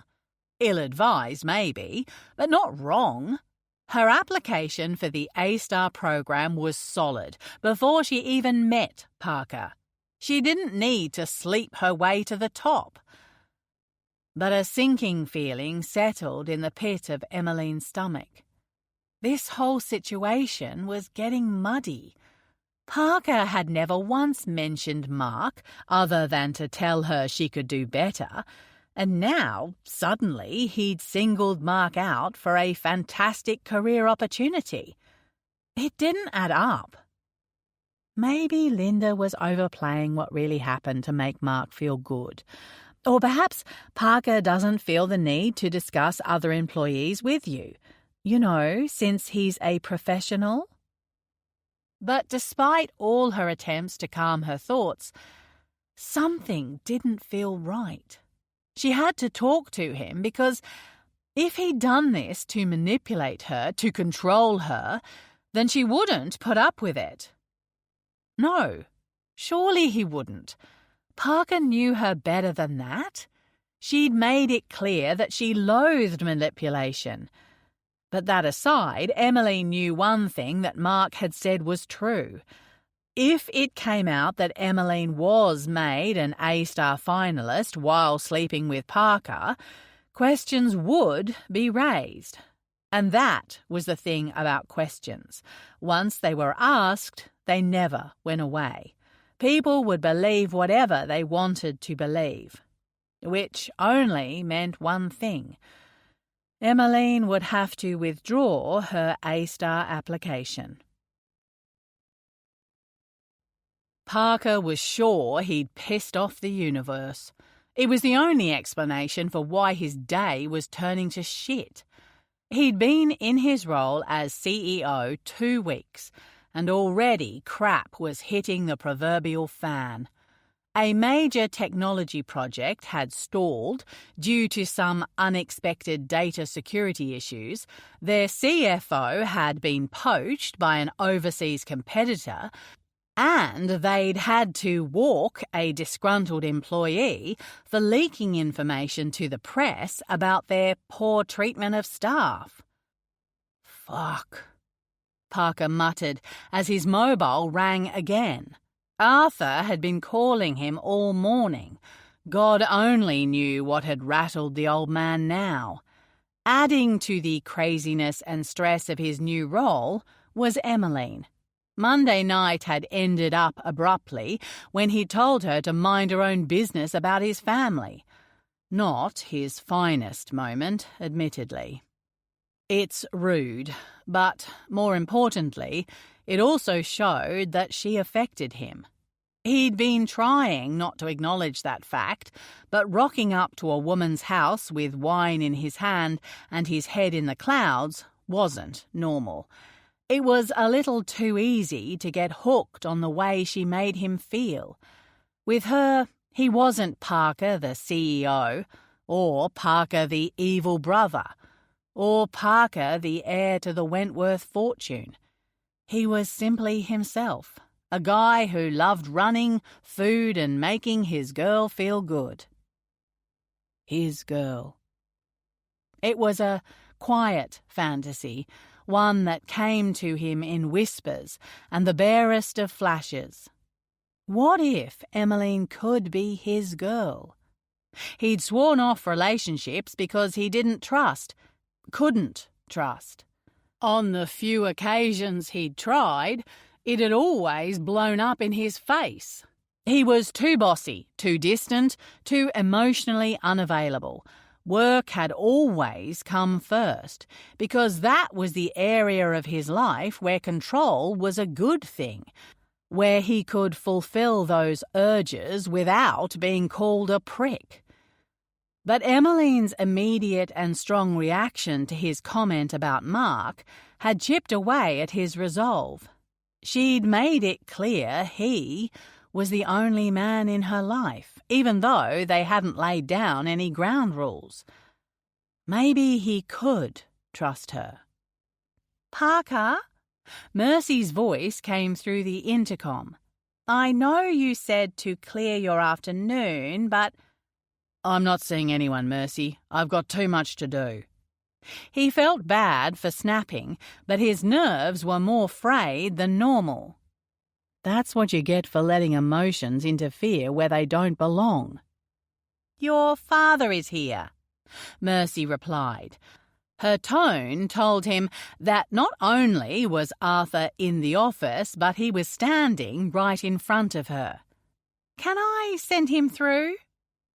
Mercy had been Arthur's assistant for a year after getting promoted to the position when her previous boss resigned. That meant she knew what kind of a man Arthur Wentworth was. If she didn't grant him access, he'd storm in anyway. So her request was more of a warning. "Fine." Parker took a deep breath and let it out slowly. A moment later, Arthur Wentworth walked in, dressed as though he was still active CEO and not a retiree. Parker had wondered on occasion if Arthur had come out of the womb wearing a three-piece suit. "Son." Arthur extended his hand. "Good to see you." Parker forced himself to accept the handshake and didn't hold back on tightening his grip. "What's so important that it couldn't wait?" "You've got a good handshake. Solid. You've been listening so intently. Now is the perfect time to take a deep breath, close your eyes, and let the music wash over you. We appreciate your time and support.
understandable. Arthur nodded, completely ignoring the question. He headed toward the cabinet that contained a pitcher of water and 2 glasses. I taught you well. Please help yourself, Parker said dryly as his father poured himself a drink. But make it quick. I have a company to run. And pockets to fill, Arthur smiled. I appreciate you taking the time to see me. Like he had a choice. Why are you here? I want to have a quick discussion about the dinner invitation. Parker raked a hand through his hair. And that's worth interrupting my valuable work time? It's about Irene and Beau. His throat tightened at the name of Arthur's former mistress and son. What about them? I understand that you feel strongly about what happened when I left your mother. For a moment, Parker felt like he'd had the wind knocked out of him. Other than a screaming match right after it had happened, they hadn't spoken about it. Instead, he'd shipped off to Boston and had done his best to freeze the old man with a cold shoulder from all the way across the globe. But now Arthur was forcing his hand. I have strong feelings about what happened before that. There was no controlling his emotion now. Not about this. Arthur sipped his water slowly. He wasn't a man afraid of silence. In fact, he often used it to his advantage by challenging himself to see if he could get his opponent to break. He'd taught Parker that in the 7th grade. Don't be afraid of silence, son, he'd said. It can be your biggest strategy, because other people will fill the void. They'll tell you things they had no intention of saying. Parker held his tongue and let the silence stretch on and on. I know I did the wrong thing, Arthur said eventually, rolling the glass between his hands. They were more worn now, the skin weathered with age. But I'd rather you take your anger out on me. It's not their fault. Because your mistress didn't know you were married while she was screwing you? Anger bubbled up anew, the pain sharp and raw, as if he'd cut open an old wound. There are pictures of you and Mum here at parties, on charity days, at the annual ball. Don't try and tell me she had no idea you were a married man. She did, and she was the one who tried to put a stop to it. But it was me. I pursued her relentlessly. His lip curled. Very reassuring, but it doesn't make a difference to the outcome. Arthur hung his head. I was the one who hurt you all, and I want to take full responsibility for that. I don't understand how telling me this changes anything. Arthur sighed. His shoulders, which had once seemed so huge that they might be able to carry the whole world, sagged. I know I'm not good at talking about these kinds of things, but I want you to come to the dinner next week. If not for me, do it for Sid and Ian and Beau. Parker turned and looked out of the huge window that faced the water. The day was running out. Early evening light sparkled like gold flecks on the river's surface. So picturesque. He'd missed Australia while he lived in Boston. Missed the quirky little cafes, the strong coffee, the broad accent, and the weather. But he hadn't missed facing his demons. Why did you come home? Parker sucked in a breath and let it out slowly, counting the beats of his heart until he could suppress the emotion rising up the back of his throat. I want our name to mean something good again. I want people to see us and think of how successful our company is, rather than associating us with scandal. I don't give a damn what people think." Arthur spoke quietly, but his voice was white-hot. "I care about my wife and my children." Parker stopped himself from asking which wife, because he already knew the answer, and hearing it aloud would further drive a wedge between them. "I know you hate me for what I did, and I don't blame you," Arthur said. "If I could go back and do things properly, I would. Believe me." "You wouldn't have left us." "Firstly, I left my marriage, but I never left you or Sid or Ian. I love Irene, and I have for a long time. But I wish I'd done the respectable thing and ended my marriage before being with her." Parker didn't know how to feel about that.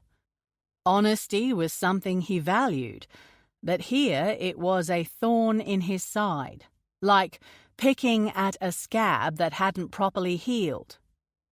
"Right. And I wish I'd never put you kids through all that pain." Seems I'm the only one who was adversely affected by it. Parker swallowed against the bitter taste in his mouth. "You think Sydney didn't give me hell? It took her years to forgive me." "That's not how it sounds when she talks to me," Parker said.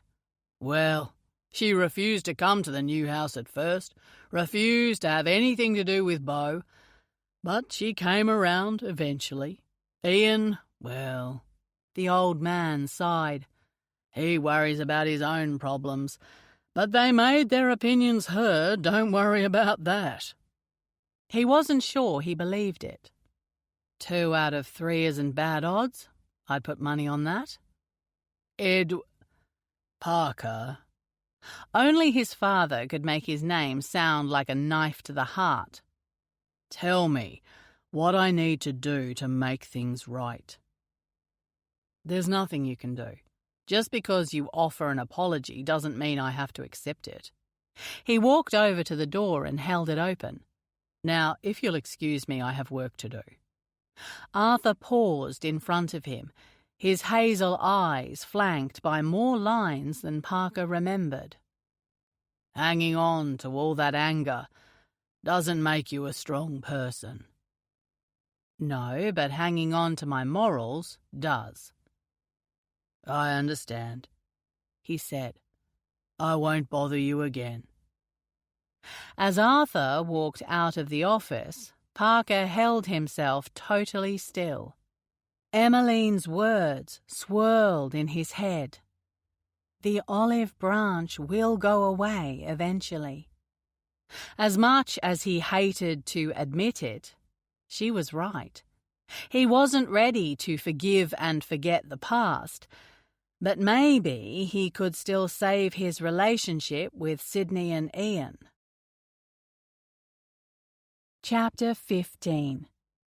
Emmeline had avoided Parker since Wednesday, unsure of how to broach the topic of Mark's assignment and the fact she'd withdrawn her A-star application. But her procrastination had a deadline, 6 p.m, Friday, which was 10 minutes from now. She had an hour to talk about the employee engagement campaign and how she planned to help Parker turn staff perception around.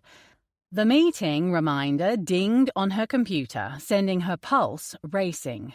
Why did it feel like she was coming to a crossroad? Or maybe it was more that she dug a hole and now she found herself in too deep, with no rope or ladder or rescue squad to haul her out. You're worrying about nothing. This is real life, not a daytime drama. He's not secretly trying to manipulate you. She gathered up her things and made her way through the office. Everyone else appeared to be in a rush to leave, while she felt like she was marching toward the end. The 10th floor was still reasonably full. 6 p.m. was probably lunchtime for the executives. Emmeline found Mercy sitting at her desk, a smile ready as she approached. "Here for the 6 o'clock?" Mercy's eyes darted toward Emmeline with an uncontained curiosity. "Yep, we're meeting about the employee engagement campaign," Emmeline said, hoping that her cheerfulness didn't sound as false out loud as it did in her head. "Parker said he wanted to run through the first round of staff messages that we're planning to send out next week." "He's giving you more time than anyone else in the company," Mercy replied with a slight raise of her brow. "I'm sure the CTO would love to know your secret." Wouldn't everyone? Luckily for Parker, Emmeline wasn't the kiss-and-tell type. Well, except where she got caught out, unfortunately. Mental note: work on your poker face. "I'm glad that Mr. Wentworth has taken such an interest in the work we're doing in human resources. It's not always the most exciting topic for execs because we're often seen as a money pit, but our people really are the heart and soul of the company." "Yes, good point." Mercy had turned back to her computer halfway through Emmeline's rah-rah HR spiel, exactly as she'd hoped. "Employees are definitely important." A few minutes later, Mercy gave her the nod, and Emmeline smoothed her free hand down the front of the shell-pink dress she'd chosen especially for this meeting. The shade enhanced the tan she'd acquired from her morning runs, and while the hemline was modest, the bottom portion of the skirt was made of thick mesh that showed the outline of her thighs if you were close enough to see through it, which Parker would be. She hesitated at the edge of his office, a memory flickering across her mind. Many times during her marriage, she'd been in this position, timidly hovering in the doorway, waiting to see if her husband would take his bad mood out on her for not cooking what he wanted for dinner, for not having his favorite shirt pressed when he needed it, for any other mundane thing she did that wasn't good enough. Sucking in a breath, she walked in and closed the door behind her. Instead of staying at his desk, Parker came over, his fluid strides full of power and confidence. Something about him seemed different today. There was a hint of stubble along his jaw, a shadow that gave him a subtle edginess. He'd stripped off his tie and popped the button at the collar of his shirt, as well as rolled his sleeves back to reveal a heavy silver watch and strong forearms. Even his hair wasn't its usual perfectly styled self. There was an extra kink to it, a mussed quality that made it look as though he'd run his fingers through it repeatedly. "Everything okay?" she asked. "Fine." His eyes were blank as an empty canvas, revealing nothing. But the lack of information told her something. He was stressed. No doubt his family issues would be weighing on him. But there was something else going on. She could feel it in her bones. Perhaps he was still angry at her for pushing the issue on Monday night. Curiosity gnawed at her. "You sure?" "Yeah," he said in a way that did nothing to dissuade her concerns.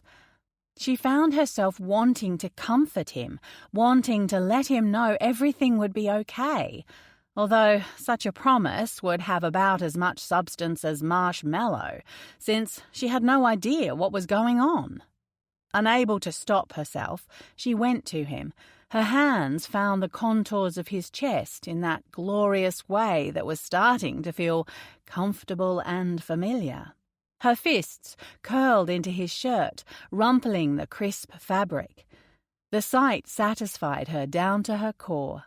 She loved seeing Parker's polished image being peeled back, if nothing more than to prove that he was as human as her. "Really?"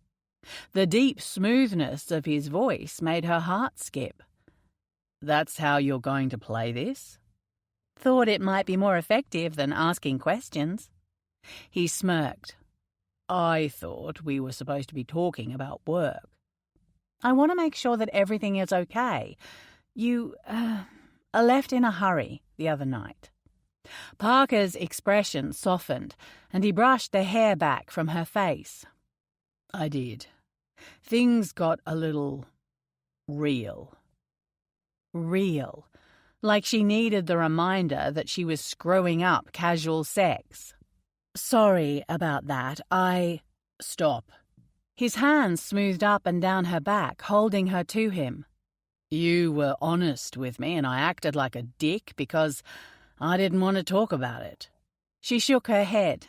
It wasn't any of my business. Maybe so, but I shouldn't have left like that. His Adam's apple bobbed, tension pulling at the edges of his mouth. Even stressed and tired, he was hotter than sin. His rich hazel eyes bore into her with a depth that took hold of her heart and held it tight. When Parker looked at her like that, she felt more alive than she ever had before, more present, more desired. I've decided to go to the dinner, he said with a nod, as though confirming it with himself. Emmeline made a soft noise. Why'd you change your mind? I thought you might have a point. Might have? She raised a brow. I'm not ready to forgive Arthur yet, but I'm also not willing to close the door permanently. Maybe he did care for her. His face bunched up as though he'd sucked on something sour. You can say the L word, Parker. It won't give you germs. How do you know? Those words are highly contagious. I'm surprised there's not a vaccine. How do you feel about going to the dinner? She probed. His pause was filled with the quiet hum of the office, the whir of air conditioning, the soft click of heels walking past his door, little signs the world was still revolving, despite it feeling like they were in their own private bubble. Apprehensive, he replied after a moment. There's a lot of water under the bridge, and I know Sydney and Ian don't understand why I'm still angry. It must be hard, feeling like they don't care as much as you do. I want them to accept that I feel differently. Have you thought about how they feel? She rested her head on his shoulder. I used to get stuck between my sister and our mother all the time growing up. Gracie was a free spirit even though she tried to play by the rules, and they fought all the time. I was always smoothing things over and trying to keep the peace. You sound like Sydney. His soft laugh blew warm air over the top of her ear. Why did this all have to be so complicated? It had started out simple. Attraction, sex, exploration. But now she was attached. She'd come here with the intention of having a meeting and finding out if he'd sent Mark away for the wrong reasons, but she'd wound up in his arms again. Only this time it wasn't about sex. They weren't making out or leading up to going home together. They were talking, comforting one another. All things that didn't belong in this arrangement, or whatever the hell it was. There were still too many questions. But the second she opened those floodgates, it might be all over. Was she ready to end things with Parker? For good? You've already lost your chance at the A-Star program. Why not enjoy yourself for another night? You can find out the truth tomorrow. But she couldn't wait. Even without being truly sure which way she wanted things to fall, she had to know. If Parker had tried to manipulate her, then she'd have to break things off and be left with nothing. No job kudos and no bed partner. Right back at square one. The more frightening prospect was, however, the possibility that Parker was exactly as he appeared to be. Confident, sexy, perfect. Except for the fact that he was staunchly against relationships. What was she supposed to do? Hope that she held his attention until that changed?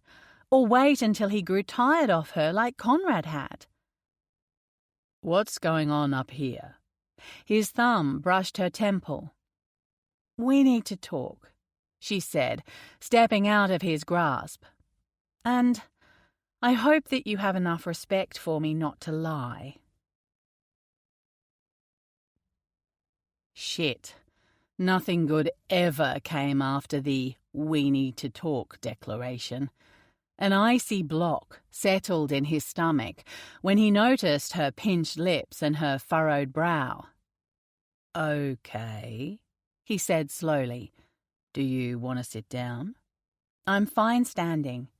She folded her arms across her chest and somehow managed to shrink her slender shoulders into nothingness. The position screamed fear and vulnerability. "Spit it out." She sucked in a deep breath.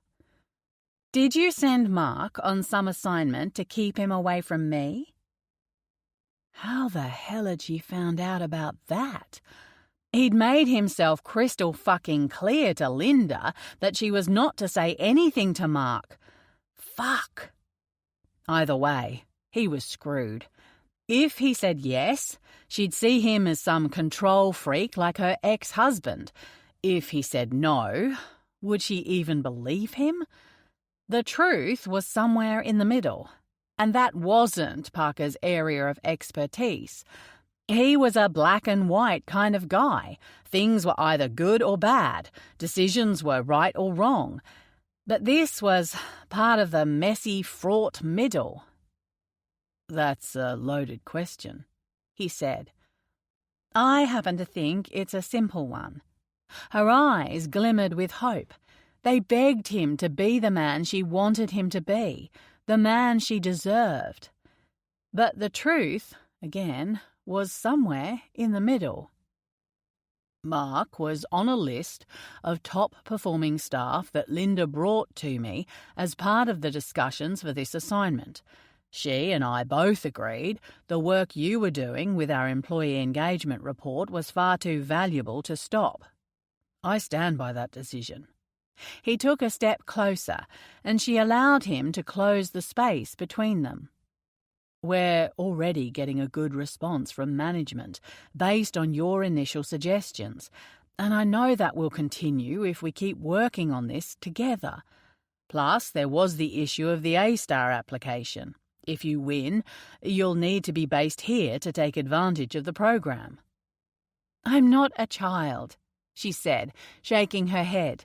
"This isn't about who got chosen and who didn't. In fact, I've withdrawn my A-star application." "You what?" He blinked. "Why the hell would you do that?"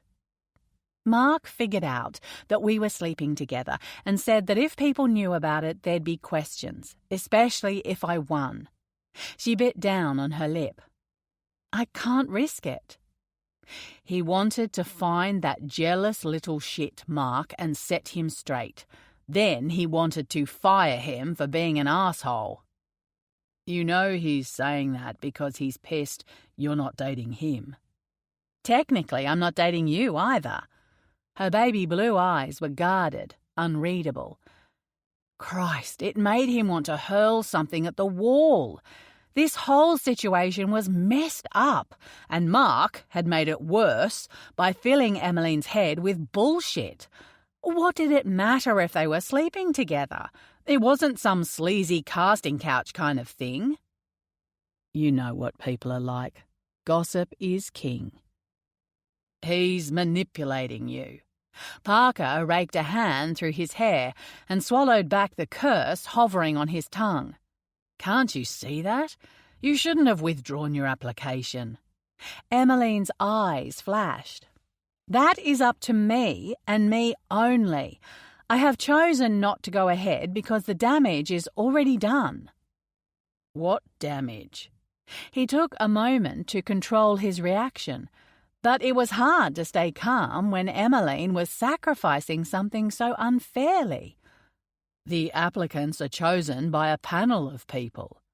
"Yes, but you were the one who said that the CEO has final say." She attempted a smile, but it petered out. "And last time I checked the company website, that person was you." "Do you think I'd compromise my values like that?" The insinuation stung, and while it wasn't as bad as what his father had done, it was still in the same camp. Dishonesty for personal gain. for a sexual relationship. You said to me last time if I wanted it, it was mine. Her eyes tracked across his face, her brows knitting closer together. Because you deserve it. Lord, how did she not see that? That's not what people will say. She placed a palm against his chest. And it isn't open for negotiation. I've withdrawn. End of story. What a fucking mess. While he wasn't exactly about to advertise the fact that he was sleeping with a staff member, he didn't care anymore if people found out. What he did on his own time was his goddamn business. Neither he nor Emmeline were attached, it was consensual, and they weren't hurting anyone. So why the hell should she be punished for that? I think you're making the wrong decision, he said. You're welcome to think that, Parker, but I'm not looking for your guidance here. Shot down. Then why are you telling me? He asked. She rested her head against his chest. I don't know. I guess because I'd prefer you found out from me rather than noticing that I was missing when you had to go through all the submissions. He wrapped his arms around her. I appreciate that. So you didn't send Mark away because of me? Her face was pressed against his shirt, her breath warm puffs through the cotton. Look, I can't lie and say I'm not happy he's going, especially after what you've told me now. He sighed. And I did think about that when I was making that choice. But Linda came to me, and his name was at the top of the pile right next to yours. Maybe that's not the cut-and-dry answer you wanted, but it's the truth. Do you feel bad about it? He toyed with a strand of hair that had escaped her ponytail, wrapping it around his finger while he tried to sift through the crap in his head. I did. But you don't now? Someone who was a real friend wouldn't have tried to make you doubt yourself like that. But he has a point, don't you think? If you believe he said it because he was trying to save you from getting hurt, then you've got every right to walk out that door now. He gritted his teeth, thinking about how upset she must have been. I might be selfish, but I stand by what I said. If he hurt you, then I'm glad he's gone. He waited for her to pull away, but she didn't.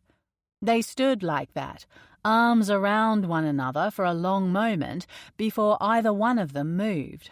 When she looked up at him, her eyes were sultry and dark. Can we get out of here? She whispered.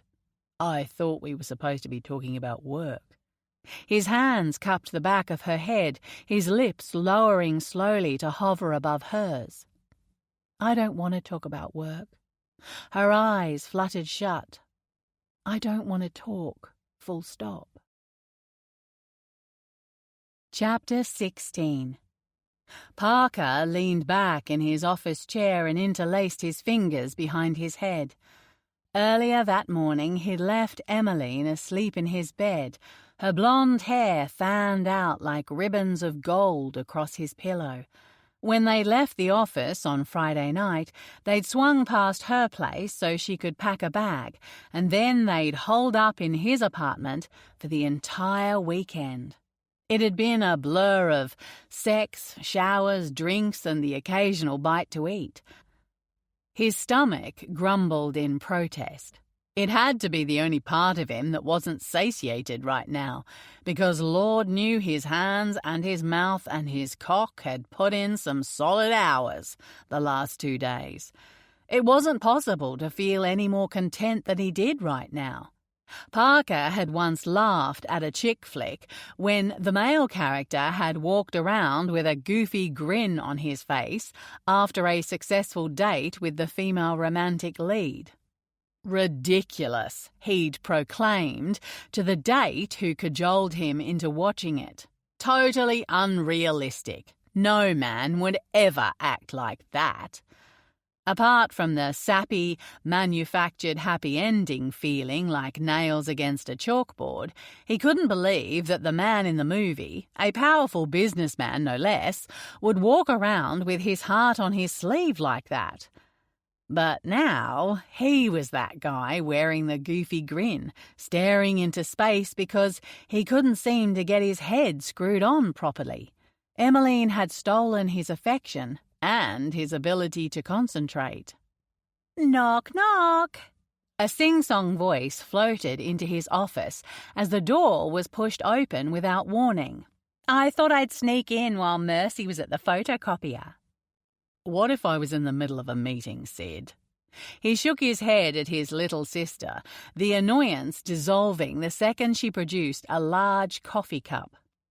"Good thing you aren't." She lifted one shoulder into a carefree shrug. Not that anyone would dare say anything to the sister of the CEO. He stifled a chuckle. Typical Sid. As the baby of the family and the only girl, no one said no to her for any reason. "So," she sipped her coffee and took a seat. "How are you?" "I'm good." "That's great. Just great." An awkward pause stretched on, and he was tempted to ask her the purpose of her surprise visit, but he knew from past experience that she would take it as a "you're wasting my time" comment, and since they were on shaky terms at the moment, he cleared his throat. "I hope you're good too." "Geez, Parker, when did we get to this point?" Her voice cracked. "We sound like two strangers making small talk at a party. It's not good enough." "I know." He rubbed at the back of his neck, his fingers kneading the muscle there. "I don't want to keep fighting." "Me neither. I miss you, Sir Parker-Lot." The use of his childhood nickname, albeit one he'd loathed at the time, made him smile. "I miss you too, Sid-tastic." She paused. "Don't hate me for saying this, okay?" God, she was going to lecture him about the dinner again before he'd even had the chance to tell her he'd changed his mind. He pressed the heel of his palm to the spot between his eyes. "I know you're angry with Dad, and I understand it. I really do. But I miss us all being a family." "And by forcing me to go to dinner, we'll suddenly be a family again?" He shook his head. "You know it doesn't work like that." "It won't work at all unless someone takes the first step, and Dad's tried. The only way we'll resolve this is if you agree to at least hear him out." He was tempted to blurt out that he had already decided to come, but he wanted to say his piece first. Nothing he can say will excuse what he did. That doesn't mean you can't forgive him. Letting bygones be bygones doesn't have to mean forgetting the past or giving up on what you believe is right. "I'm guessing she'll be there?" His lip twisted. "Irene is his wife," Sydney sighed. "God, Parker, grow up. She's not going to disappear because you don't call her by name." None of the Wentworth kids shied away from calling it like it was, least of all Sydney. He'd missed her and Ian while he was in Boston. "Fine," he grunted. "Fine, I'm right about you being a child, or fine you'll come to dinner?" "Fine, I'll come to dinner. I had already decided that, before you laid it on thick, I might add." "Really?" The squeal that followed could have shattered an eardrum. "Yes, don't get too excited. It's just a meal." He narrowed his eyes. "I'm not making any promises beyond that."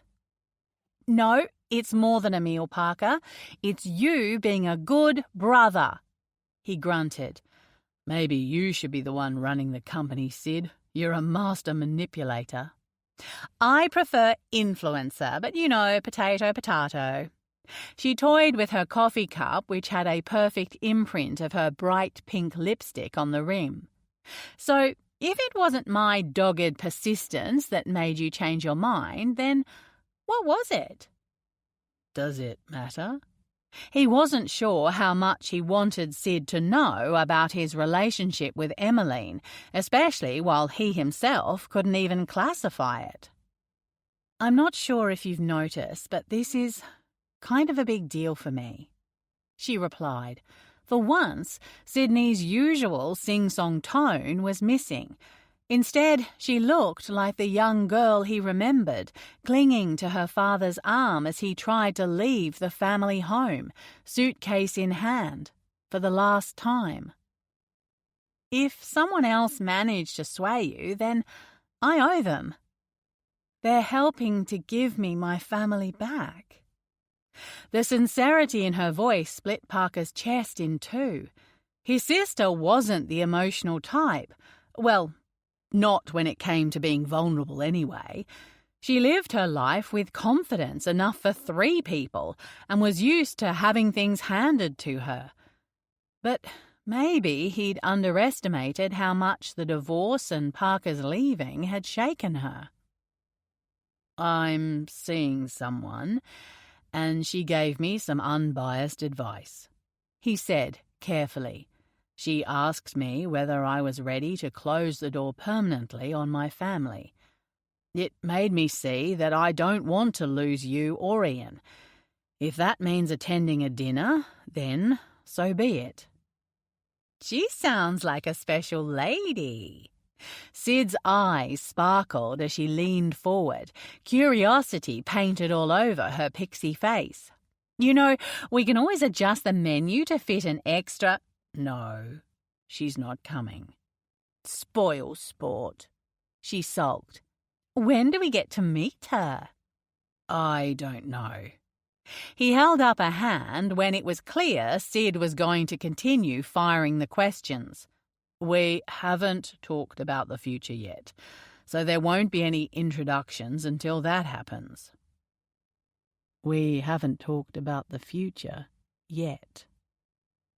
His mind had left space for the possibility that such a discussion would happen. That was new. But the more time he spent with Emmeline, the more he wanted to know her, to learn every little quirk of her personality, every inch of her body. He wanted to find out what her hobbies were, what countries she'd been to, what her goals were in life, what made her get out of bed in the morning. He wanted to see the gamut of her emotion, from the most searing of pleasures to the moments when she was stripped and raw and quaking with vulnerability. He wanted it all, with her, of her. Earth to Parker. Sid waved a hand in front of him. Sorry, late night. What did you say? Nothing, actually. I was enjoying that smile on your face. She cocked her head. It's been a while. Sydney was right. It had been so long since he'd felt excitement for anything but his work. Emmeline had given him a gift in stealth. She'd made him hungry for the world again, not just for the confines of his office, but for everything life had to offer. Intimacy, emotional investment, love. But what had he given her? The potential judgment of her peers? A lost opportunity to chase advancement in her job? His eyes flicked to his laptop screen, where the list of finalists for the A-Star Awards stared back at him with cruel eyes. It was his fault she wasn't on that list, that she'd missed out. He hadn't been able to keep his hands to himself once he'd found out her real identity, and now she was disadvantaged. He reached for his mouse and hovered over the list of withdrawn applicants. It was a short list with one name, Emmeline Jane Green. Sucking in a breath, He dragged her name over to the list of finalists. She'd done something for him by being honest in the face of his frustration, so now he would do something for her. This opportunity wasn't going to pass her by. Not on his watch. Emmeline had been floating on a cloud all week long. Ever since she'd spent the weekend at Parker's place, it felt as though she'd landed where she needed to be. Not that she usually put much stock in what her mother would call a hippy-dippy mentality, but perhaps there was something to be said for not trying to fight the universe. She sucked at casual sex, sure, but she and Parker had found a happy middle ground between that and commitment. It was clear he wasn't seeing anyone else, and she had zero desire to play the field. Yet no real boundaries had been set. There was no pressure, no expectation, just living in the moment bliss. He was everything she'd wanted while she was married. Someone who was attentive and loving, who took care of her needs in the bedroom, who wasn't controlling. Parker was opinionated, that was for damn sure.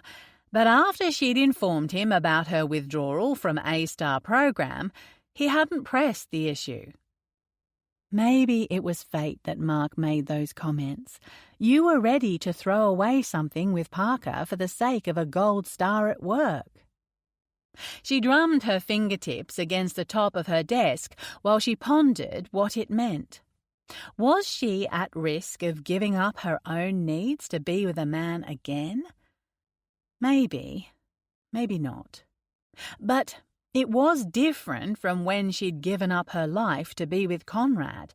This wasn't about losing herself in a relationship, nor was it about living in someone's shadow. With Parker, she was learning about who she was, about what she liked and what she wanted. He, unlike her ex, wasn't stifling her. With Parker, she felt enough. He never judged her appearance, never got annoyed if she didn't want to cook. He was invested in her career, and despite being the busiest person at the Wentworth Group, he always made time for her, even if it meant him dropping by her apartment at 10 p.m., like he had last night after his meetings ran late. The fact that he'd turned up with news that he'd booked them a night in some fancy-pants hotel was gravy on top. Her eyes strayed to the overnight bag sitting innocuously under her desk. It looked so innocent with its plain black shell and boring silver details. Nobody would know it was packed with a rather scandalous-looking lace teddy and a naughty vibrating butterfly that she'd picked up on her lunch break. Emmeline. Linda approached her desk, a warm smile on her face. She immediately sat up straighter and pulled her shoulders back. The HR director was an important person to impress, and Emmeline had been secretly dreading the moment when she'd have to confront the withdrawal of her A-Star application with the big boss. It had been hard enough seeing the confusion and disappointment on her line manager's face. But Linda was another level entirely. The woman was on a mission to make her department a shining star in the CEO's eyes, and Emmeline's actions weren't exactly helping that cause. "Hi, Linda. What can I do for you? I was wondering if you had a moment to talk." She jerked her head toward an empty meeting room. "In private." "Of course." She pushed up from her chair and tried to suck in a deep breath as subtly as she could. Anxiety twinged low in her gut. Despite being a black belt in conflict avoidance, Emmeline was doing her best to keep those skills buried. One thing she'd always hated about herself was that she struggled to stand her ground in the face of someone else's anger. But the days of being a coward were long gone. It was time to take accountability for her actions. Linda shut the meeting room door behind Emmeline and motioned for her to take a seat. The main wall of the room was floor-to-ceiling glass, which always made her feel like she was in a fishbowl. Surely if Linda was planning on having it out with her, she would have taken her to one of the more private rooms that they usually reserved for difficult meetings. I have to admit, when Janice told me that you were withdrawing your A-star application, I was pretty disappointed, Linda said. Human resources often falls behind the pack in these things because we're not directly impacting the bottom line in the way our retail teams are. She swallowed. I know. It's my goal to get management on board with what we're doing and to see the value of investing in our team. Having an A-star winner from HR would go a long way in helping that agenda. Linda held up her hand when Emmeline opened her mouth to respond. I know that's a little selfish of me, and of course I want what's best for my staff, but I also want to be transparent about my personal goals for this team. I understand, Emmeline said. I appreciate you being upfront with me. I had a long think about it. I'm sure you did. I see great potential in you, Emmeline. You're bright and hard-working, but you've also got a great mentality about doing what's best for the company. Linda smiled. I don't know what made you change your mind about the application, but I'm glad you did. Emmeline blinked. You are? Of course I am. I knew you'd make the final round. She opened the folder in front of her that contained a certificate and a little silver pin in the shape of a star with the company logo etched into it. Congratulations! Emmeline's stomach plummeted. The sensation so fast and so sharp that she had to grip the edge of her seat to ground herself. The elaborate script font that spelled out her name swam in front of her eyes. No, this wasn't supposed to happen. She shook her head, trying to compose herself. This isn't what I'm going to stop you before you say something self-deprecating. Linda folded her hands on the table in front of her. You deserve this.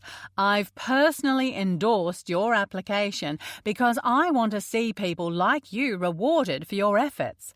I know us women are trained to be modest and to deny our success, but I hate that. You're going places, and you shouldn't have to be shy about it. The air was sucked out Emmeline's lungs as she grappled for a response. What the hell was she supposed to do? Tell Linda that she'd withdrawn her application and that was the end of it? It was a catch-22. If she lied now and got found out, she'd lose Linda's respect. But if she pulled out of the running now, it would be a definite slap in the face. Thank you, she whispered. I don't know what to say. Nothing to say, just be proud of yourself. Linda leaned back in her chair and flipped the folder shut. It'll be stiff competition. The list is made up of a lot of retail folk, visual merchandisers, area managers, product buyers. It's hard to compete with the people who are tied so closely to the bottom line. Maybe she wouldn't win. Maybe she'd end up somewhere on the bottom of the list and she could slink away from this whole experience unscathed. But you have a secret weapon, Linda said with a knowing twinkle in her eye. Parker Wentworth. What? She stammered. What does Mr. Wentworth have to do with it? Could she know? Had Mark let the cat out of the bag? Crappity crap! All that work you've been doing on the employee engagement report. Linda looked at her as though she might be losing her marbles. I'm not sure how much you know about CEOs, but they usually don't take much time with staff at your level. Whatever you're doing has got his personal attention, and that's got to be an edge on anyone else on that list. Right. Her knuckles ached from where she gripped the edge of her chair, but she wouldn't let go for fear that she might slide to the ground in a puddle of shame and embarrassment. And while they say it's a panel decision, everyone knows the CEO has the final say. If he wants you to win, you'll win. Linda clapped her hands together. All right, I need to press on, but I wanted to say congratulations in person. You're doing us proud. As Linda left the room, Emmeline stayed glued to her chair. How could everything have gone wrong so quickly? Just as she'd been thinking that everything was perfect between her and Parker, it had to be him. Her boss wouldn't have the power to override her withdrawal, and Linda was under the impression that Emmeline had changed her mind. The only other person who'd known that she was pulling out of the running was Parker. The plan had been to quietly recuse herself and let everyone think that she failed to make the final round cut. No, it had to have been him. A sickening sensation swished in her stomach. It must mean that the reason Parker had been quiet about her withdrawing her application was because he'd gone behind her back and reversed her decision. She'd forgiven him for the Mark situation because he'd come clean, and because he'd been right about Mark not acting like a friend. But this was a step too far.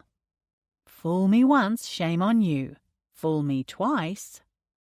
She wasn't going to accept being put in an awkward position where she had to compromise her values because someone else thought they could make her decisions for her. If she was going to be an A-star finalist, then that meant she couldn't be Parker's kind of girlfriend. If he'd done this, knowing her fears, she wouldn't be his anything. Parker sat at his desk, unable to concentrate. Since it was a Friday, Mercy and her team had already left for the day, seeking out the local watering holes or heading home to their families for the weekend. But he had to get through one last board report before he could call it a day. Skimming the last few pages in front of him, he jotted down a few action items. Then he tossed the document onto the hefty stack of updates and white papers he'd already finished and let out a triumphant cheer. Picking up the phone, he called Emmeline's extension. "Emmeline speaking?" She answered the phone with unusual detachment. "I am finally done." He eyed the bag by his feet. "Are you excited for a night of debauchery?" There was a pause on the other end of the line. "Can I come up and see you before we head off?" "Sure. No one is up here besides me, so come up when you're ready." Parker tended to his out-of-control email inbox while he waited for Emmeline, needing to keep his hands busy. Tonight was going to be perfect. He'd booked out the best suite at the Crown Towers Hotel, the one usually reserved for celebrities. They'd have themselves a decadent evening, including the luxury indoor swimming pool and private spa. He had plans for Emmeline and that spa. As he was tidying up the remaining items on his desk, the office door swung open and Emmeline walked in. As usual, she looked like perfection. She'd taken to wearing super high heels whenever they were getting together, and today was no exception. Though, if he was being honest, it wasn't just the heels that got his engine revved, but the knowledge of why she was wearing them. To please him.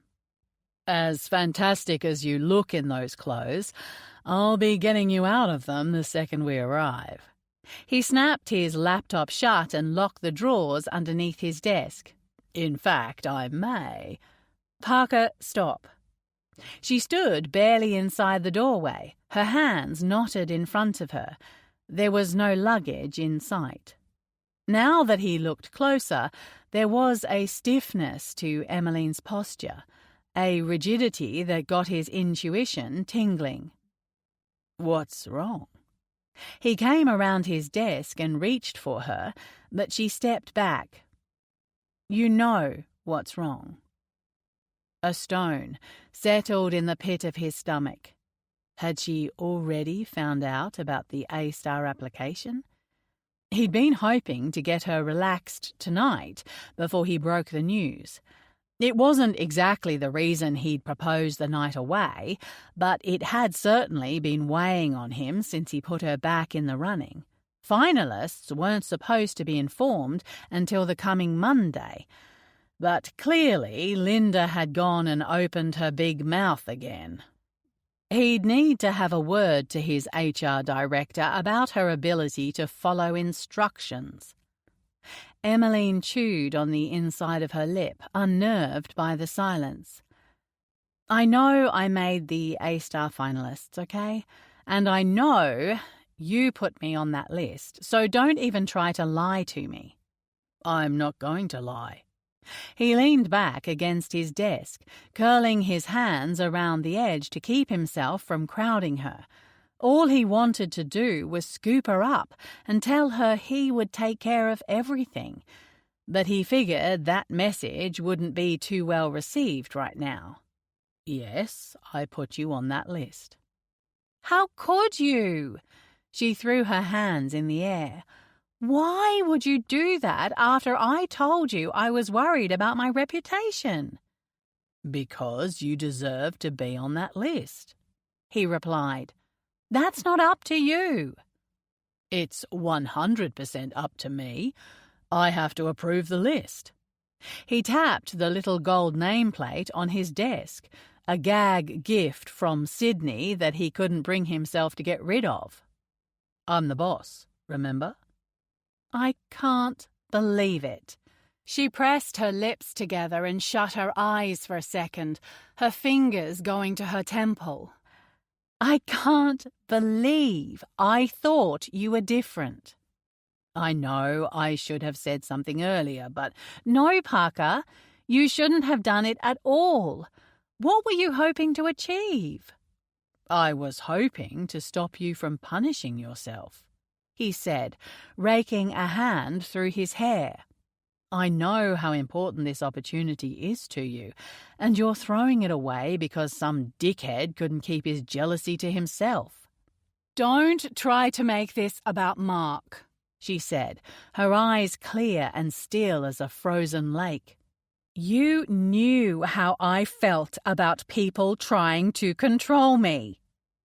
The iciness slipped away then, and fiery passion and anger blazed across her face. "You knew that this would upset me, and that's why you didn't say anything." "I had to do something. I couldn't stand by and watch you give something up for—" Fuck. A lump lodged in his throat. "For me." "I did it for me, Parker. I did it to protect my reputation because it's important to me." She shook her head. "I would rather come dead last and know that I earned that place with my own efforts than come first because of who I associate with." There was no point arguing against her. She was right. He had known that it would upset her. "I thought I was doing the right thing. You've been telling me all this time how much it means to you to be working again." "So why would I take a kickback?" She wrapped her arms around her waist. "Why would I risk people questioning my morals?" "You shouldn't be so worried about what people think of you. They'll talk about nothing if need be. The gossip doesn't mean anything." "Did it mean something when they were gossiping about your family?" She raised a brow. You were singing a different tune when the gossip was aimed in your direction, if I remember correctly, so don't tell me what I should or shouldn't be worried about." "I'm sorry, Emmeline. I just..." "Just what? Tell her that you care about her and that's why you did it."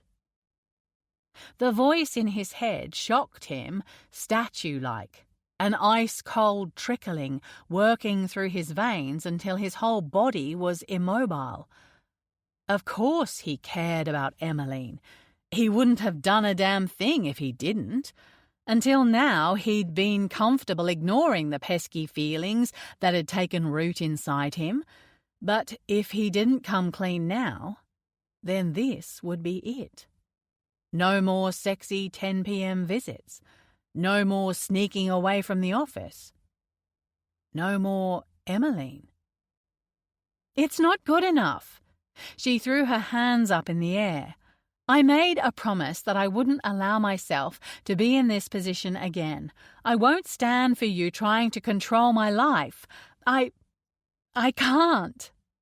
"I swear, Emmeline, I was trying to do the right thing. No, you weren't.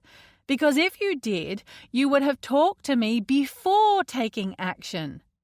She let out a bitter laugh.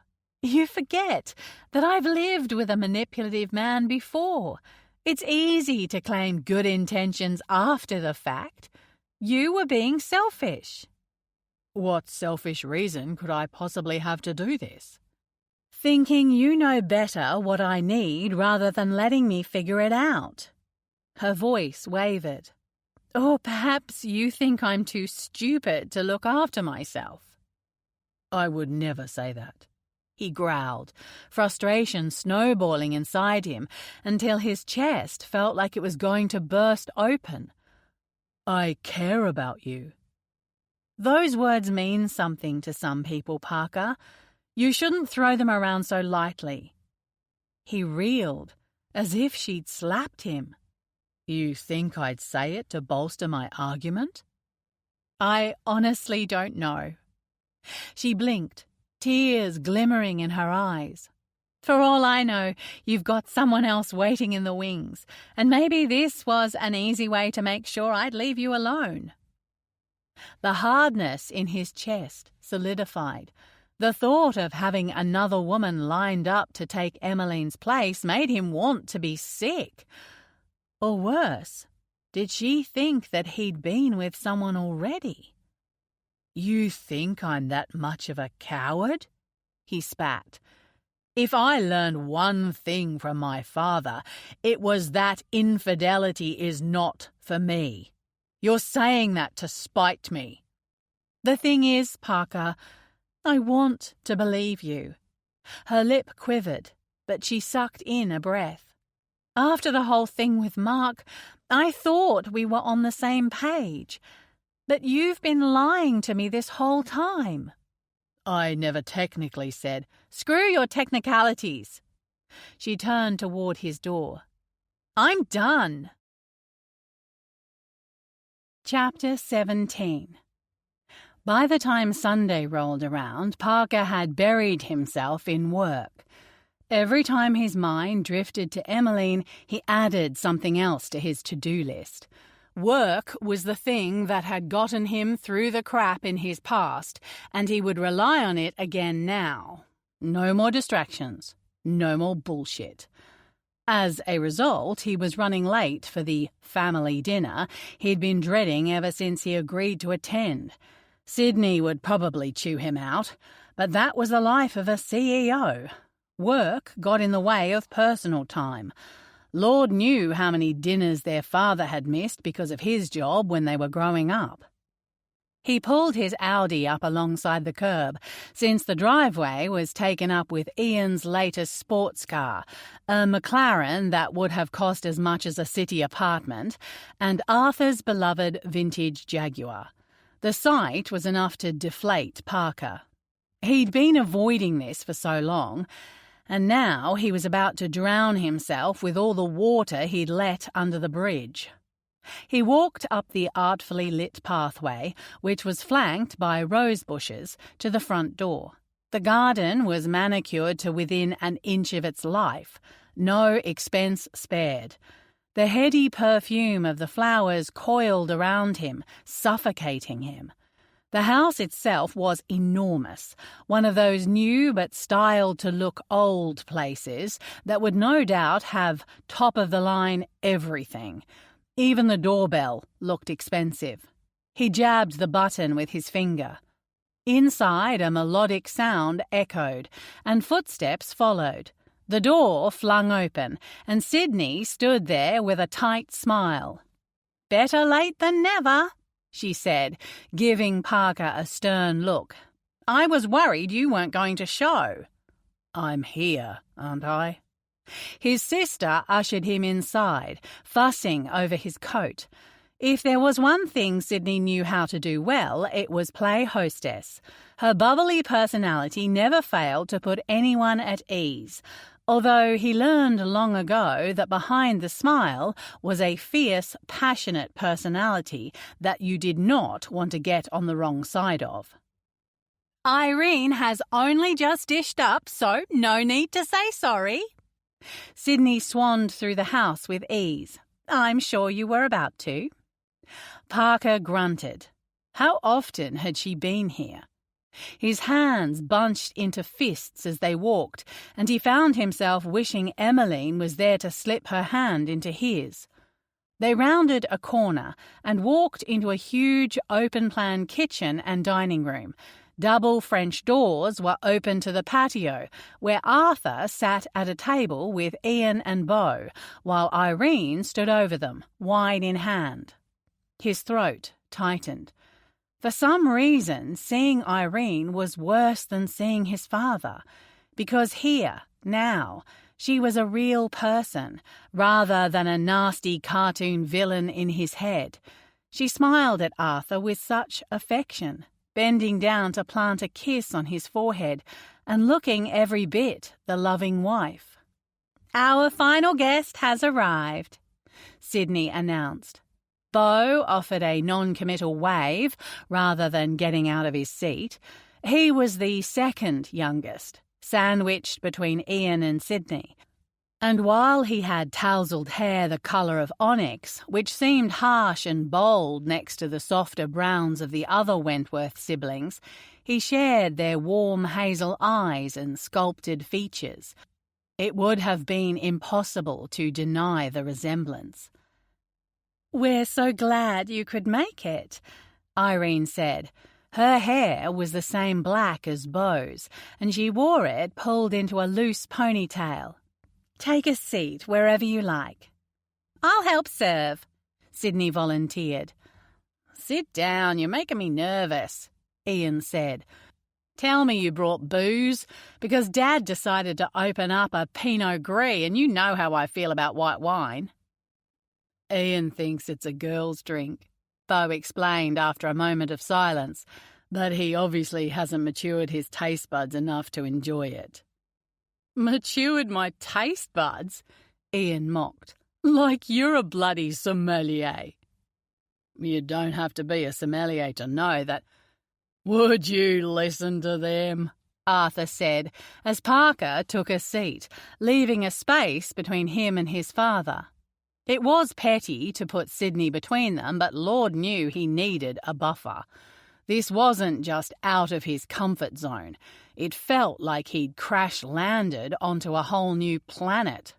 "They're like Tweedledee and Tweedledum," Arthur added. Beau cradled his wine. "How are you finding the new position, Parker? Is being CEO all it's cracked up to be?" "Are you kidding?" Ian laughed. "He was born to be CEO."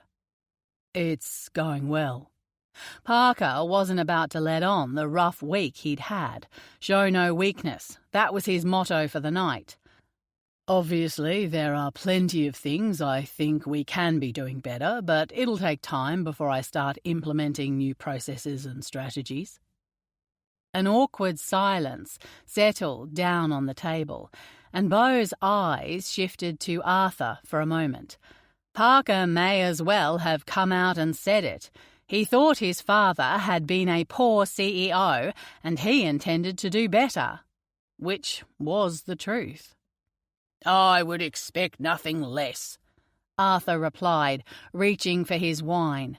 "The board didn't put you in that role because you were my son. They did it because you're the right person to take over the company." The compliment sat uncomfortably in his chest. It was funny how he'd strived his entire childhood to be spoken to in that way, begging for scraps of love and affection from his father like a street dog begging for food, desperate, starving, powerless. And now Parker held the power, because keeping Arthur at a distance meant that the old man wouldn't be able to hurt him again. "Yes, a far better choice than the playboy or the illegitimate son," Bo said with a wink, although the hard-edged tone of his voice told Parker that it wasn't entirely a joke. "You can have it," Ian said. "Far too much responsibility for me anyway. Besides, I'm more interested in the woman you've been seeing." "Sid spilled the beans," Bo said. "Can't trust her with gossip." Parker leaned forward and reached for the wine, pouring himself a generous glass. "There isn't anyone." "What happened to that girl from the tan?" Ian probed. When Parker shrugged, he laughed. "Maybe you can give me her number then." "She's not your type," Parker said through gritted teeth. He knew Ian was pushing his buttons, but the thought of them together messed with his head. "She's female, right?" Bo said with a laugh. "Isn't that your only criteria, Ian?" "I'm way more discerning than you give me credit for. I simply happen to enjoy variety." Parker rolled his eyes. "So we're clear, you're not getting her number." "I'm getting a strong protective vibe," Ian teased. He stretched his arms above his head, which is most unusual. Normally, the teasing didn't get to him so much, but tonight he was wound more tightly than usual. He wanted to be anywhere else but here. "That's none of your business." "It's good that you found someone that makes you feel so strongly," Arthur said. "Work can't be your whole life." Too bad Arthur couldn't get back all those years when he'd left his young kids and his wife to eat dinner by themselves, when he'd spent what precious free time he did have with his secret family. Parker put the wine glass down, fearing that he might snap the stem in half. "Did I not just say that there isn't anyone in my life?" "Yeah, right," Ian snorted. "You never get your panties in a bunch about a girl. Why are you hiding her? You should have brought her around tonight."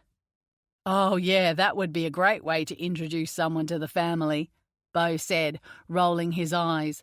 "Not like this scenario isn't awkward as fuck." You could have heard a pin drop.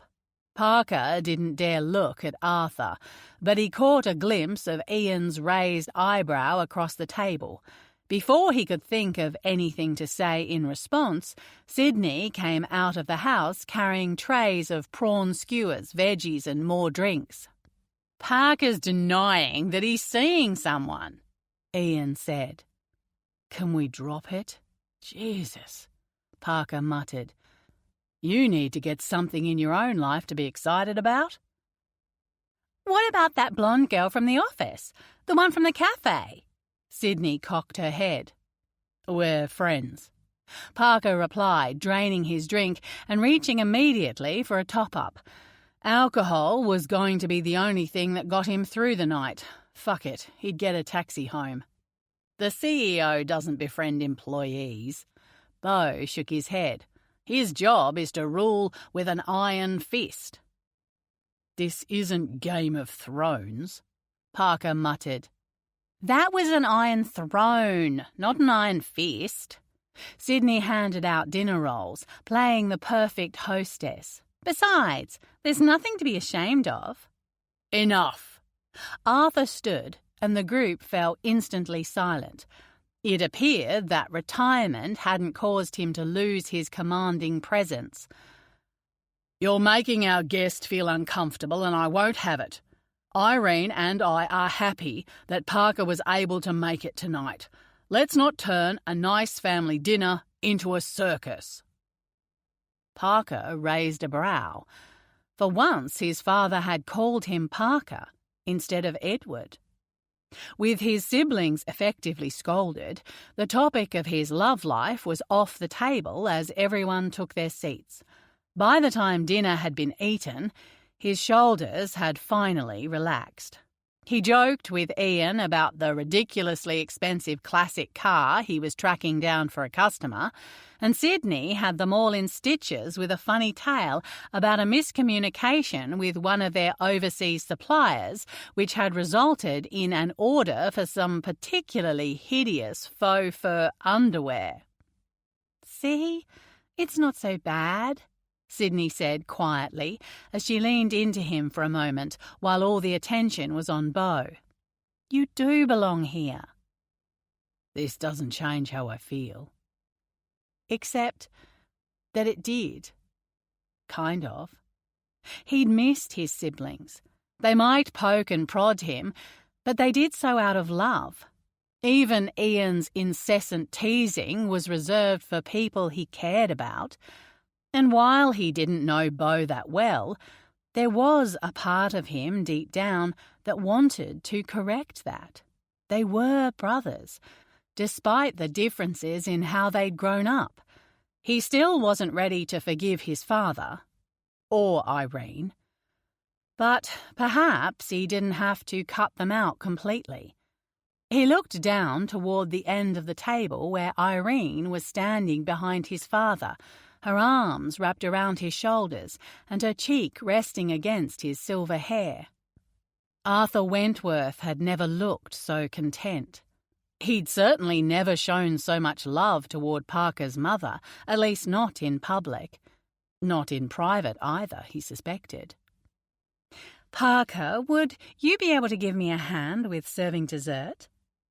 Irene looked at him with a hopeful expression, and Sydney kicked him under the table when he hesitated. "Of course." He followed her into the kitchen. She was barefoot, a few dark curls escaping from her ponytail, and her dress was flowing and boldly patterned. She had a free spirit vibe about her, not at all the kind of woman he'd expected his father to end up with. "We really appreciate you coming tonight," she said, plucking a knife from a wooden block on the kitchen counter and slicing into a delicious-looking carrot cake. The blade hit the cake stand with a soft clink. "I know this situation must be uncomfortable for you, and I wanted to say sorry." "For what?" He focused on the cake instead of her, but the soft warmth of her voice worked at the ice around his heart. "For disrespecting your mother, and you kids. I knew what we were doing was wrong at the time, and I take full responsibility for that." She sliced again and again, clink, clink, clink, until the cake was cut into 8 perfect slices. The silence stretched, but Parker didn't know what to say. "I know you probably hate me for what happened, but I do love your father very much." "Love isn't an excuse." "I know, and I'm not trying to make it one. I also don't expect your forgiveness." He looked up. "You don't?" "I don't know if I would forgive me if I was in your shoes, to be honest." Her lips twisted into a sad smile. "It was a hurtful thing that we did, and I won't say otherwise." "Well, I appreciate it." For once it felt good not to have someone attacking him for his views, but he certainly hadn't expected it from Irene. "How could you? It wasn't like you gave her a chance." "I know Arthur came to visit you last week. She slid the knife under a slice of cake and lifted the perfect wedge of crumbly decadence and cream cheese icing onto a plate. I told him not to go, but he seems to think he can convince anyone to do what he wants. Sound like anyone else, you know? Parker cleared his throat. Yeah, he has a habit of that. I tried to walk away when I found out I was pregnant with Beau, she said. I was so ashamed of what I'd done, of what I would now be inflicting on my baby. I tried to keep it a secret, but your father found out. It's been hard for Beau. A lump lodged itself in his throat. I bet. He was the son of a wealthy man who couldn't be seen with him. He was a scandal in the newspapers. Her eyes shimmered with tears. I regret that every day. I regret what we did to him, what we did to you and Ian and Sid. I would have understood if you never wanted anything to do with us. I still don't know if I do. Silence. Well, that's your choice. Irene placed a hand on his arm for a moment. I won't hold it against you if you decide not to come back, but I'm grateful we got to have this conversation. Me too, he said. To his surprise, it didn't feel insincere. She gathered 2 plates in her hand and left him standing there, trying to sift through the thoughts in his head. Thanks for coming tonight, Sydney said as they sipped coffees at the table. Arthur, Ian and Beau had gone around the front to look at Ian's new car, and Irene had taken a phone call inside. You have no idea what it means to me. I may have some idea. The air in the yard was still and quiet, and a cool breeze brushed over his skin. A vague memory flitted through him. Late nights spent on the porch of their old house, playing cards while moths flitted around the lights. Sydney screeching triumphantly when she won, joyfully naive that Parker had been switching her cards out when she wasn't looking. That only lasted a few years before she beat him for real. So why are you trying to hide the girlfriend, huh? Is it because of the work situation? Sydney cradled a mug between her hands and blew at the steam. I get that, and I promise I won't say anything to anyone. It'll be our little secret. He stared out into the night. I'm not hiding it, Sid. It's over. Why? I don't want to talk about it, okay? He rubbed a hand along his jaw and felt the unfamiliar scratch of stubble. He needed to clean himself up before work tomorrow. But I might be able to help. He couldn't stop the snort that escaped him. Sorry, Sid, but what the hell do you know about love?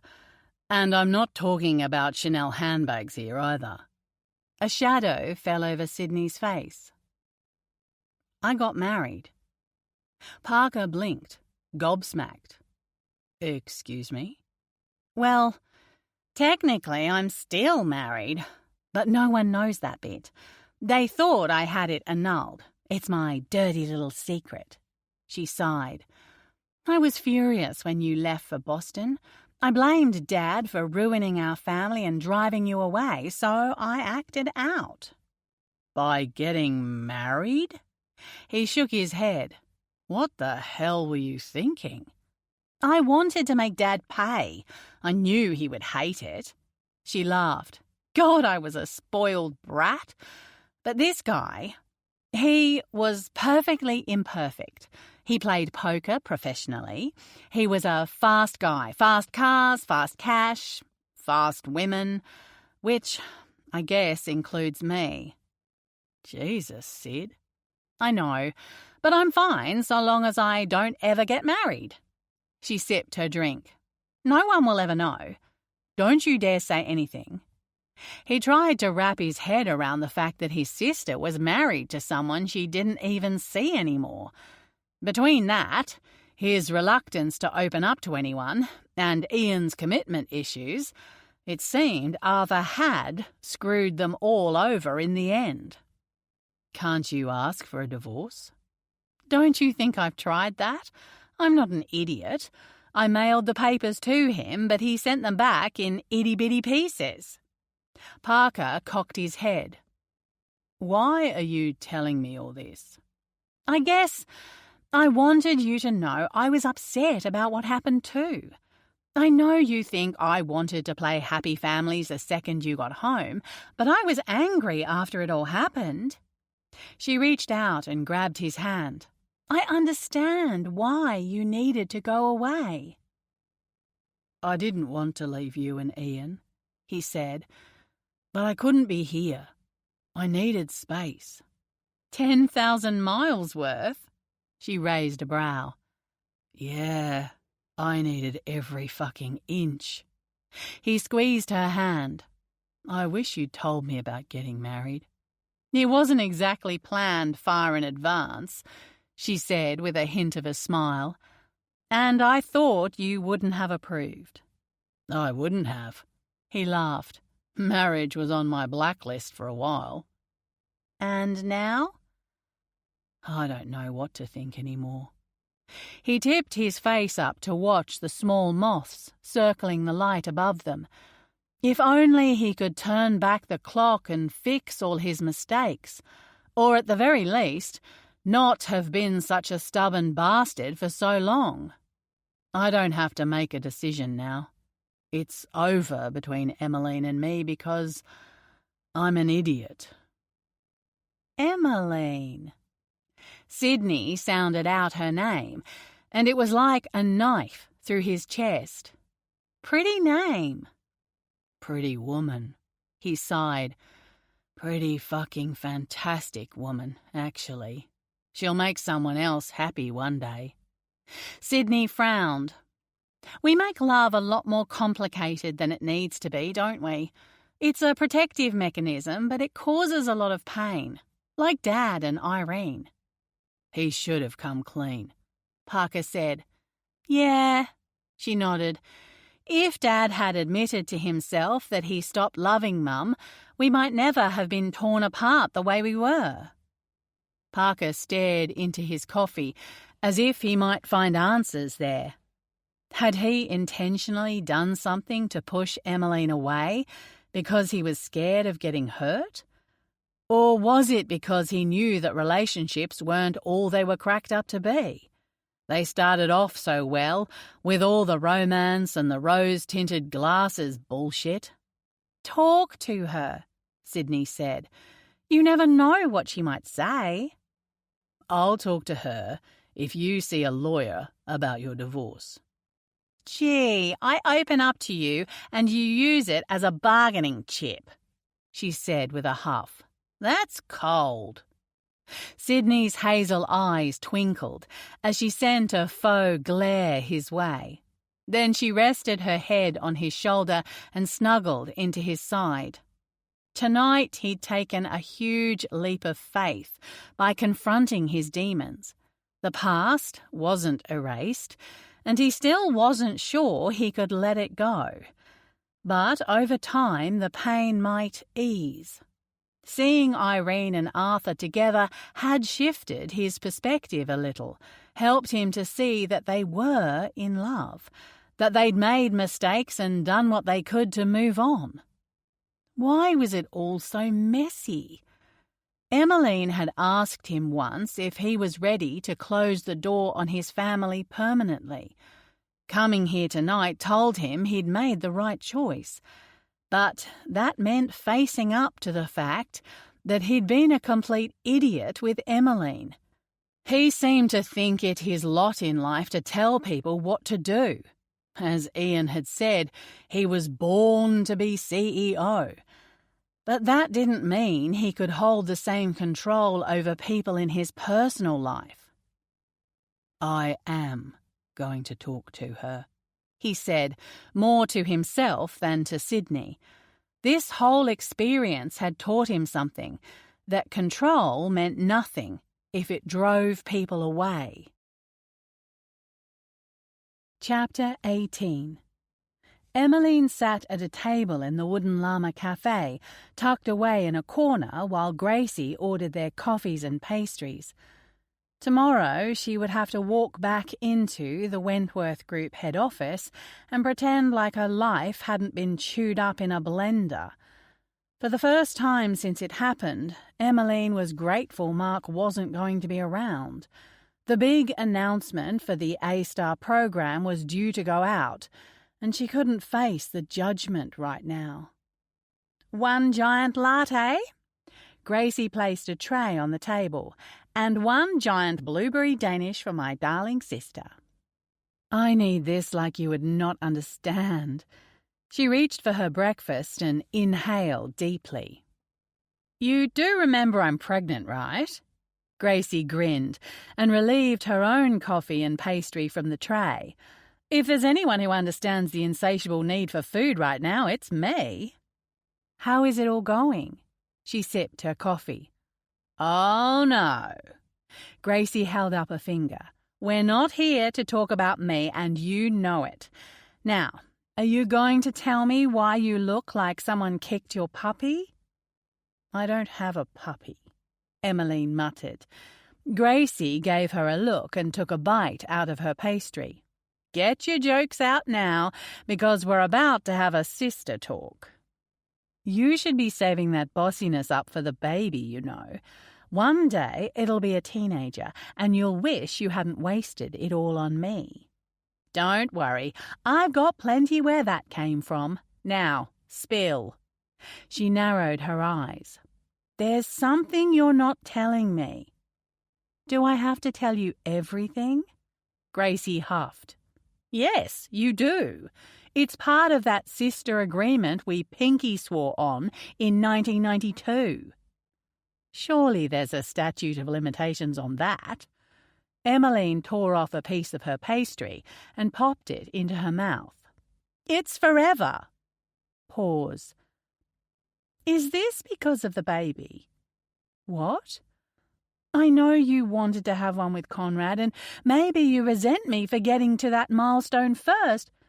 Emmeline squeezed her eyes shut. I love you and Des. I don't resent your baby. But... How could she say but anything? She should be thrilled for her sister. But... There it was again. Maybe I still want to get married and have a baby, she whispered. One day. The admission made her feel sick and relieved all at once. Here she was, supposed to be having the time of her life, according to all the magazines and blogs she'd read about life post-divorce, and instead she was secretly pining for the opposite. Not only was she a failure at casual sex, she was also a failure of a divorcee, too. You know there's nothing wrong with that, right? Gracie said. Of course there's something bloody wrong with it, Emmeline replied, reaching for her coffee. I'm not married, and I'm not in a relationship, which means I have to start from scratch. I take it this guy you've been seeing isn't someone you could see yourself having a relationship with. How had she managed to get herself into this position? As a kid, she'd been smart, had gotten good grades. Her parents and teachers had adored her. Then she'd given up all prospects of a bright future for a man who tossed her aside like a piece of trash. Now she was skulking around like a rebellious teenager, all because she was worried about people judging her. He's my boss, Gracie. I've been fucking my boss. Silence. Emmeline wasn't sure if it was because of her admission or the fact that she dropped the F-bomb. She supposed both of those things were highly out of character, but right now she didn't care. A flash of destructiveness ran through her. Maybe out of character was exactly what she needed to shake this stupid desire to settle down and have a family.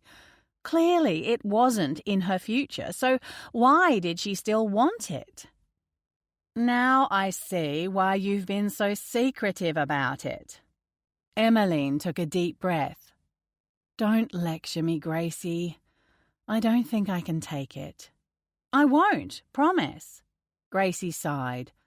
I love you, Em. I love you too. She drew a long breath to calm herself. Not that it matters now. Parker and I are over. I'm relieved. End of story. You don't look relieved, Gracie said with a raise of her brow. It doesn't matter whether I look it or not. I am relieved. She bit into her Danish. It was getting too serious, and I'm not looking for that right now. So you should have no problem seeing him at work then, or seeing him with another woman? Emmeline had to fight the vicious churn in her stomach. The thought of Parker with another woman made her want to vomit. But she couldn't admit that aloud, because then what? She'd have to deal with the fact that she was in way over her head with her feelings, and despite knowing that he was a controlling a-hole, she was still miserable it was over. I'll be fine. Have you spoken to him? No. He'd called a few times late Friday night and first thing on Saturday, but she hadn't answered or listened to the messages. She'd also turned away the flowers he'd tried to have delivered. Because he hasn't called or because you won't pick up the phone? Gracie shook her head at Emmeline's non-committal shrug. Right, so you're doing the mature thing and ignoring him. What else am I supposed to do? Do I need to spell it out? Talk to him. Gracie said it so loudly that they drew looks from the surrounding tables. You're clearly miserable, and the second I mentioned him moving on, your face turned green. So you're obviously not over him. Doesn't matter. It won't work out between us, so what's the point? She sighed. He's not the right guy for me. Why? Because he made one mistake? Gracie got that smug look on her face that said she knew way more about the situation than Emmeline. 2 mistakes, she corrected. I couldn't forgive him a second time. And you're going to tell me that you were perfect the whole time you were together? No, but I didn't lie to him. I guess the little incident involving your fake identity is a figment of my imagination, then. Emmeline blinked. That's different. It wasn't manipulation. You lied about your name and your profession. You might not have intended to manipulate him, but if you'd said where you worked, he would have known you're an employee before you slept together. Okay, so maybe Gracie had a point, and Parker had forgiven her. He'd never once brought it up or held it over her the way Conrad had whenever she'd made a mistake. Still, that didn't change the facts. Parker had tried to control her life. So why couldn't she seem to let him go? What if I go back to him and then he does something like this again? What if this is an indicator of him being a total control freak? What if it's not? He made a mistake because he wanted to do the right thing. She tucked a strand of wavy dark hair behind her ears. Sure, he should have asked you before altering your submission. That was out of line.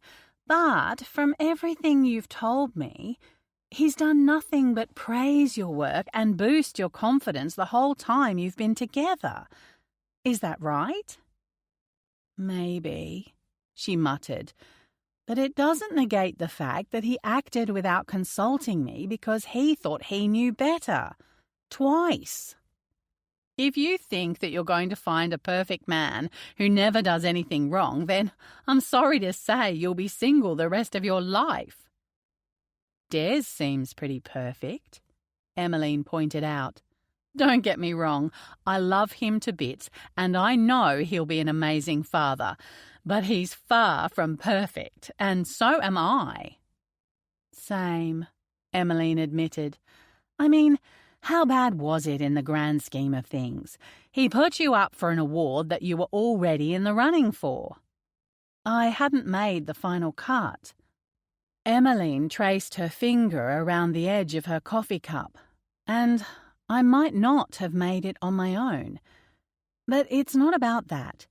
He's risking my reputation by giving me unfair treatment. How can I expect people to take me seriously if I let him give me an unfair advantage? I understand that, Gracie nodded. But have you ever thought that maybe it's none of anyone's business who you sleep with? I guess if we were just sleeping together, it wouldn't be an issue. She ran her fingertip over an imperfection in the table, her nails smoothing over the gnarled section of wood. But it stopped being purely about sex a while ago. Admitting it aloud loosened the fist around her heart. He's infuriating, and he thinks he knows everything, but he's also funny and kind and generous. You have to think about what you want, Em. Strip away all the fear and the drama. What would you be doing now if this hadn't happened? Having the best sex of my life? A smile crept across her lips. Having fun, drinking wine and watching movies with Parker? She'd been so looking forward to their special night together, all the plans she'd had to try out new things on him and on herself. He gave her the confidence to experiment, to get in touch with what made her feel good. But it wasn't just physical. He encouraged her ideas and her desire to succeed in her career, which was exactly the kind of thing she'd wanted from her marriage. So why did it all seem so daunting now? I'm scared about getting it wrong again. Gracie's brows crinkled. What do you mean? I mean, relationships, marriage. What if I fail again? You didn't fail. Yes, I did. I let Mother pressure me into marrying the wrong man, and I let Conrad take away everything that made me who I am. She curled her hand into a fist against the table. If it happens again, I'll be back at square one and even worse off than I am now. Firstly, no amount of worrying is going to change that. And secondly, I can guarantee you, if you don't take a risk on Parker or anyone else, then you definitely will be in the same spot that you are now. That's a fact. I'm scared. Admitting it aloud brought forward a wave of emotion, but she swallowed it back. Maybe I'm not cut out for this. I don't know what I'm doing. No one does. Gracie reached across the table and grabbed her hand. And I can't tell you what to do, only give you my advice. You'll figure it out. Emmeline smiled. You're the younger sister. How did you get to be so wise? Because I did a lot of stupid things before I figured out that I was in love with Des. It's not like how they say it is in fairy tales. It's messy and scary, and sometimes it gets worse before it gets better. She nodded. If I don't take a stand now, then I'm going to keep letting people steamroll me. The ironic thing was, before Parker, she might not have had the confidence to stand her ground with this situation. Her natural instinct was to keep the peace, like she'd done all through her childhood and her marriage. But the courage she had to fight for what she deserved now was the courage he'd helped her to find. Her life was officially an Alanis Morissette lyric. I know he said he was sorry, but sorry isn't enough. I don't see proof that he won't do the same thing again in the future. She pushed away her half-eaten Danish, her appetite vanishing. I know we had something between us, Something that could have been everything. But I'm not going to risk losing control over my life again." "Then do what you gotta do, Em." Gracie squeezed her shoulder. "If he's the right guy, then he'll give you that proof. If not, you think of all the good sex you had and move on." "It was good sex," she sighed. Even the better-than-sex cake couldn't compete. But orgasms, while a great addition to her life, weren't enough. She deserved more, and this time she wasn't going to compromise. Parker sat at the head of the long table and stared at the bewildered faces before him. His executive team was uncharacteristically quiet, digesting the bombshell he'd dropped.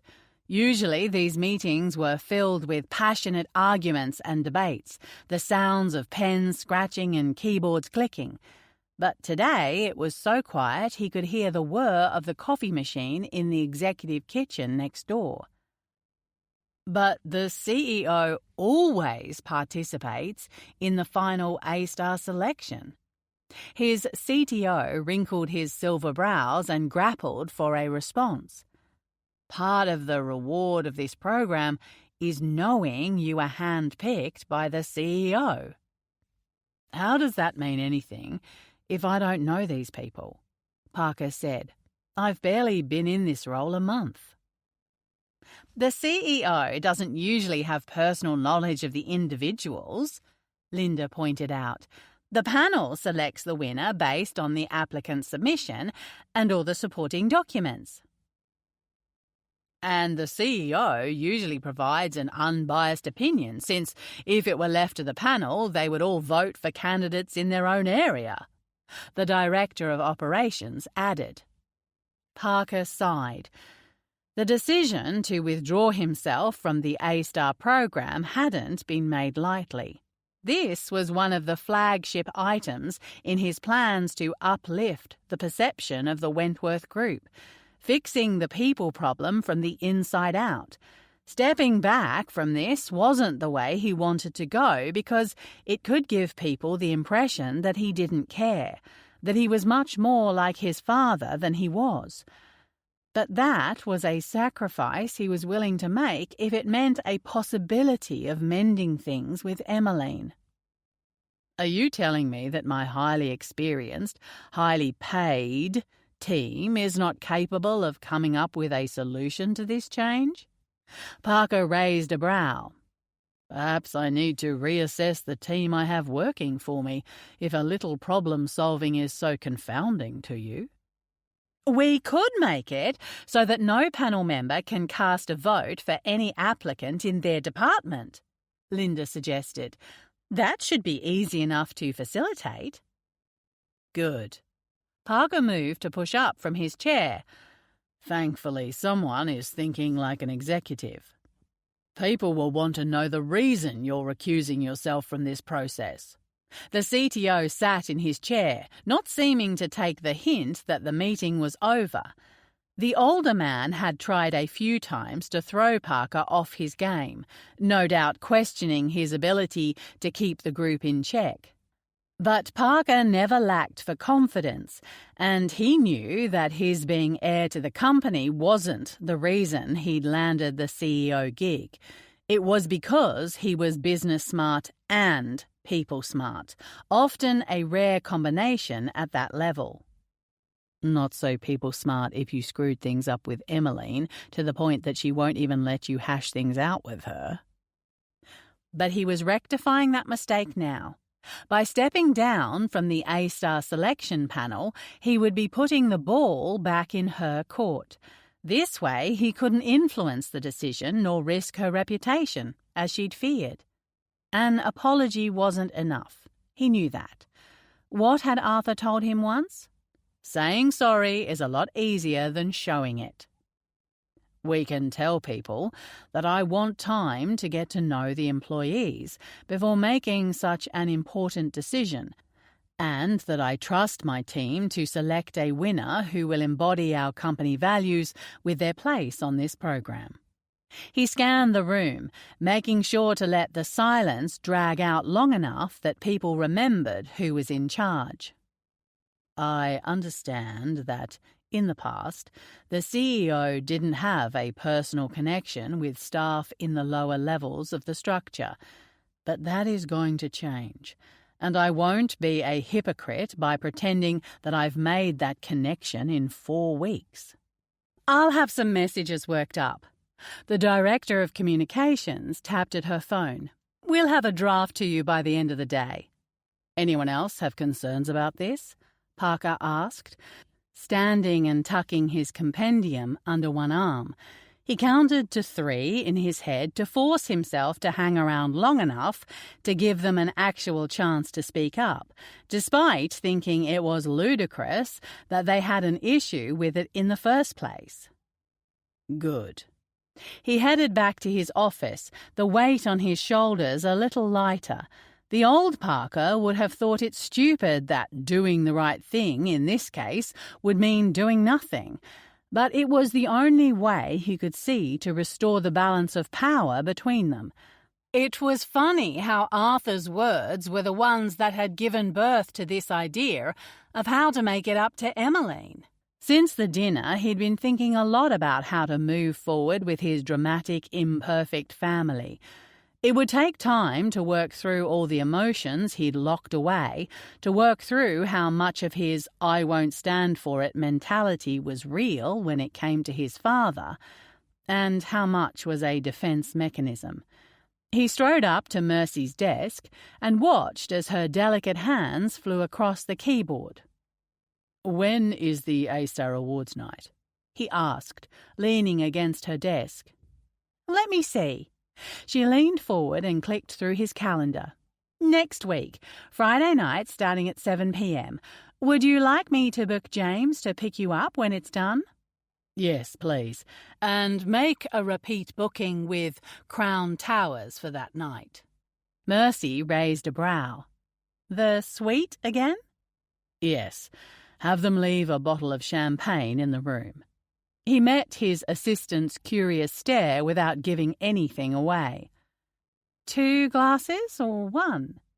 She could barely contain the twitch of her lips, that teasing little minx. He shot her a look, and her smile finally cracked.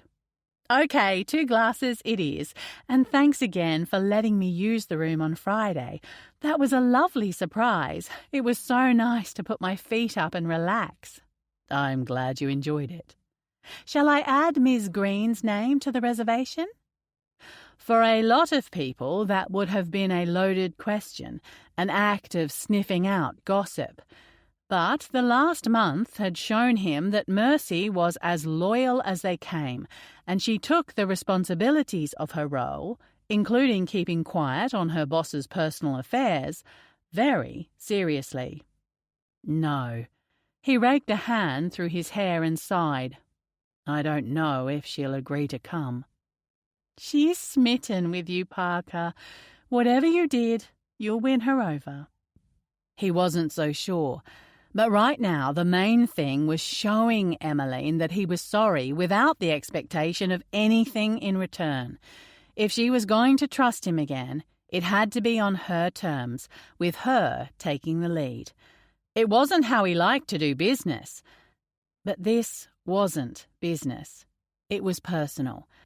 And that was an area where he had to let go a little if he wanted any chance of getting back the woman he cared for.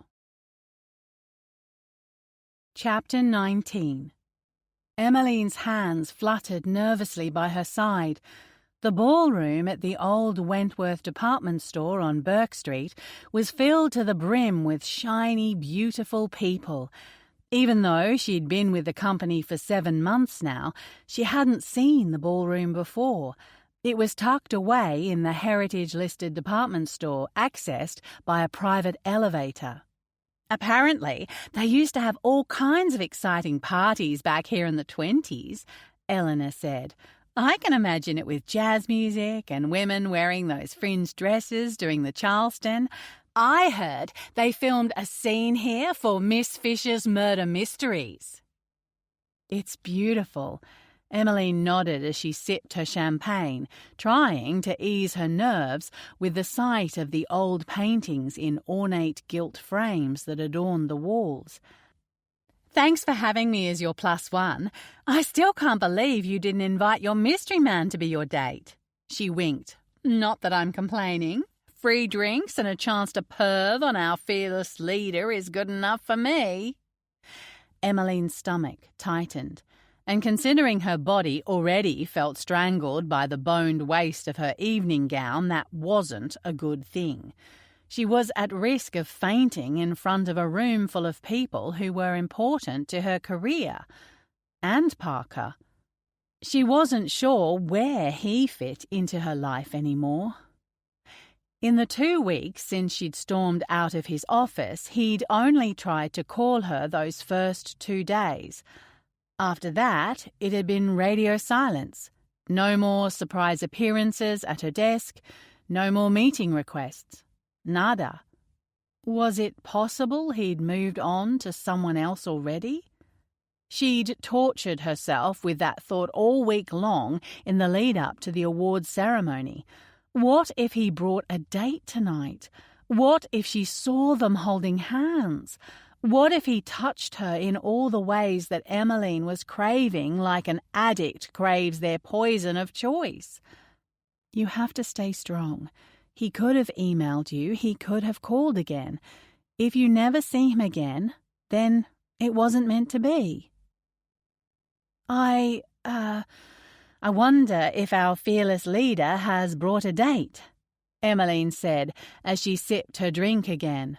Probably some supermodel, right? Eleanor shook her head. Or maybe a socialite. Or maybe someone ordinary? Emmeline wished she could take the words back the second they shot out of her mouth. Are you trying to give the game away? Oh, sweetie. The laughter in Eleanor's voice was soul-shattering. Guys like that don't date ordinary women. They can have anyone they want. She couldn't argue with that. Parker probably had moved on. What could possibly compel him to chase someone like her? She'd told him it was over and ignored his calls. Truth be told, she'd do it all again if the situation played out the same, because as much as she wanted to be with Parker, she needed to know that he wouldn't turn into a manipulator. But she did want to be with him. The feeling had grown like an unwieldy tangle in her chest, snagging on her heart and lungs, thorny and overbearing, persistent. Time, short as it was, had only made her crave him more, which left her in this awful limbo, desperately wanting the one man she shouldn't. I'm so excited for you tonight, Em. Eleanor patted her arm. You deserve this. They'd be foolish not to pick you as the winner. All the candidates have done amazing things, she said. It's tough competition. Even Linda said so. Well, you're a winner in my eyes. Eleanor frowned. Such a shame that the CEO wasn't on the voting panel. What shitty luck that the 1 year someone at your level got some FaceTime with the big boss, he's not even voting. What? Since when? She swung her head toward her friend, and her chandelier earrings tinkled. Didn't you read the email? He sent it last week. Something about him wanting to get to know the staff at all levels before partaking in such an important decision. Eleanor rolled her eyes and made a talking mouth motion with her hand. Blah, blah, blah. No, I didn't see that. In fact, she hadn't seen any emails from Parker's official CEO account because she couldn't stand to look at the handsome portrait of him in the header image. I must have missed it. I'm sure it won't have any bearing on your application. I know Linda went into bat for you. Eleanor offered a sympathetic smile. I guess I see his point, though. He really hasn't been around that long. Emmeline's stupid, naive heart skipped a beat. Could he have withdrawn from the panel because of their argument? Because he wanted to make things up to her? She sucked in a breath and winced as the boning on the bodice of her dress gripped her body like a straitjacket. This was the last time she let the girls in the fashion department pick a dress for her. She smoothed her free hand down over the silver silk bodice. It was covered in tiny turquoise beads that caught the light and shimmered with even the slightest movement. The floor-length skirt swished around her feet, where, underneath, she'd worn Gracie's blue shoes. The shade was an exact match for the beading. At least, that's what she pretended was the reason for wearing them. Hand on heart, she'd worn them for him. It was stupid and emotionally reckless, but she couldn't ignore that the memories invoked by simply slipping those shoes on her feet, Cinderella style, made her feel like $1,000,000. "Everything will work out," Emmeline said. "That's the spirit." Eleanor raised her glass. "Now, let's see if we can catch a glimpse of Mr. McHotty, CEO. I bet he scrubs up good in a tuxedo." "I'm sure he does." Parker had been keeping an eye out for Emmeline ever since he arrived, but the room was crowded with the Wentworth Group employees, and everyone seemed to want a piece of him. If he weren't preoccupied, he would have enjoyed himself. Talking to the staff and hearing all about their experiences with his company was part of what he loved about being CEO. But tonight, he couldn't concentrate on anything except finding Emmeline. He excused himself from a conversation and barely got 2 feet before someone else stopped him. Gritting his teeth, Parker smiled and made polite conversation while subtly trying to scan the room in search of Emmeline's silky blonde hair. The squeal of a microphone cut him short, and the event's MC got the room's attention. It was time to announce the A-star winner. Parker hadn't looked at the final placing, even though Mercy had left the printout on his desk. Maybe he was high on the feeling of relinquishing control, or perhaps he didn't want to know whether or not Emmeline had won. The lights were dimmed as the MC gave a brief history of the A-star program, and that afforded Parker the opportunity to slip through the crowd unnoticed. Hopefully they wouldn't call him up to the stage. In the dim light, it was tough to make people out, especially since everyone was dressed to the nines. But then he caught a glimpse of shimmering blue. The dazzling beaded dress exposed a pale and slender neck, atop which sat a mass of golden hair. He would know her anywhere, even if all he saw was the back of her head. The light shimmered off some fancy earrings dangling from her ears, and she toyed with the strap of her dress, hoisting it higher up her shoulder. The MC flashed up the faces of the finalists onto a large projector screen, and the room applauded. His eyes were drawn inexorably to her photo, to that beaming smile, flawless skin, and shining blue eyes. His heart leapt in his chest with a feeling of rightness that rocked him down to his core. She was meant to be his. His gaze drifted down to the woman in front of him, to the fingers toying nervously with her earring, twisting and turning the crystals so they glinted, taunting him to make a move. He came up behind her, resisting the urge to run his hands over her bare shoulders. Before he had the chance to say anything, she turned, as if sensing him. The sharp intake of her breath was enough to send him to his knees. "What are you doing?" she whispered. Her eyes darted around to see if anyone had noticed them, but the audience was glued to the front of the room. He leaned forward, breathing in the scent of sweet vanilla perfume on her skin. Just checking to make sure you weren't going to choke on any olives before your big moment. Her lip twitched. Very funny. You look incredible. She silenced him with a finger to her lips, but he didn't miss the way her gaze skated over him, a glimmer of heat in her eyes like the first flicker of a candle's flame. It was small, but it was unmistakably there. That was all he needed, a chance, no matter how small. The MC continued to run through the candidates, extolling their virtues and reading a quote from the managers who'd endorsed them. The audience waited with bated breath as they prepared to announce the winner and runners-up. There were 4 winning positions overall, although only the person in first place would make it into the A-Star program. In 4th place is... The MC paused to crank up the anticipation, and Parker slipped his hand into Emmeline's. Andrea Lane, product planner, women's wear fashion and intimates. The crowd cheered, and the woman's picture flashed up onto the screen. She was one of Sydney's staff members. The 3rd place recipient is... Emmeline Green, HR Business Partner, Retail Operations. Her eyes lit up, her hand clamping over her open mouth as the crowd cheered.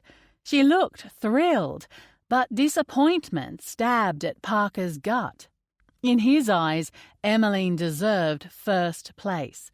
For someone so new to the company, she was a champion for the staff, working tirelessly to ensure their voices were heard and that they were respected from the highest levels. Biased as he might be, she deserved the top spot. The MC continued with the announcements, and Parker leaned in. Can we talk? His lips brushed the ornate earring dangling from her earlobe. Outside, she mouthed, inclining her head toward the balcony a few feet away. Still holding her hand, he slipped them both through the crowd as discreetly as possible. Her long gown brushed his legs as they walked, the warmth of her palm against his fueling the rapid beating of his heart. He unlatched the grand glass doors and held them for her as they escaped into the night. The view from the balcony was magnificent. At 7 floors up, they were still close enough to see people wandering the streets below. The sky was freshly dark, with only a ribbon of pinkish purple at the horizon to tell them that the sun had recently turned in for the evening. Lights glittered, and Emmeline's silhouette against it all was so magnificent that Parker found himself at a loss for words. 3rd place, he said, clearing his throat. Congratulations. Thank you. Her hands knotted in front of her. I know you had nothing to do with the outcome. You deserved first place. He came up beside her and leaned against the railing, bracing his forearms and looking out over the city. I maintain that. You know, I am pretty damn happy with 3rd place. Yeah? Absolutely. She tilted her head. I meant it when I said I'd rather come last and know I earned it. So 3rd place out of 20 finalists is pretty damn good. And that's not counting how many people entered in the first place. 243. He laughed. Linda had all the stats in a report for the panel. How did they take it when you said you didn't want to be part of the selection process? There was a bit of pushback. He shrugged. They said part of the prestige of the award was the fact that the CEO was involved in selecting the winner. But I don't want this award to be a superficial pat on the head. Entry to the program is the important bit. The opportunity for the winner is what should matter. And I didn't tell them it was because of you, so you know. Thank you. Her soft voice was almost lost on the balmy late summer breeze. The sound of laughter floated up from the street below. the ding of a tram's bells echoing as one rushed past. "I appreciate it. I know you were concerned about people finding out about us. I figured it was the least I could do after I fucked up so badly." "You know it wasn't that I was ashamed of us being together, or whatever you want to call it." She toyed with the beaded length of her dress, turning the fabric so the beads sparkled like little stars caught in the silk. "But for a lot of my life, people assumed I'd never worked for what I had. And the thing that made me most ashamed of it all was that they were right. I lived off my father's success and then my husband's. Getting this job meant the opportunity for me to finally do something for myself, to build my own success." "I understand." He reached out and smoothed his hand over the bare silken skin of her arm, his chest clenching at the slight shiver that ran through her. "I couldn't stand the thought of you giving something up for me. It doesn't excuse what I did, because I should have talked to you instead of taking the decision away. It was wrong." "Thank you for stepping down from the decision. I know that must have been hard," she said. "It was, and it wasn't."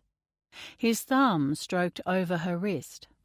"When I thought about it, the decision to do the right thing by you was incredibly easy." "Really?" Her eyes glimmered. "For so long, I thought my way was the right way, and I didn't see at the time how it was hurting you." He shook his head, shame coiling tight in his gut. "I've been stubborn about controlling everything around me at work because I felt like my home life had been out of control ever since we found out about my dad's other family."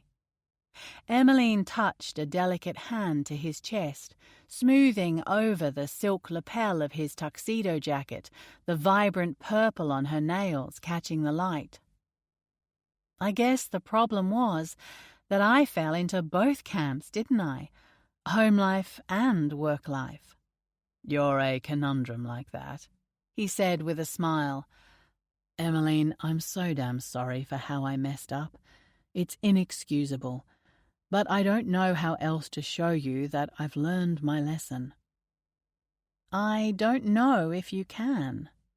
She sucked on her bottom lip. The pressure in his chest built until it felt like it would blow his rib cage apart. This was it, the moment of truth, the edge of the cliff. If he didn't figure out how to prove to Emmeline how much he cared about her, then it was done. They were done. For good. The voice inside him roared. The thought of parting ways with Emmeline was too much. In the short time they'd been together, she'd changed him, opened him up to the possibility of having his family again, of being more than his career, of loving. The truth shot through his body like lightning. He loved her.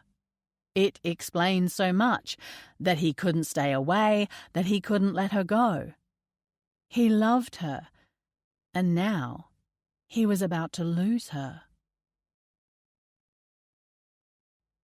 Emmeline watched the torment roll over Parker's handsome face.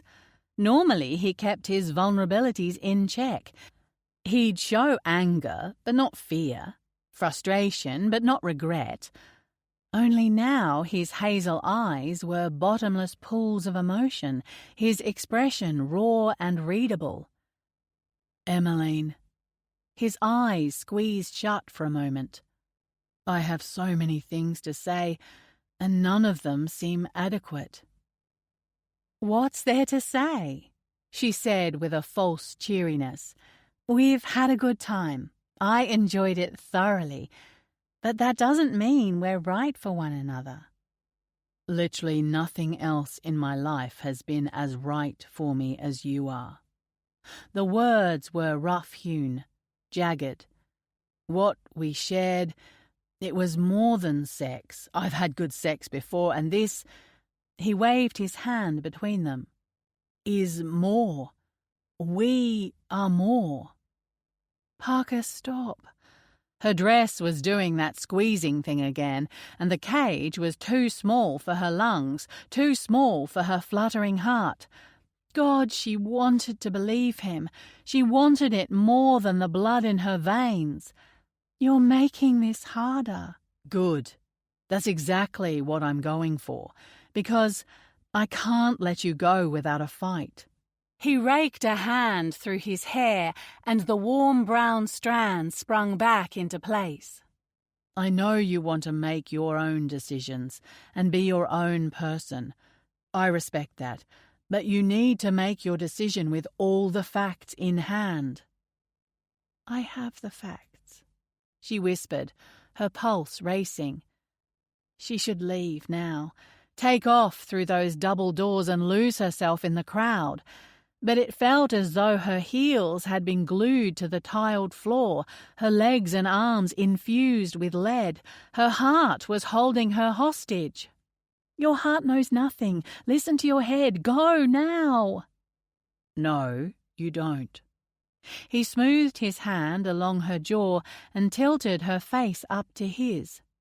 The air rushed out of her lungs, and she was powerless to resist.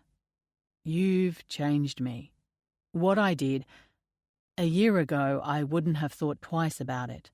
I would have kept sending the marks of the world away until I got what I wanted.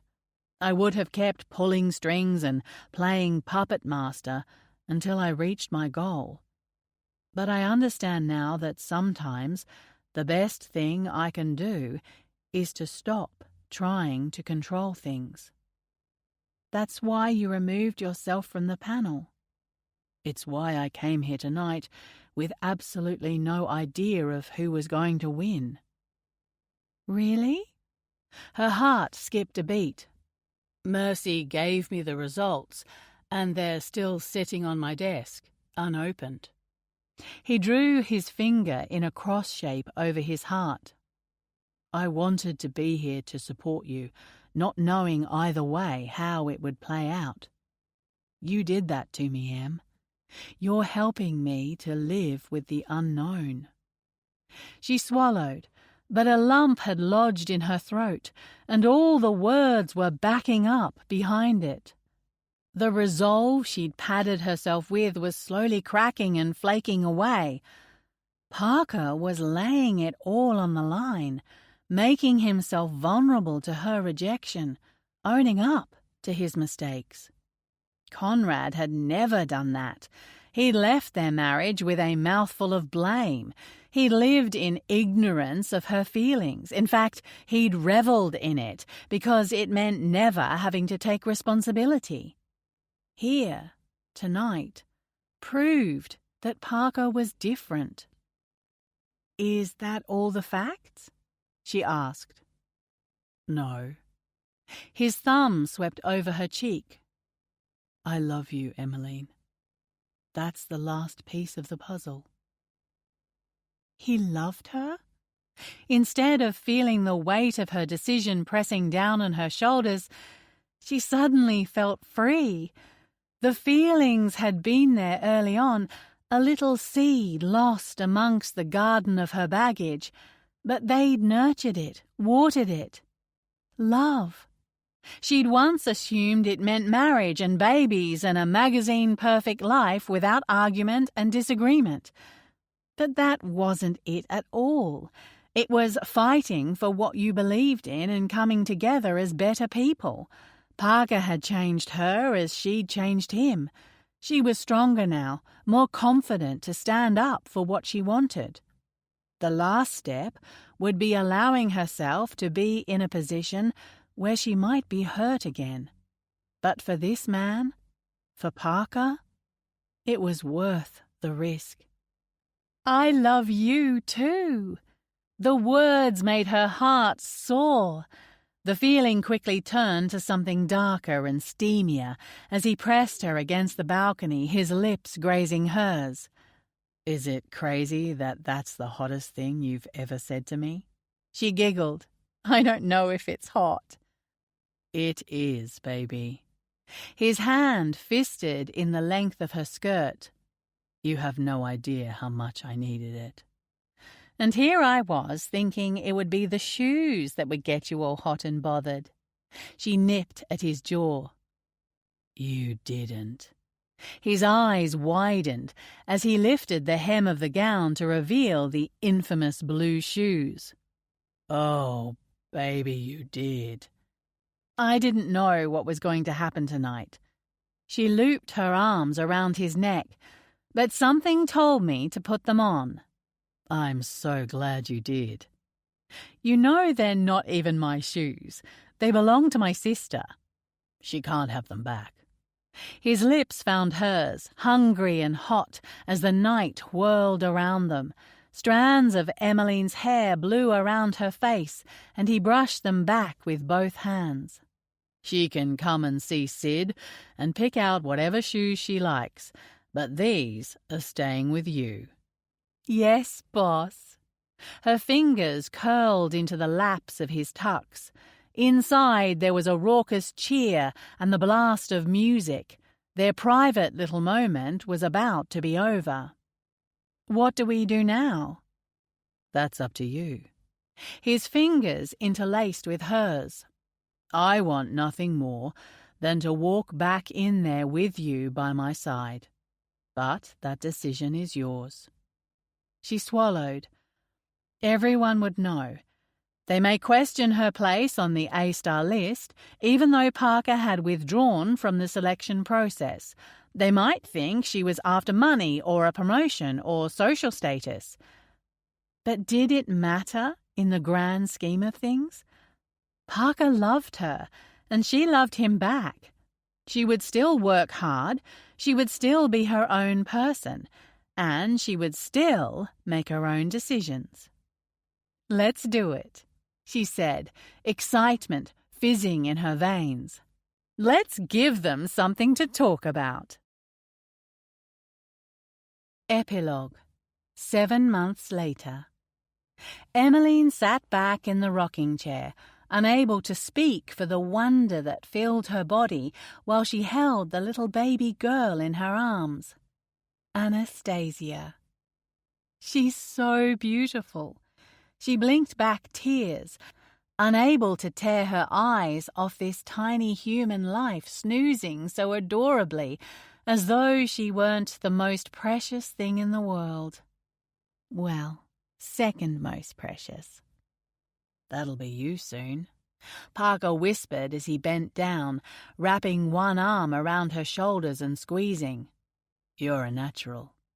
Gracie had fallen asleep on the couch, her long dark hair splayed out in a messy cloud around her head. Her light snores filled the room, her chest rising and falling lightly. It was so precious to see both mother and baby getting some much-needed sleep. You think so? She turned and was caught by surprise when Parker kissed her deeply. What did I do to deserve that? Nothing. He brushed her hair back from her face. Everything. The baby coughed in her sleep and shifted, causing Emmeline to sigh contentedly. The baby's tiny pink hand flexed, and Emmeline counted all 10 of her fingers again to be sure that they were still there. Do you think I'm going to be a good mother? It was hard to believe that it would be happening so soon. She'd found out that she was pregnant a few weeks before the engagement party. The timing wasn't the best, and she'd given the makeup artist some awful dark circles to cover on the day. But Emmeline couldn't be more thrilled, both at the pregnancy and at Parker's joyous response.